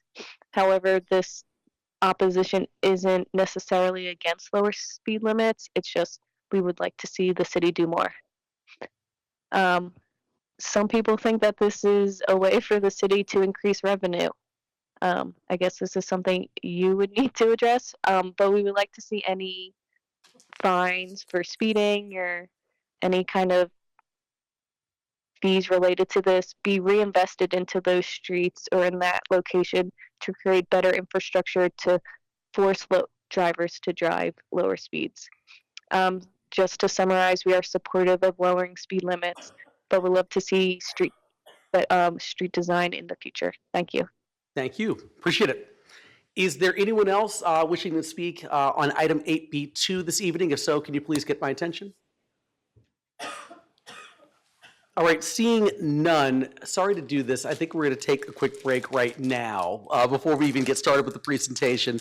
So maybe if we can come back in about 5 minutes, I guess, about 10:27. So let's just adjourn really quickly and we'll come right back. So 8B2, which is to introduce and hold the first public hearing to adopt an ordinance amending Chapter 19, Motor Vehicle and Multimodal Traffic, Article 5, Speed Regulations, Section 19-63, Speed Limits Enumerated of the Tempe City Code. And welcome back. Thank you. Thank you, Vice Mayor, Vice Mayor, Council. Long night. I'm Eric Iverson, the Transportation and Sustainability Director. I'm here with Representative Lieutenant Bacon from PD, our Deputy Director Shelley Seiler, City Traffic Engineer Kathy Hollow, and then our Senior Civil Engineer Michelle Beckley, who's been leading up this effort. I'm going to speed through this presentation. And we just share a couple highlights with you. tried. And so please let us know or interrupt if you have questions. Did want to mention that PD is prepared to give a statement. If you would like that, we work hand in hand with PD on a lot of our safety issues. In transportation, of course, and you're all familiar with our Vision Zero efforts and the roadway safety that we've been undertaking for several years now. And so wanted to just express, you heard some comments tonight about concerns about coordination with PD and what this means for police enforcement, but we work really closely and feel I think I can speak for the police department, they feel confident in being able to support the changes that we are recommending tonight. We are indeed recommending 7 corridors for a 5-mile-an-hour reduction in speed. There's some 3 primary recommendation or reasons for that recommendation. We're looking at, again, continued support for safety in our roadways. We're also looking at, you heard a lot of comments tonight, some of these streets haven't been touched with speed limit changes for decades, but the adjacent land use has changed. We've gotten more dense, there's been more development, more people living next to these streets. And so we really want to kind of right size or match the adjacent land use to what's happening on the street, as well as changes to the street itself. You've also heard comments tonight about how multimodal Tempe is, highest bike commute percent in the region, highest public transit ridership in the state per capita. So lots of changes on the street itself. We want to reflect these speed limits to reflect that. And then finally, because there's been changes on the speed limits over the decades on these streets, sometimes the speed will go, multiple different speeds in a quarter. We want to have more consistency on that, more clear expectation about the speed. Council priorities that you're all familiar with. I'll share a couple more slides. These are the 7 corridors. You can see them mapped out here, and then the existing speed limit as well as the proposed speed limit. We're talking 5-mile-an-hour reduction on these. All the data is pointing in the direction that we do recommend these. We did four of these similar changes about 1.5 years ago. Michelle and her team has really been the champions of this and has put together all this data. So I'm going to flash a couple more slides on public feedback and then share one slide that maybe she can kind of walk through it, just a little bit of a characterization of what we looked at for every corridor. So wanted to make sure you're all really clear on that we did all the standard public outreach that you all expect from us on these things. So multiple times to multiple commissions, public meetings, as well as coming to you all to kick this off last fall in the work study session. You can see some of those dates here. We did also go to the Transportation Commission this week to do a final review with them, and they were unanimous in their support of advancing these 7 corridors. Here's you guys are familiar with this, flyers, et cetera. Survey responses, we heard, this is the final thing that I wanted to mention. You can see here, really strong response on the Tempe Forum.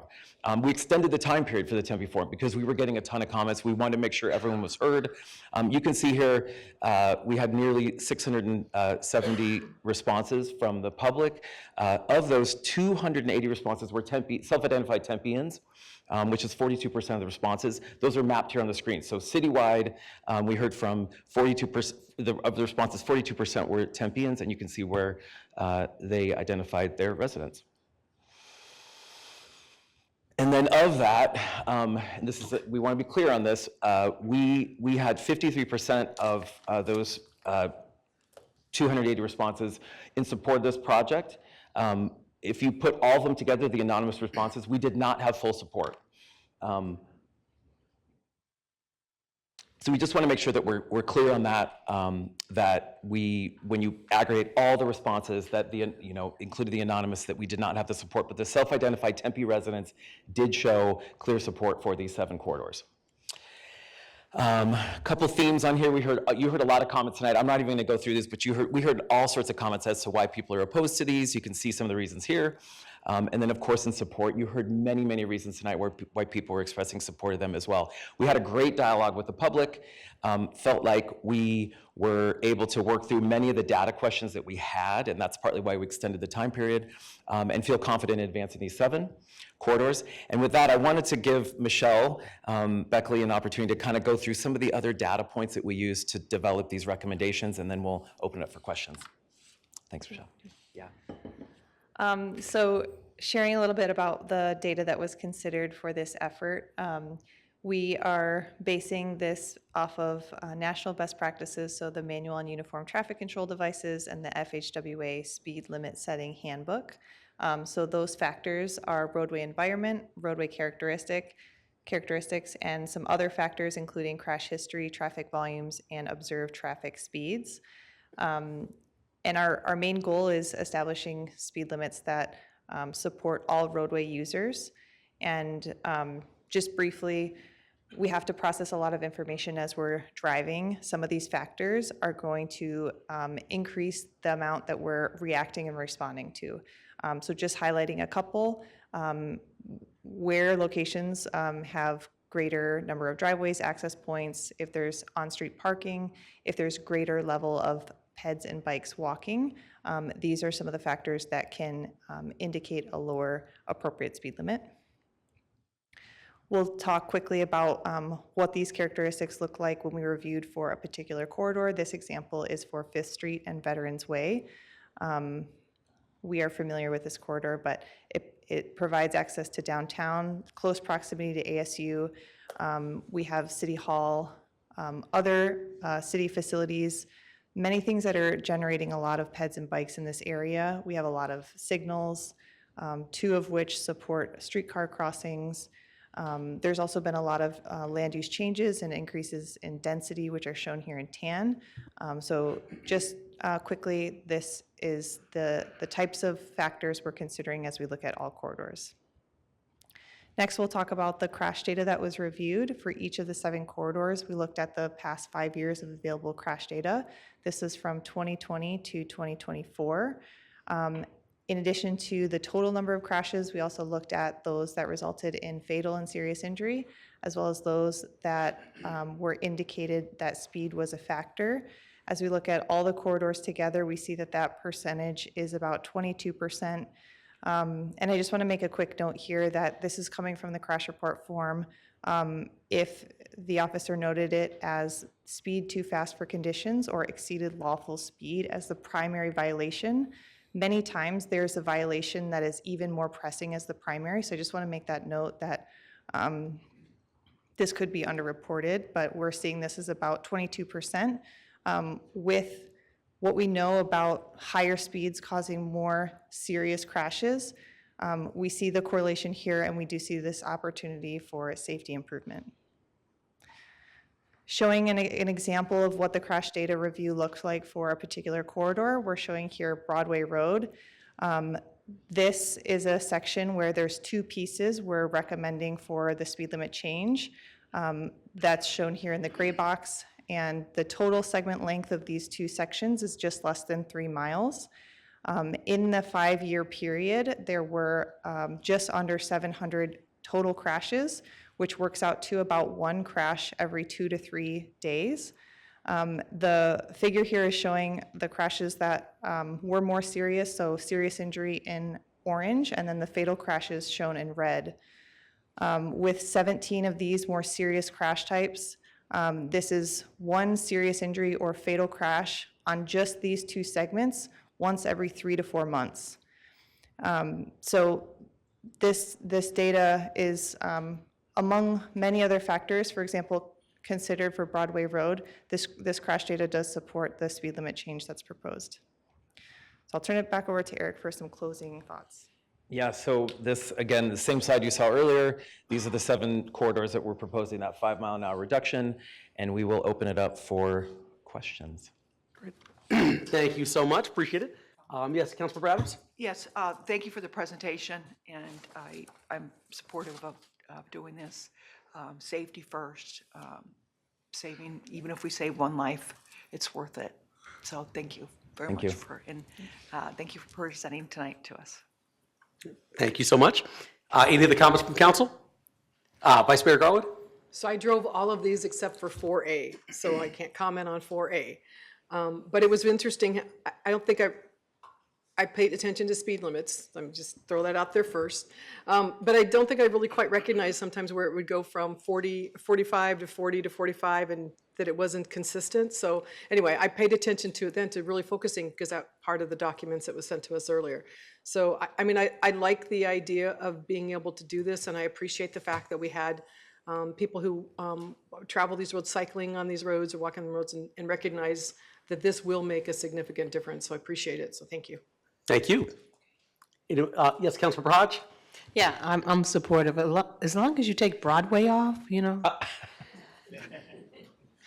I live on Broadway. Yeah, we know. Anyone else on council, any other comments? All right. Thank you so much. This is also a public hearing, item 2, so I'm going to see if there's anyone else who wants to address the council. Okay. Seeing none, I'll go ahead and close the public testimony portion of the public hearing. Once again, this is only the first hearing for this. The second and final public hearing on this item is scheduled for May 14th, 2026. Thank you very much. All right, we're now going to go back here and get to item 8A2, which is set a public hearing date of June 4th, 2026, and if needed, June 25th, 2026, for the Downtown Tempe Enhanced Services Improvement District assessments for fiscal year 2026-2027. Council members, any comments or discussion? Okay, hearing none, do I have a motion on item 8A2? Second. Been moved by Vice Mayor Garland, seconded by Councilmember Adams. Please vote. And that item passes 6-0 with Councilmember Keating absent. Next item under the section is 8A3, approve the utilization of a 20-month Sourcewell cooperative contract with National Automotive Parts Association, a division of Genuine Parts Company, to operate an on-site inventory parts store. Council, any comments or discussion? It's been moved by Councilmember Hodge and seconded by Councilmember Adams. Please vote. And that item passes 6-0 with Councilmember Keating absent. Last item under the section is 8A4, which is to award one-year contracts with 4 one-year renewal options to CAM Group Co. and Reliant Gases Ltd. for the supply of refrigerated liquid carbon dioxide used in the processing of drinking water. Council members, any comments or discussion? It's been moved by Councilmember Amberg. Do I have a second? Seconded by Councilmember Chin. Please vote. Drinking water is very important. It is. And you have, that passes 6-0 with Councilmember Keating absent. All right. Next section on the non-consent agenda is ordinances items for introduction and first hearing. The items under this section will be read and introduced tonight, but no substantive votes will be taken. The second hearings and votes are scheduled for May 14th, 2026. The first item under the section is 8B1, which is to introduce and hold the first public hearing to adopt an ordinance for an amended planned area development overlay to decrease the approved building height by more than 10% and modify the development standards for lot coverage and landscape area for a proposed 4-story mixed-use development containing 285 dwelling units for North Bend 2, located at 1255 East Curry Road. The applicant is Humantle and Affiliates. Let's see, Lori, do you have a presentation this evening? Thanks for hanging in there with us.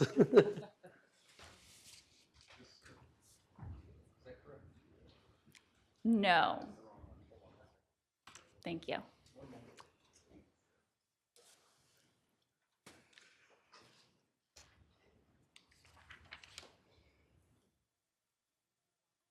I'll start, okay. Good afternoon, Mayor, Vice Mayor, City Council. I am here on behalf of, my name is Alexis. Address for the record, P.O. Box 1833, Tempe, Arizona, 85280. And I'm here on behalf of Banyan for their Phase 2. I think a lot of you were on the council and this was approved. It was previously the county island. So here's just a quick timeline. I'm gonna go fast. Everyone's been here a while.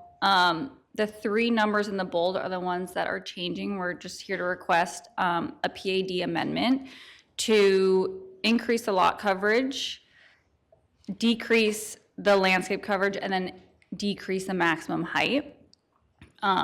It is on the southwest corner of Miller and Curry Road. Here was the Phase 1 that was approved in 2021, and here's what we're requesting today. Here's the 3 buildings that have already been built, and then our building 4 is the one that's proposed. It's the last remaining building to be built. And these are our 3 requests. I'm happy to show you some really pretty pictures if you want of what it looks like today, or I can take any questions. Yeah. A few pictures, yes. Of course. So I'll go through all this. Here's what it looks like today. Here's what it looked like when it was part of the county island. Here, these I took these myself. So here's looking west from Miller Road, southwest from Miller Road. Here's what it looked like 4 years ago from this same location. So this 4th building, it was originally 5 stories, and now we've just reduced it to 4 to match the existing. All the other 3 buildings are also 4 stories. And then, yeah. Councilmember Adams? So this would be, this would be built beside where it was, or just So- to clarify? I'm not sure of the location, and I, Yeah, of course, let me go missed back this. Sorry about to. So you can see that in yellow is what's been built today, so. Yes, okay. Curry North, Miller Road to the east, and then so they own the whole they own the whole parcel right now, and Building 4 is just coming in late. Okay, So it was approved, Building 4 was a part of the original proposal, but it's just been a while, and so they wanted to make some changes to it. Okay, thank you so much. That's what I needed to know. Thank you. Vice Mayor Garland? What is the lot coverage changing from 28% to 30%? Yes, it's going up. Okay, but what does that mean? Does that mean it's going up, like going in, or does it mean it's Sorry. going closer to the road? So it's just expanding. Yeah, It's- but does it the go- setbacks are staying the same. Just the building is gonna shift a little bit and become a little bit bigger. We're using a different architect, and there are some issues with the original numbers and what was built, and so we had less building square footage to work with. That was what was approved in the PAD for like the total for all 4 buildings. They left Building 4, which you can see is the biggest one by far, they left it only about 70,000 square feet due to some calculation errors. So we had to, make it the right size, and so that's gonna be the increase. Okay, but the setbacks are not going to change Nope, then? none of that's Okay, changing. that was my concern. Okay. Thank you. Councilmember Bramberg? Let me just make sure I got it straight. So the building itself is going to be wider on the lot, which means the landscaping is going to shrink. Yes, that's part of the Because request, the building yes. is going to get fatter. Yes. Shorter, but fatter and Mhm. less landscaping. So the 3 requests are to reduce the building height, to increase the lot coverage, and to decrease the landscape coverage. That's a lot. Councilmember Adams? Yes, I'm in support of this. Obviously, yeah. Oh, yeah, I'm supportive of the Thank you. changes. Yeah, you're welcome. Sounds good. All right, thank you. Anyone else? Okay. Alexis, you have anything else, or? No, that is it. You guys Okay. don't have any more questions? Sounds good. Thank Okay. you very much. Thank you Have a very good much. night. Appreciate it. Thanks for staying up late with us. Anytime. All right, so this is also a public hearing item, so I'll open up the public testimony portion. Does anyone want to speak on item 8B1? If so, can you please get my attention? All right, seeing that, I'll close the public testimony portion of the public hearing. Councils want to reiterate the second and final public hearing on this item is scheduled for May 14th, 2026. That brings me to item 8B3, which is to introduce and hold the first public hearing to adopt an ordinance authorizing 4 abandonments of a public sidewalk easement, utility easement, water line easements, and water fire line easement located on the south side of Alameda Drive and the west side of Priest Drive for 2750 South Priest Drive. Okay, this is also a public hearing item, so I'll see if there's any public testimony on item 8B3. Can you get my attention now? Okay, seeing none, I'll close the public testimony portion of the public hearing. Council members, any comments or discussion? All right, the second and final public hearing on this item is scheduled for May 14th, 2026. That brings me to item 8C1, but first of all, I'll announce the last section on the non-consent agenda. This ordinances and items scheduled for second hearing and final adoption, so votes on these items will be taken tonight. First item is 8C1, which is to hold the second and final public hearing to adopt an ordinance for a zoning map amendment from residential office district to commercial shopping and service district for Lux Holdings MDPP located at 3910 South Rural Road. The applicant is Bryant Aplas. Is there any kind of presentation from the applicant?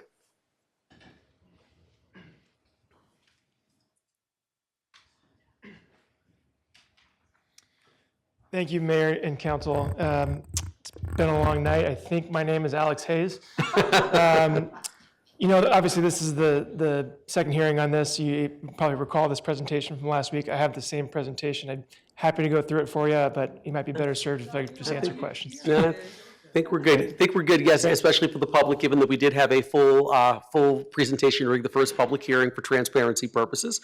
So I'll just go to the public hearing portion. Is there anyone in the audience wishing to give any public testimony on item 8C1? If so, get my attention. Okay, seeing none, I'll close the public testimony portion of the public hearing. Council members, any comments or discussion?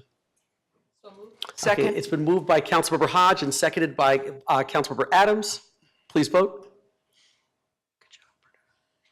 And that item passes 6-0 with Councilmember Keating absent. Next up, Hold the second and final public hearing to adopt an ordinance providing for the sale and issuance of City of Tempe, Arizona general obligation bonds and general obligation refunding bonds in one or more series, authorizing the execution and delivery of certain documents, providing for the annual levy of a tax for the payment of the bonds, delegating the authority to approve certain related matters, and authorizing and ratifying related actions, agreements, and documents. This is a public hearing item as well, so if there's any public testimony on item 8C2, can you please get my attention?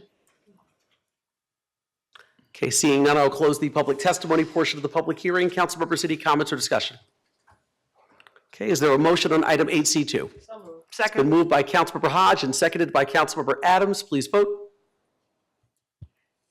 And that item passes 6-0 with Councilmember Keating absent. Last item under this section is 8C3. Hold the second and final public hearing to adopt an ordinance authorizing and providing issuance and sale of City of Tempe, Arizona excise tax revenue refunding obligations in one or more series and related documents, authorizing the redemption in advance of maturity of certain outstanding obligations, and authorizing the taking of all other necessary actions contemplated by this ordinance. This is also a public hearing item, so if there's any public testimony on item 8C3, can you please get my attention now? Okay, seeing none, I'll close the public testimony portion of the public hearing. Councilmember city comments or discussion? Motion to approve. Okay, it's been moved by Councilmember Adams. Do I have a second? Seconded by Councilmember Amberg. Please vote. And that item passes 6-0 with Councilmember Keating absent. That brings me to item number 9, current events. Actually, hold on. Give me 1 second here. Just want to make sure I did something right. It's been a long night. Give me 1 second, I apologize. There's this one item I wanted to make sure that I covered.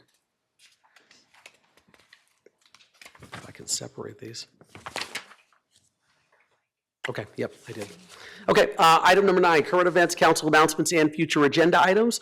During this item, council members may request that an agenda item be added to a future council meeting during their allotted time, but in accordance with the open meeting law, there should be no discussion on the item other than to clarify the request. So I'll now turn to council members for their comments and or requests to add a future agenda item, and I'm going to start this evening with council member Amberg. Thank you, Mr. Mayor. I did have one, but I'm going to boot it to the 14th, so. Okay, sounds good, thank you. Next up, Vice Mayor Garwood. Okay, Councilmember Keating's not here. Councilmember Adams? Okay, yes. Thank you, Mr. Mayor. I just want to say congratulations to this year's Valley Metro Design a Transit Wrap winner, Rakua Gumpa. And the annual contest invites high school students from across the valley to design artwork that will be featured on Valley Metro buses and light rail vehicles for an entire year. We're especially proud that this year's winner is a Tempe resident. Her creativity will be seen by thousands across the region throughout the year. Congratulations again. Thank you. Thank you very much. Next up, Councilmember Chin. Okay, next up, Councilmember Hodge. I'm not going to do mine. I'm just going to say happy birthday to my brother and happy Mother's Day to everybody who is in here as a mother. Thank you very much, Councilmember Hodge. I don't have any comments, which takes me to item number 10. Public appearances. Rules for speaking during the second public appearances item shall be the same as stated earlier for the first public appearances item. Is there anyone in the audience who'd like to address the council at this time? If so, can you please get my attention? All right, seeing none, I will go ahead and close that portion of the meeting and move on to item number 11, which is adjournment. The next scheduled regular city council meeting will be on May 14th, 2026. We are adjourned at exactly 11 p.m. Have a good night, everyone.